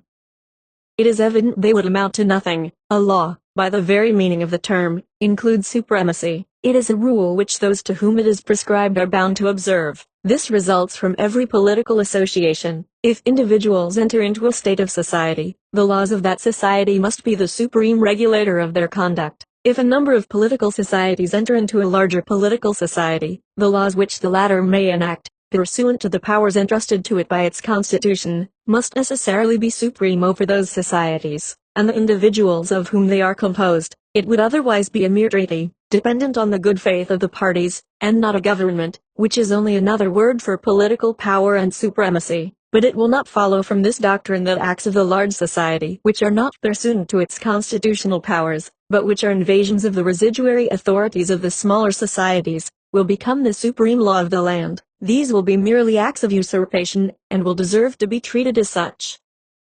Hence we perceive that the clause which declares the supremacy of the laws of the Union, like the one we have just before considered, only declares a truth, which flows immediately and necessarily from the institution of the federal government. It will not, I presume, have escaped observation, that it expressly confines this supremacy to laws made pursuant to the Constitution, which I mention merely as an instance of caution in the Convention, since that limitation would have been to be understood, though it had not been expressed. Though a law, therefore, laying a tax for the use of the United States would be supreme in its nature, and could not legally be opposed or controlled, yet a law for abrogating or preventing the collection of a tax laid by the authority of the state, unless upon imports and exports, would not be the supreme law of the land, but a usurpation of power not granted by the Constitution. As far as an improper accumulation of taxes on the same object might tend to render the collection difficult or precarious, this would be a mutual inconvenience, not arising from a superiority or defect of power on either side, but from an injudicious exercise of power by one or the other, in a manner equally disadvantageous to both. It is to be hoped and presumed, however, that mutual interest would dictate a concert in this respect which would avoid any material inconvenience. The inference from the whole is, that the individual states would, under the proposed constitution, retain an independent and uncontrollable authority to raise revenue to any extent of which they may stand in need, by every kind of taxation, except duties on imports and exports. It will be shown in the next paper that this concurrent jurisdiction in the article of taxation was the only admissible substitute for an entire subordination, in respect to this branch of power, of the state authority to that of the Union. Publius, 34. The same subject continued, concerning the general power of taxation. Hamilton, from the Independent Journal, Saturday, January 5, 1788, to the people of the State of New York. I flatter myself it has been clearly shown in my last number that the particular states, under the proposed constitution, would have co-equal authority with the Union in the article of revenue, except as to duties on imports. As this leaves open to the states far the greatest part of the resources of the community, there can be no color for the assertion that they would not possess means as abundant as could be desired for the supply of their own wants, independent of all external control. That the field is sufficiently wide will more fully appear when we come to advert to the inconsiderable share of the public expenses for which it will fall to the lot of the state governments to provide. To argue upon abstract principles that this coordinate authority cannot exist, is to set up supposition in theory against fact and reality. However proper such reasonings might be to show that a thing ought not to exist, they are wholly to be rejected when they are made use of to prove that it does not exist contrary to the evidence of the fact itself. It is well known that in the Roman Republic the legislative authority, in the last resort, resided for ages in two different political bodies, not as branches of the same legislature, but as distinct and independent legislatures, in each of which an opposite interest prevailed, in one the patrician, in the other, the plebeian. Many arguments might have been adduced to prove the unfitness of two such seemingly contradictory authorities, each having power to annul or repeal the acts of the other. But a man would have been regarded as frantic who should have attempted at Rome to disprove their existence. It will be readily understood that I allude to the comitia centurita and the comitia tributa. The former, in which the people voted by centuries, was so arranged as to give a superiority to the patrician interest. In the latter, in which numbers prevailed, the plebeian interest had an entire predominancy. And yet these two legislatures coexisted for ages, and the Roman Republic attained to the utmost height of human greatness. In the case particularly under consideration, there is no such contradiction as appears in the example cited. There is no power on either side to annul the acts of the other, and in practice there is little reason to apprehend any inconvenience, because, in a short course of time, the wants of the states will naturally reduce themselves within a very narrow compass, and in the interim, the United States will, in all probability, find it convenient to abstain wholly from those objects to which the particular states would be inclined to resort. To form a more precise judgment of the true merits of this question, it will be well to advert to the proportion between the objects that will require a federal provision in respect to revenue, and those which will require a state provision. We shall discover that the former are altogether unlimited, and that the latter are circumscribed within very moderate bounds. In pursuing this inquiry, we must bear in mind that we are not to confine our view to the present period, but to look forward to remote futurity. Constitutions of civil government are not to be framed upon a calculation of existing exigencies, but upon a combination of these with the probable exigencies of ages, according to the natural and tried course of human affairs. Nothing, therefore, can be more fallacious than to infer the extent of any power, proper to be lodged in the national government, from an estimate of its immediate necessities. There ought to be a capacity to provide for future contingencies as they may happen, and as these are illimitable in their nature, it is impossible safely to limit that capacity. It is true, perhaps, that a computation might be made with sufficient accuracy to answer the purpose of the quantity of revenue requisite to discharge the subsisting engagements of the Union, and to maintain those establishments which, for some time to come, would suffice in time of peace. But would it be wise, or would it not rather be the extreme of folly, to stop at this point, and to leave the government entrusted with the care of the national defense in a state of absolute incapacity to provide for the protection of the community against future invasions of the public peace, by foreign war or domestic convulsions? If, on the contrary, we ought to exceed this point, where can we stop, short of an indefinite power of providing for emergencies as they may arise? Though it is easy to assert, in general terms,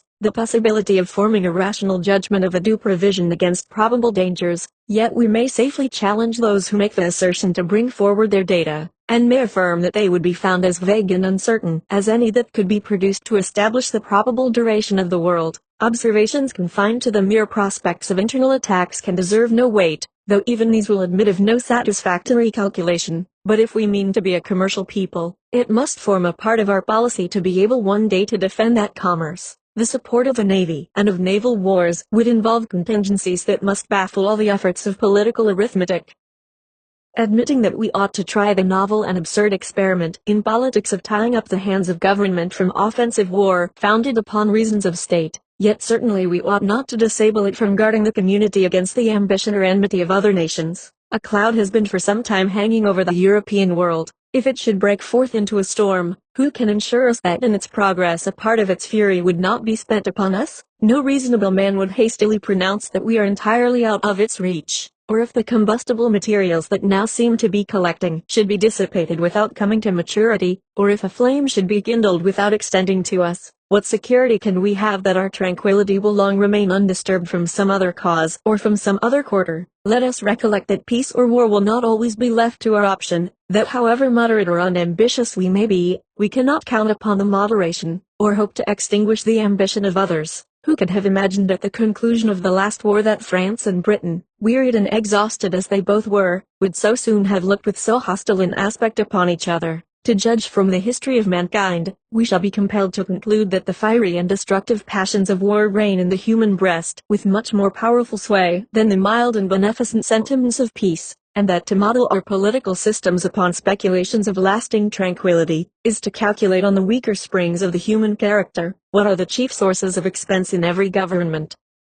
What has occasioned that enormous accumulation of debts with which several of the European nations are oppressed? The answer plainly is, wars and rebellions, the support of those institutions which are necessary to guard the body politic against these two most mortal diseases of society, the expenses arising from those institutions which are relative to the mere domestic police of a state, to the support of its legislative, executive, and judicial departments, with their different appendages, and to the encouragement of agriculture and manufactures, which will comprehend almost all the objects of state expenditure, are insignificant in comparison with those which relate to the national defense. In the Kingdom of Great Britain, where all the ostentatious apparatus of monarchy is to be provided for, not above a 15th part of the annual income of the nation is appropriated to the class of expenses last mentioned. The other 14/15ths are absorbed in the payment of the interest of debts contracted for carrying on the wars in which that country has been engaged, and in the maintenance of fleets and armies. If, on the one hand, it should be observed that the expenses incurred in the prosecution of the ambitious enterprises and vainglorious pursuits of a monarchy are not a proper standard by which to judge of those which might be necessary in a republic, it ought, on the other hand, to be remarked that there should be as great a disproportion between the profusion and extravagance of a wealthy kingdom in its domestic administration, and the frugality and economy which in that particular become the modest simplicity of republican government. If we balance a proper deduction from one side against that which it is supposed ought to be made from the other, the proportion may still be considered as holding good. But let us advert to the large debt which we have ourselves contracted in a single war, and let us only calculate on the common share of the events which disturb the peace of nations, and we shall instantly perceive, without the aid of any elaborate illustration, that there must always be an immense disproportion between the objects of federal and state expenditures. It is true that several of the states, separately, are encumbered with considerable debts, which are an excrescence of the late war, but this cannot happen again, if the proposed system be adopted, and when these debts are discharged, the only call for revenue of any consequence, which the state governments will continue to experience, will be for the mere support of their respective civil lists, to which, if we add all contingencies, the total amount in every state ought to fall considerably short of £200,000. In framing a government for posterity as well as ourselves, we ought, in those provisions which are designed to be permanent, to calculate, not on temporary, but on permanent causes of expense. If this principle be a just one, our attention would be directed to a provision in favor of the state governments for an annual sum of about £200,000, while the exigencies of the Union could be susceptible of no limits, even in imagination. In this view of the subject, by what logic can it be maintained that the local governments ought to command, in perpetuity, an exclusive source of revenue for any sum beyond the extent of £200,000? To extend its power further, in exclusion of the authority of the Union, would be to take the resources of the community out of those hands which stood in need of them for the public welfare, in order to put them into other hands which could have no just or proper occasion for them. Suppose, then, the convention had been inclined to proceed upon the principle of a repartition of the objects of revenue, between the Union and its members, in proportion to their comparative necessities, what particular fund could have been selected for the use of the states, that would not either have been too much or too little for their present, too much for their future wants? As to the line of separation between external and internal taxes, this would leave to the states, at a rough computation, the command of 2/3 of the resources of the community to defray from a 10th to a 20th part of its expenses, and to the Union, 1/3 of the resources of the community, to defray from 9/10 to 19/20 of its expenses. If we desert this boundary and content ourselves with leaving to the states an exclusive power of taxing houses and lands, there would still be a great disproportion between the means and the end. The possession of 1/3 of the resources of the community to supply, at most, 1/10 of its wants. If any fund could have been selected and appropriated, equal to and not greater than the object, it would have been inadequate to the discharge of the existing debts of the particular states, and would have left them dependent on the Union for a provision for this purpose. The preceding train of observation will justify the position which has been elsewhere laid down, that a concurrent jurisdiction in the article of taxation was the only admissible substitute for an entire subordination, in respect to this branch of power, of state authority to that of the Union. Any separation of the objects of revenue that could have been fallen upon, would have amounted to a sacrifice of the great interests of the Union to the power of the individual states. The Convention thought the concurrent jurisdiction preferable to that subordination, and it is evident that it has at least the merit of reconciling an indefinite constitutional power of taxation in the federal government with an adequate and independent power in the states to provide for their own necessities. There remain a few other lights, in which this important subject of taxation will claim a further consideration. Publius, 35. The same subject continued, concerning the general power of taxation. Hamilton, for the Independent Journal, Saturday, January 5, 1788. To the people of the state of New York, before we proceed to examine any other objections to an indefinite power of taxation in the Union, I shall make one general remark, which is, that if the jurisdiction of the national government, in the article of revenue, should be restricted to particular objects, it would naturally occasion an undue proportion of the public burdens to fall upon those objects. Two evils would spring from this source: the oppression of particular branches of industry, and an unequal distribution of the taxes, as well among the several states as among the citizens of the same state. Suppose, as has been contended for, the federal power of taxation were to be confined to duties on imports, it is evident that the government, for want of being able to command other resources, would frequently be tempted to extend these duties to an injurious excess. There are persons who imagine that they can never be carried to too great a length, since the higher they are, the more it is alleged they will tend to discourage an extravagant consumption, to produce a favorable balance of trade, and to promote domestic manufactures. But all extremes are pernicious in various ways. Exorbitant duties on imported articles would beget a general spirit of smuggling, which is always prejudicial to the fair trader, and eventually to the revenue itself. They tend to render other classes of the community tributary, in an improper degree, to the manufacturing classes, to whom they give a premature monopoly of the markets. They sometimes force industry out of its more natural channels into others in which it flows with less advantage, and in the last place, they oppress the merchant, who is often obliged to pay them himself without any retribution from the consumer. When the demand is equal to the quantity of goods at market, the consumer generally pays the duty, but when the markets happen to be overstocked, a great proportion falls upon the merchant, and sometimes not only exhausts his profits, but breaks in upon his capital. I am apt to think that a division of the duty, between the seller and the buyer, more often happens than is commonly imagined. It is not always possible to raise the price of a commodity in exact proportion to every additional imposition laid upon it. The merchant, especially in a country of small commercial capital, is often under a necessity of keeping prices down in order to a more expeditious sale. The maxim that the consumer is the payer, is so much oftener true than the reverse of the proposition, that it is far more equitable that the duties on imports should go into a common stock, than that they should redound to the exclusive benefit of the importing states. But it is not so generally true as to render it equitable, that those duties should form the only national fund. When they are paid by the merchant, they operate as an additional tax upon the importing state, whose citizens pay their proportion of them in the character of consumers. In this view they are productive of inequality among the states, which inequality would be increased with the increased extent of the duties. The confinement of the national revenues to this species of imposts would be attended with inequality, from a different cause, between the manufacturing and the non-manufacturing states. The states which can go farthest towards the supply of their own wants, by their own manufactures, will not, according to their numbers or wealth, consume so great a proportion of imported articles as those states which are not in the same favorable situation. They would not, therefore, in this mode alone contribute to the public treasury in a ratio to their abilities. To make them do this it is necessary that recourse be had to excises, the proper objects of which are particular kinds of manufactures. New York is more deeply interested in these considerations than such of her citizens as contend for limiting the power of the Union to external taxation may be aware of. New York is an importing state, and is not likely speedily to be, to any great extent. 33. A manufacturing state, she would, of course, suffer in a double light from restraining the jurisdiction of the Union to commercial imposts.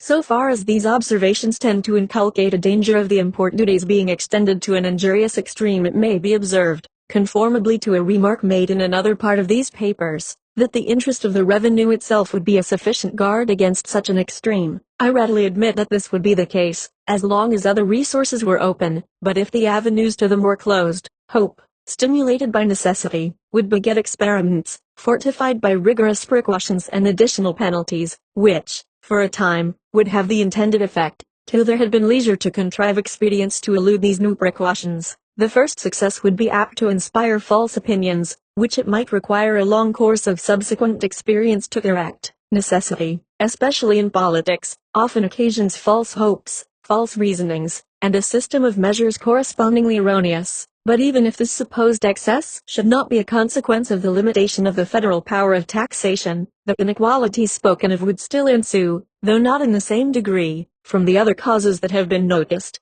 Let us now return to the examination of objections. One which, if we may judge from the frequency of its repetition, seems most to be relied on, is, that the House of Representatives is not sufficiently numerous for the reception of all the different classes of citizens, in order to combine the interests and feelings of every part of the community, and to produce a due sympathy between the representative body and its constituents. This argument presents itself under a very specious and seducing form, and is well calculated to lay hold of the prejudices of those to whom it is addressed. But when we come to dissect it with attention, it will appear to be made up of nothing but fair-sounding words. The object it seems to aim at is, in the first place, impracticable, and in the sense in which it is contended for, is unnecessary. I reserve for another place the discussion of the question which relates to the sufficiency of the representative body in respect to numbers, and shall content myself with examining here the particular use which has been made of a contrary supposition, in reference to the immediate subject of our inquiries. The idea of an actual representation of all classes of the people, by persons of each class, is altogether visionary, unless it were expressly provided in the Constitution, that each different occupation should send one or more members. The thing would never take place in practice. Mechanics and manufacturers will always be inclined, with few exceptions, to give their votes to merchants, in preference to persons of their own professions or trades. Those discerning citizens are well aware that the mechanic and manufacturing arts furnish the materials of mercantile enterprise and industry. Many of them, indeed, are immediately connected with the operations of commerce. They know that the merchant is their natural patron and friend, and they are aware that however great the confidence they may justly feel in their own good sense, their interests can be more effectually promoted by the merchant than by themselves. They are sensible that their habits in life have not been such as to give them those acquired endowments, without which, in a deliberative assembly, the greatest natural abilities are for the most part useless, and that the influence and weight, and superior acquirements of the merchants render them more equal to a contest with any spirit which might happen to infuse itself into the public councils, unfriendly to the manufacturing and trading interests.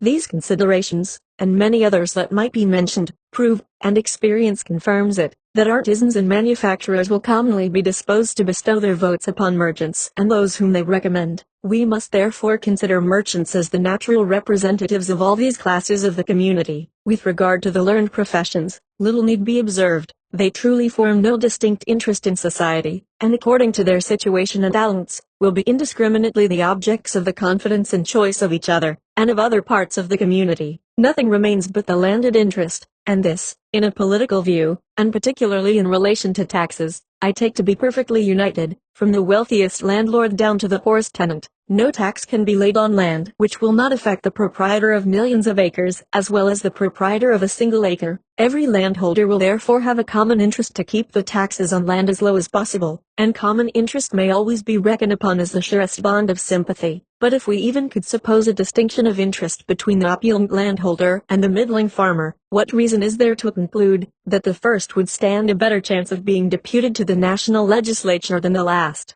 If we take fact as our guide, and look into our own Senate and Assembly, we shall find that moderate proprietors of land prevail in both, nor is this less the case in the Senate, which consists of a smaller number, than in the assembly, which is composed of a greater number, where the qualifications of the electors are the same. Whether they have to choose a small or a large number, their votes will fall upon those in whom they have most confidence, whether these happen to be men of large fortunes, or of moderate property, or of no property at all.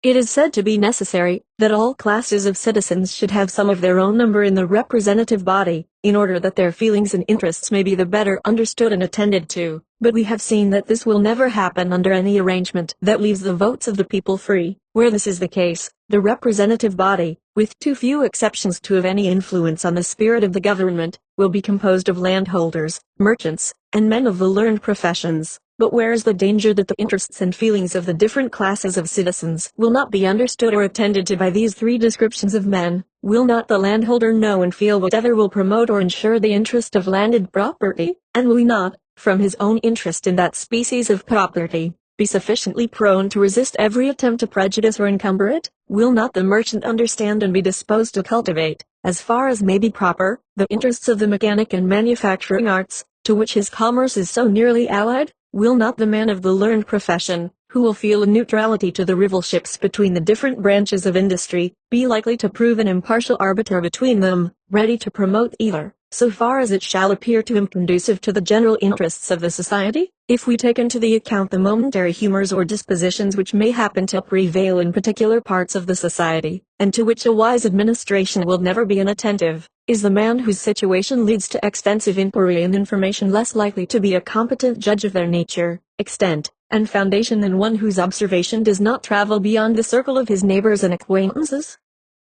Is it not natural that a man who is a candidate for the favor of the people, and who is dependent on the suffrages of his fellow citizens for the continuance of his public honors, should take care to inform himself of their dispositions and inclinations, and should be willing to allow them their proper degree of influence upon his conduct? This dependence, and the necessity of being bound himself, and his posterity, by the laws to which he gives his assent, are the true, and they are the strong cords of sympathy between the representative and the constituent. There is no part of the administration of government that requires extensive information and a thorough knowledge of the principles of political economy, so much as the business of taxation. The man who understands those principles best will be least likely to resort to oppressive expedients, or sacrifice any particular class of citizens to the procurement of revenue. It might be demonstrated that the most productive system of finance will always be the least burdensome. There can be no doubt that in order to a judicious exercise of the power of taxation, it is necessary that the person in whose hands it is should be acquainted with the general genius, habits, and modes of thinking of the people at large, and with the resources of the country. And this is all that can be reasonably meant by a knowledge of the interests and feelings of the people. In any other sense the proposition has either no meaning, or an absurd one, and in that sense let every considerate citizen judge for himself where the requisite qualification is most likely to be found.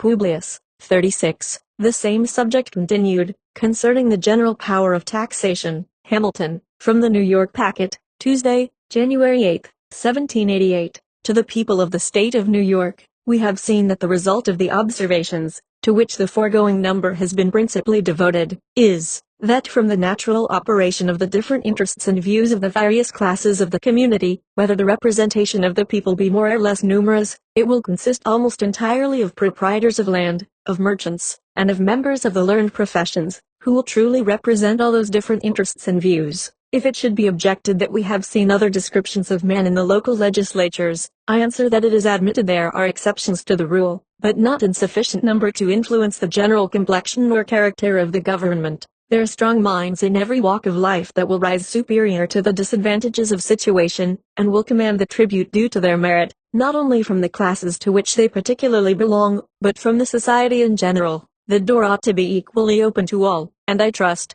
for the credit of human nature, that we shall see examples of such vigorous plants flourishing in the soil of federal as well as of state legislation. But occasional instances of this sort will not render the reasoning founded upon the general course of things less conclusive. The subject might be placed in several other lights that would all lead to the same result, and in particular it might be asked, what greater affinity or relation of interest can be conceived between the carpenter and blacksmith, and the linen manufacturer or stocking weaver, than between the merchant and either of them?